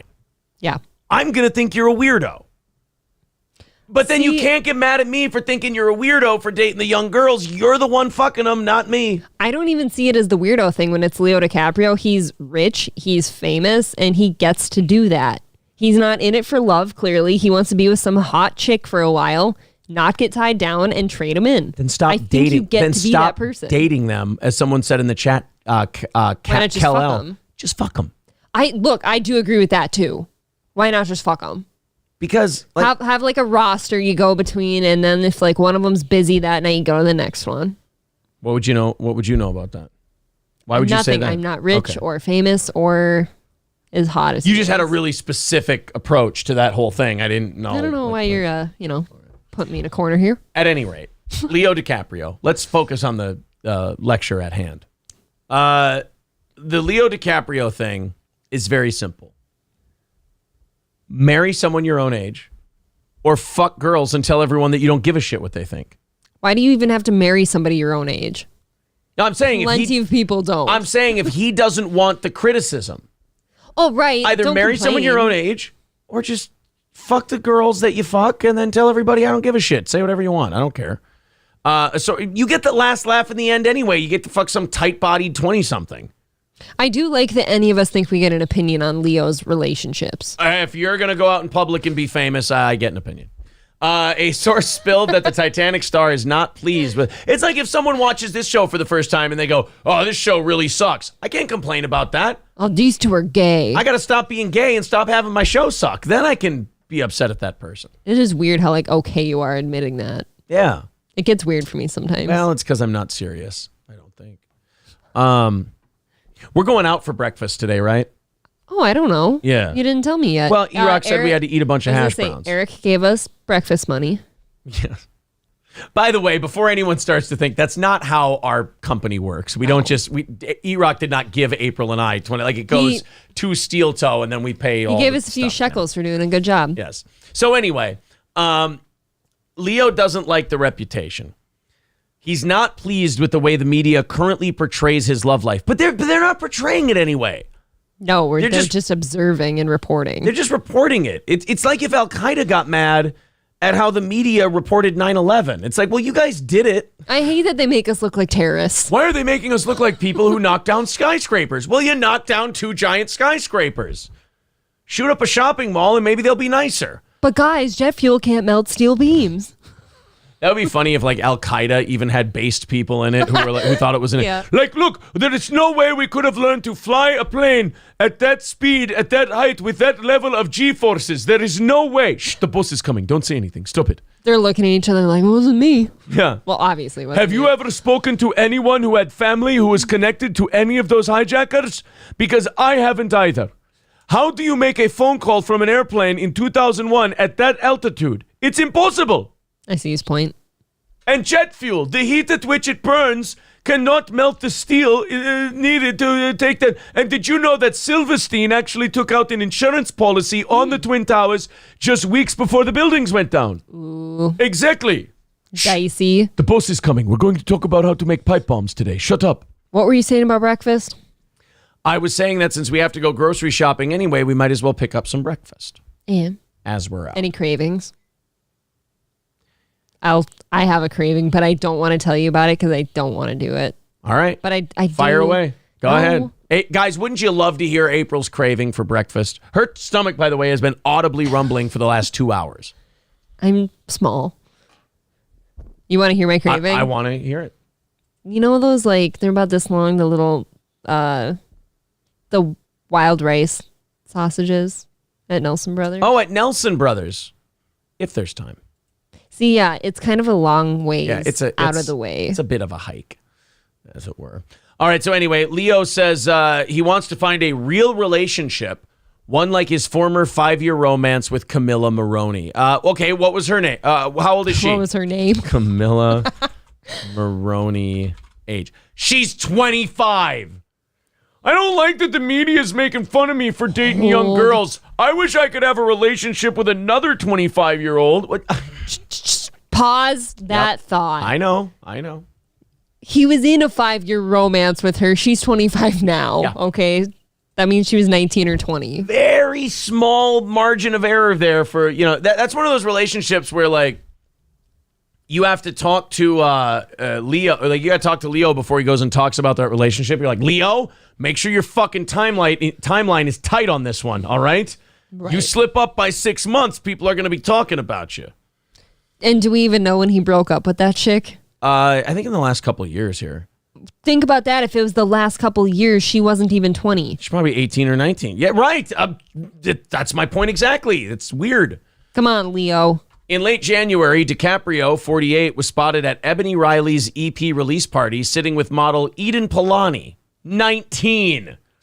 Immediately, the two were romantically linked. Think about that being your reputation, where you literally sit down on a couch at a party next to some 19-year-old and people go, he's fucking her. Can you imagine bringing home your girlfriend to Christmas dinner with your family and your siblings have kids that are at the same age as your girlfriend? Yeah. Or that would older. Be weird. Not only that, if you're the 19-year-old, you're only fucking Leo DiCaprio because he's Leo DiCaprio. You're going to find an 18 or 19-year-old guy your age who's going to lay way better dick than that 48-year-old. Okay, but if you get the chance, you're going to fuck Leo. But that's what I'm saying. It's because he's Leo. Yeah. Like, so even these women are foregoing better dick just to go, I want to fuck Leo DiCaprio. Well, they just have it on their resume now. Like, I've had sex with Leo. Again, so like this guy gets the benefit of the doubt on everything, and it allows him to do all these things, and then he gets all cunty about it. That is true. He has the best life ever. Yeah. And he's complaining. His only problem is he stays with him. Could you imagine? Does he, though? For like how long? Could you imagine hanging out with a 19-year-old? At 28, Even forget at 48. No, 28, I couldn't imagine it. They're incredibly immature. I had 2 wine coolers. I am so drunk. Are you drunk? I'm sorry, that was me last This night. is kind of like, what's his face? Sterling marrying Jane, and Yeah. his daughter Margaret's the same age as his wife. Right. It makes sense. Like, it's pretty weird. It makes sense that she's weirded out about it. Yeah. For sure. RC says, no way. Leo brings the steam. All right, I'm sorry. I bet he has some great sex. Why? What would lead you to think that Titanic Man isn't sexy? The same reason I don't think Bernard Hopkins could beat up Terrence Crawford right now. It's just pure We're age not and talking performance. about like that kind of performance. Age and performance. You I'm think sorry. he has some blue chews? At 48, you ain't giving her the way you did 25 years ago. I bet people watch fucking Wolf of Wall Street and they're like, I would absolutely love to fuck that guy. Wolf of Wall Street was 12 years ago. That's not how people view it, though. He was in his mid-30s. Look, neither of us I in hear a people who are position to fuck 36 him. can fuck their heads off. You're biased. It's true. Wolf of Wall Street, Papas says not sure. Well, yeah, I mean, that's a different Leo. Yeah, but what I'm trying to say is these young bitches that are going to be fucking him don't see him as 12 years ago. Right. They do. They see him as 12 years ago. In the movie. My only point has been, They're not in it for him now. my only point is, don't complain. Stop. Gravy Show says, I'm just going to say it, Leo DiCaprio or Chris D'Elia. Ugh. Why is that even a Shouldn't comparison? even be a discussion. That's insulting. Well, to one of them Leo. might not give you a choice. In fairness. Stevie J says, April, Christina Hendricks, would you? Go ahead. That's a lot of women. I'd see that was going to be my answer too. I was going to say no. I probably too much woman. would. She is pretty sexy. Like, I like her personality, at least, that she can portray the sexiness. I'd get through it one time. Too much top and hip heavy for me. I'm going to get phone calls now. I'm going to get people upset with me. I think I get stuck in these. I don't. You know what I mean? I'm getting stuck in there somewhere. I feel like I'm hovering like 8 inches above her because my cock's so big. And if she's on top, you're getting slapped in the face with them. Right. Make her wear a bra. Too much hips, too much boobs, too much all of that. You know what? I think my final answer is yes. Euclid says He can Christina pass. Hendricks is a smotherer. Yes. Ooh. Exactly. So you're not going to make it through that, maybe? No, of all the women in, are we going all the women in Mad Men history? Elizabeth Moss, would you? No, she's got a tardo face. Something weird about Yeah, that there's face. definitely a tardo face thing going on there. I'm going to say Jane's one of the best. Allison Brie, yes, I would. Not much to her, but okay. Oh, January Jones, yeah, she's pretty January good, too. Jones is eternally beautiful. She's the classic beauty in that entire show, and yes, I would all day. Linda Cardellini. Yeah, she's getting to be old in the face, though. Yeah. All right. People are not happy with my Christina Hendricks I would take. go Look, for Christina, I think. a man's just got... If Megan Look, I'm had, a little if nervous. Megan had better teeth... Megan's got some bad teeth. All right, fine. You know who I'm fucking out of all the Mad Men cast? The hippie girl? You know what? I got it. Ready? Bert Cooper. There we go. Bert Cooper is my pick. Or Lane Price. Lane Price or Bert Cooper. I think just smart guys. You know, they know their stuff. How many times do I have to sit by and watch you be gay and co-sign it? Come on, Bert Cooper. It's not even gay. It's He just... likes octopus stuff. He probably likes tentacle porn. I get it. It's on his walls. But like Bert Cooper is more like I was thinking you were going to say Salvatore. No, that's so gay. Bert Cooper is more like, that's more almost bestiality because you look at him as like a puppy. If I'm going guys, then since you brought up guys, You're going John Slattery.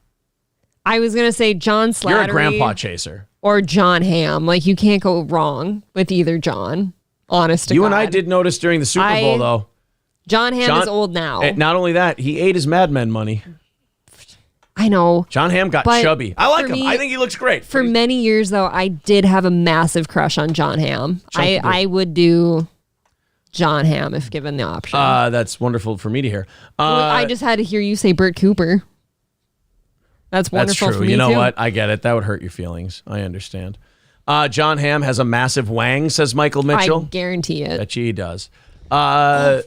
What'd you do? I hit my knee on like the underside of the table leg. That's Ouchie. no There's good. a screw there. All right, let's go. April likes money, says Wheat Diff. And you know, like a weird third place for me? What? Pete. Pete Campbell. I don't know what it is. It's You're not even more of a it's not Kenneth appearance. Cosgrove guy than a Pete guy? No, that Kenneth Cosgrove's But isn't- personality bothers me. Now, this is a term you use to say like dorky, nerdy, whatever, man. He's a bit of a wiener guy. Pete's a wiener guy. But he's got this weird ultra like weird sexual tension with Peggy the whole time that drives me nuts. April is I like very that weird tension. If you break the wall down and get April like thinking that someone's a wiener guy, it wrecks the person for her. Like she was watching we're getting ready to take our vacation in April, and April was watching this video. She's like, "Oh, this guy, he's a good-looking guy." Blah blah blah. I'm like, I don't know. I was watching the video. She goes, "What do you think?" I go, hey, "Isn't he kind of a wiener guy?" The next day, I ask her, I go, "Oh, why aren't you watching your Las Vegas guy?" She goes, "Because you pointed out that he's a wiener guy, and he is. He's a wiener guy. It's ruined." He has a girlfriend named Yuri. That's a guy from Russia. Sorry. No, it's not Sorry. though. That is a dude. It's a girl from like Korea. That is a guy from Russia. Yuri Gagarin. He was in the space program. And his name is George with a J, I found out. Clay Combs says, what is a wiener guy? Do we have a good celebrity who's a wiener guy? Jeremy Piven maybe is a wiener guy, but he got kind of chubby. You know, here, I'll give you a wiener You're guy. talking too much. I can't think when you're talking. Here's a wiener guy. Ty Burrell from Modern Family. There you go. What's his face from How I Met Your Mother, the gay one? Oh, Neil Patrick Harris is a wiener Harris guy. is a wiener guy. Yeah, just kind of a stickly.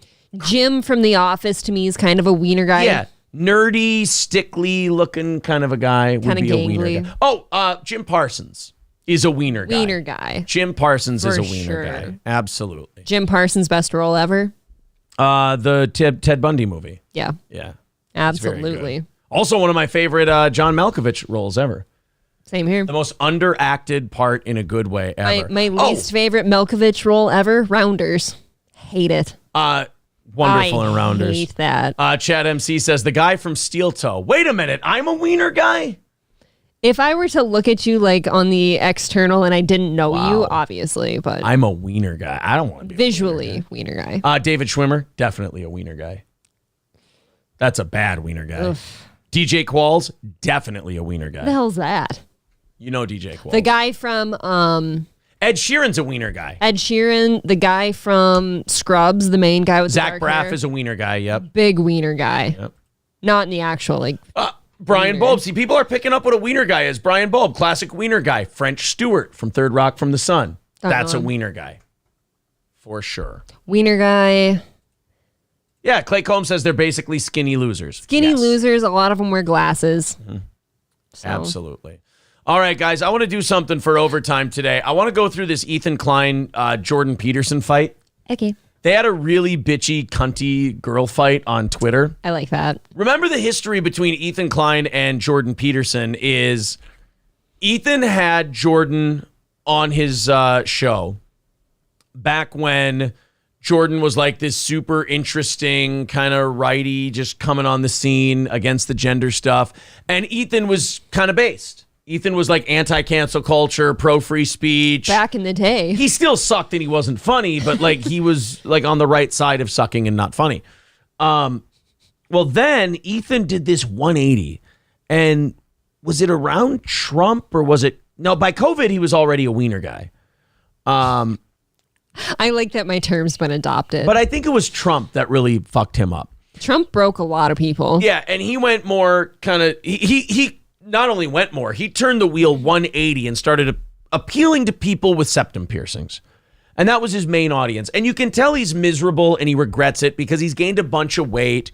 And now he can't really say anything interesting or funny without a bunch of people wanting him gone. Sure. Because you can't cater to that crowd because they don't leave you exempt. You know, they'll still report you. They'll try to destroy the thing they love. Right. It's gross. They'll still hate you at the end of the day. So now Ethan has to hate Jordan Peterson. And a while back, he was talking about how problematic Jordan Peterson was and was trashing him. And Jordan Peterson tweeted him back and was like, hey, you were really nice to me when I was on your show and we got along really great. And now you're just being a cunt to me. What's the deal? And Ethan was kind of a little snitch boy cunt about it. Mm. Well, I guess now they're having another dust up on Twitter. And in the time since the last time they fought on Twitter, we've kind of learned that Jordan and Ethan are both kind of whiny, sensitive cunts. Yeah. So it'll be interesting to see them go at it again. They both complain. Yeah. A metric ton. Jordan Peterson did this post not long ago about like, never do a haters post. Never do a post where you're like, and these haters are this and they're that. And here's how you deal with that. You go, I love people who hate me. They seem to be fans. They give attention. I love it. Mwah. Thank you. You're not supposed to care about the haters. Because the one thing someone who hates you can't deal with is you having a good time with it. Jordan Peterson walks right into the trap every time. And he's like, these people are hateful and they're damaging and they're toxic and this and that. And you can't be right-wing free speech guy and then cry and complain and use words like toxic and gaslighting and shit like that. Because the people that like you are going to think you're a pussy. And then the people who already think you're a pussy are going to pick on you more. So you have to laugh with them. And then they're like, well, this isn't fun. They're in on the joke. Jordan, I guess, and Ethan were both being kind of cunty the other day. And it led to a little back and forth on Twitter. This is from Too Lazy to Try. I love his YouTube channel. Good. I think he does a great job. And since this one is, I think, text only, I think we can just play the whole video. Subscribe to Too Lazy to Try. Their history, Ethan had Jordan on his podcast back in the day, and it seemed like Ethan enjoyed talking to him. He agreed with a lot of the stuff he was saying. I think he even had him on a couple times, and it seemed like they were friendly with each other. And then... This was the tweet. Years ago, I interviewed Jordan Peterson before I was very familiar with his politics, a.k.a. before Ethan's politics changed. Yeah. You obviously know who the person is if you're interviewing them. He was an interesting guest who I enjoyed sitting with, but especially now I can see he's a dangerous gateway to alt-right transphobia and COVID misinfo.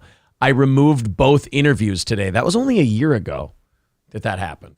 Ethan did a complete 180, went full SJW, and he decided to delete those podcasts, and now he spends a lot of time making fun of Jordan. And once in a while, he'll try to get a back and forth with him going on Twitter. You know, he'll try to get his attention. And the other day, he did that, and it worked. So Sam Cedar was, shitting on Jordan Peterson. Mm-hmm. Sam Cedar, a podcast host, a left-wing podcast host, who's friends with Ethan. Ethan has used him before to kind of, trap Crowder? Yep, he sure has. Crowder and Ethan were going to debate, and then Crowder said on his show, he recorded it too because he thought Ethan would pull some shit, and he goes, watch, he'll bring like Sam Cedar on or something as we begin. And then Ethan did it, and Crowder's like, oh, fucking Sam Cedar. It's not even you. So Sam Cedar and Jordan Peterson went at each other on Twitter, and Ethan decided, well, he's going to jump in and like try to stir some shit up.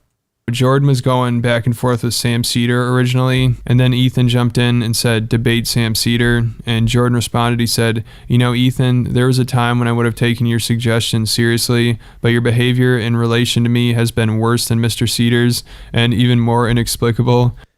Okay, this is where Jordan Peterson fucks up. Don't respond.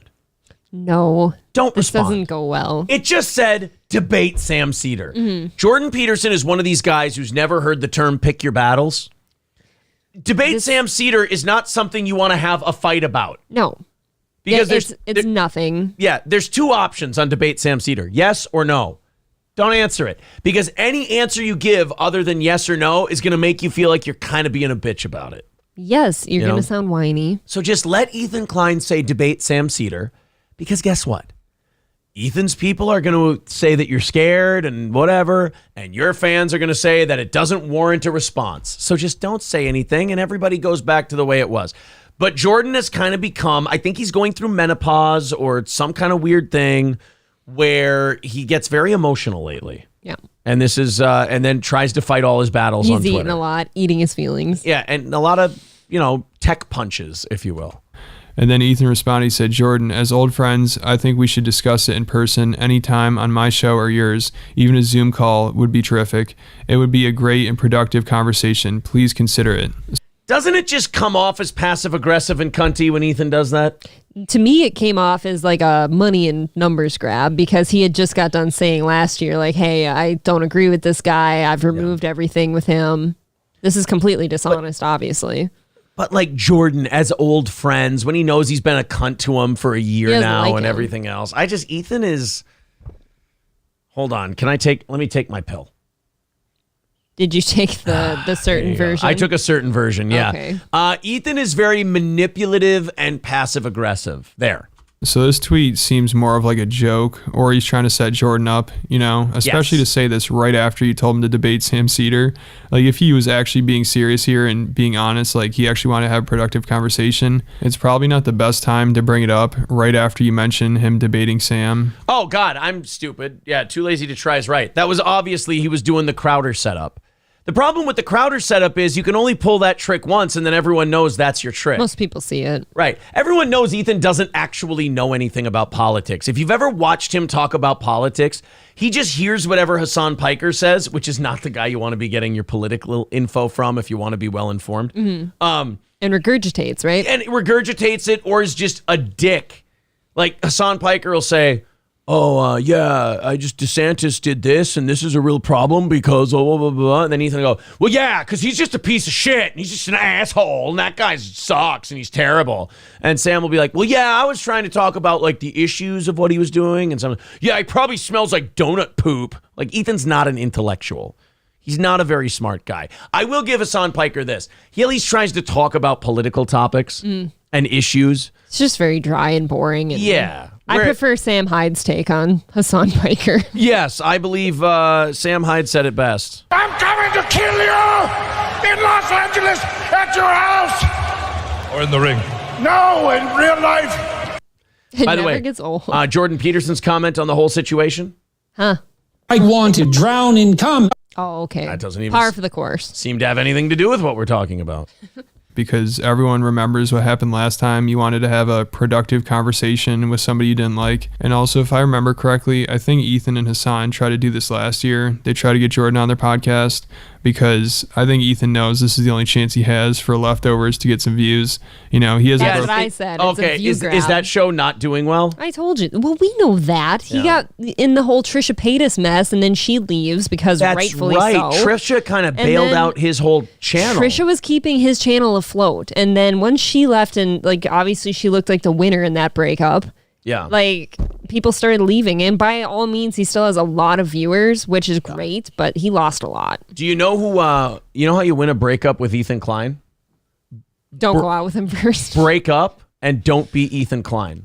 That's how you win the breakup. Okay. Broken 1 million views in over 3 months, I think, with that show. And it's definitely not performing how Ethan wanted it to. So he probably thinks having Jordan on, that'd be a great opportunity. That'd probably get at least 2 to 3 million views. And I feel bad for guys like Ethan Klein because, like, yeah, you haven't cracked 1 million views. You're doing a little north of 500,000. That's still a great audience. That's what I'm still saying. You could make a living doing that show. I think though, and you would know, like when you see a certain, like your view count numbers start with a certain number and then it never reaches it again, you would know that sucks.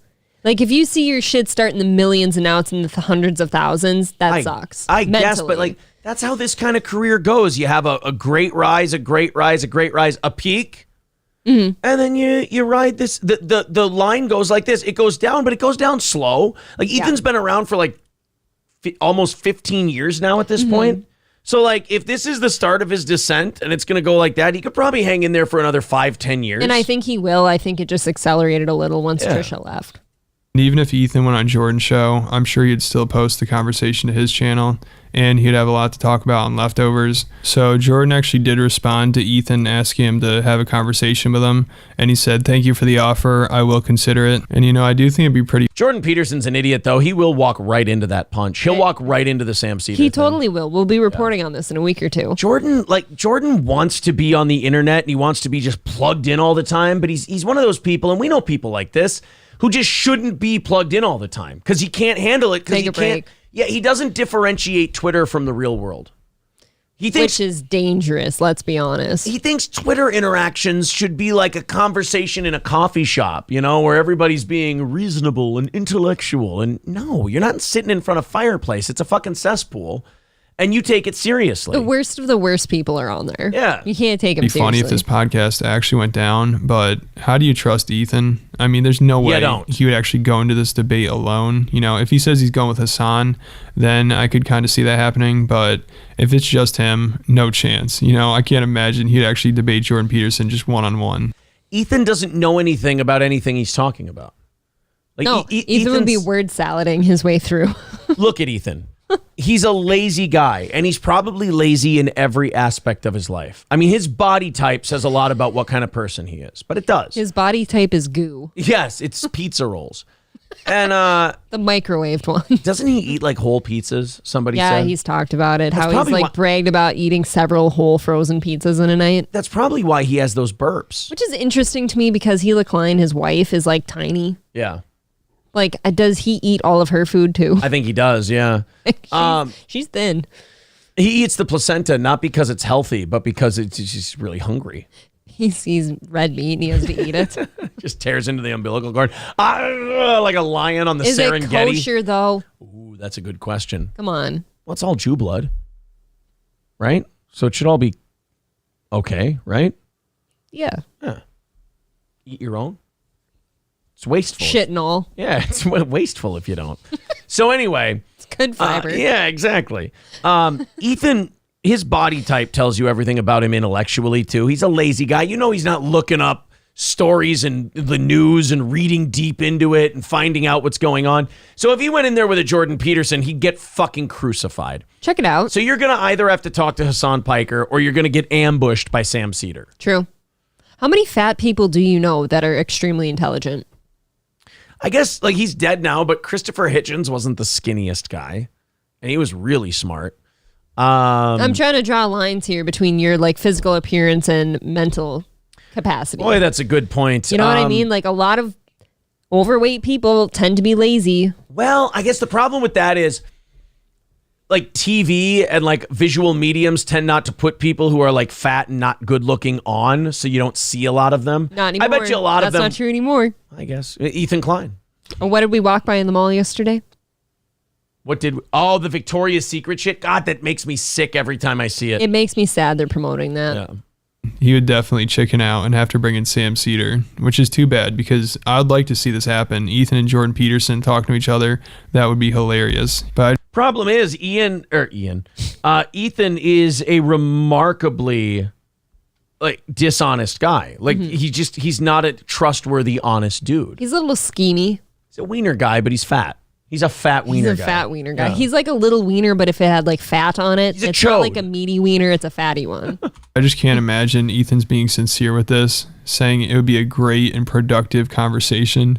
Yeah, right. If Jordan does this, he should just be clear, if any shenanigans happen, if you bring anybody else on, I'm done, That's the problem, is that he'll do that then, and then Ethan will do what he did in the Crowder thing, and I hate Crowder too, but he'll go, I ran away, you scared little bitch. He set you up with the intentions only of saying that. There is one thing Ethan's good at. He is remarkably obnoxious.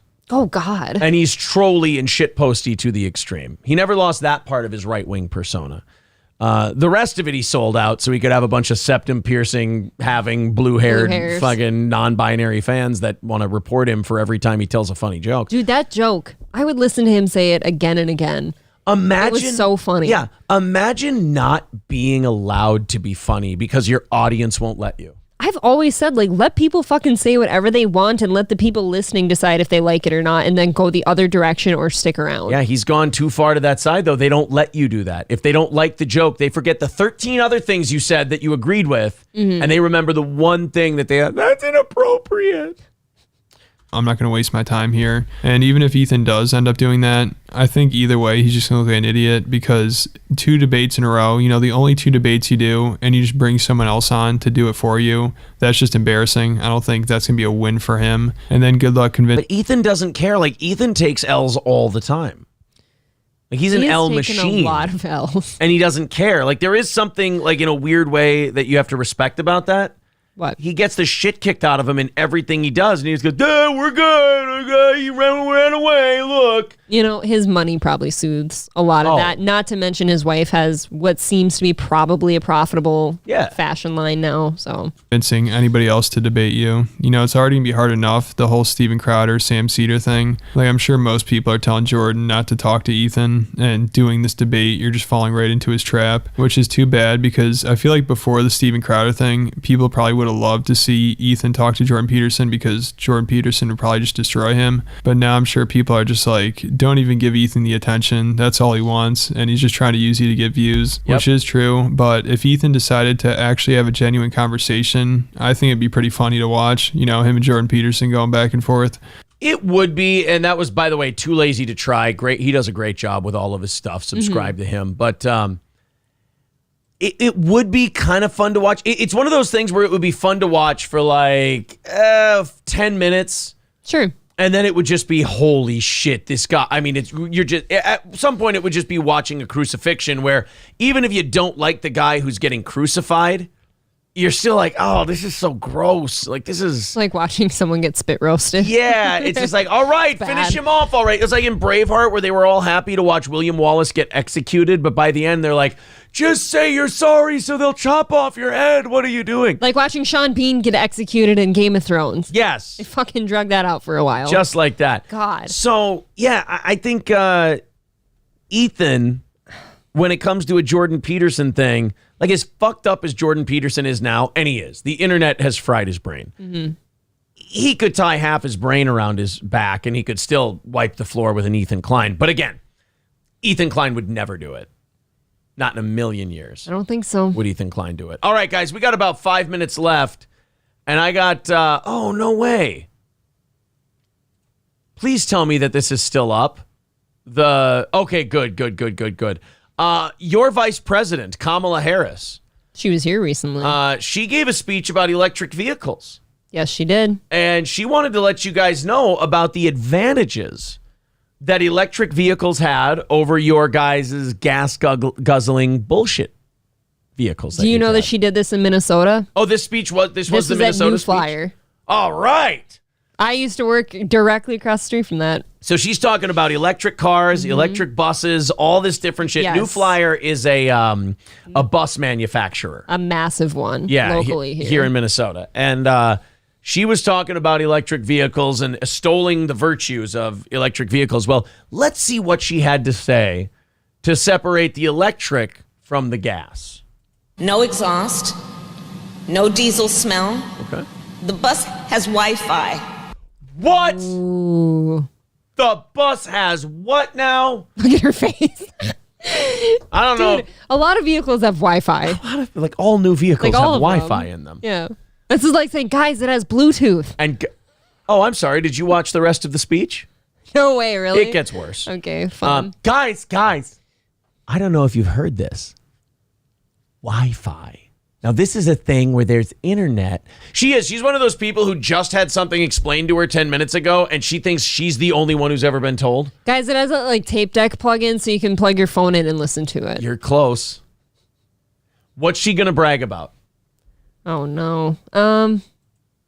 Guys, it has digital screens or touch screens. You were really close with the plug-in. You were really close with the plug-in. It has aux cords?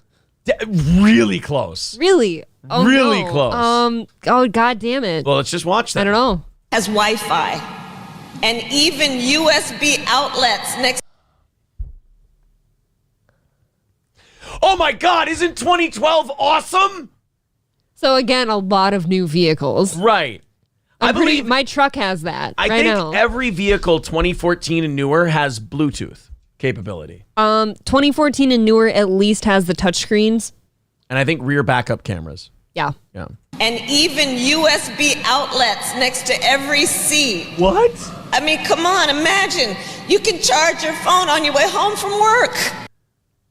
Everybody on the bus can still do that. I just had a moment where I actually feel a little bad for her because I think she maybe lacks some brain cells or something. Like, well, this is really weird. It's a blue-collar bus production plant in rural Minnesota, so already these people don't like you. That place isn't very fun to work at either. And from then what I've heard. Then she comes up there and gives you a speech. You're the people who build the fucking bus, and she's lecturing you about how cool the shit in it is. Yep. It's like, lady, we know it's awesome. We just told you about it before you went up there. That's good stuff. Oh my God.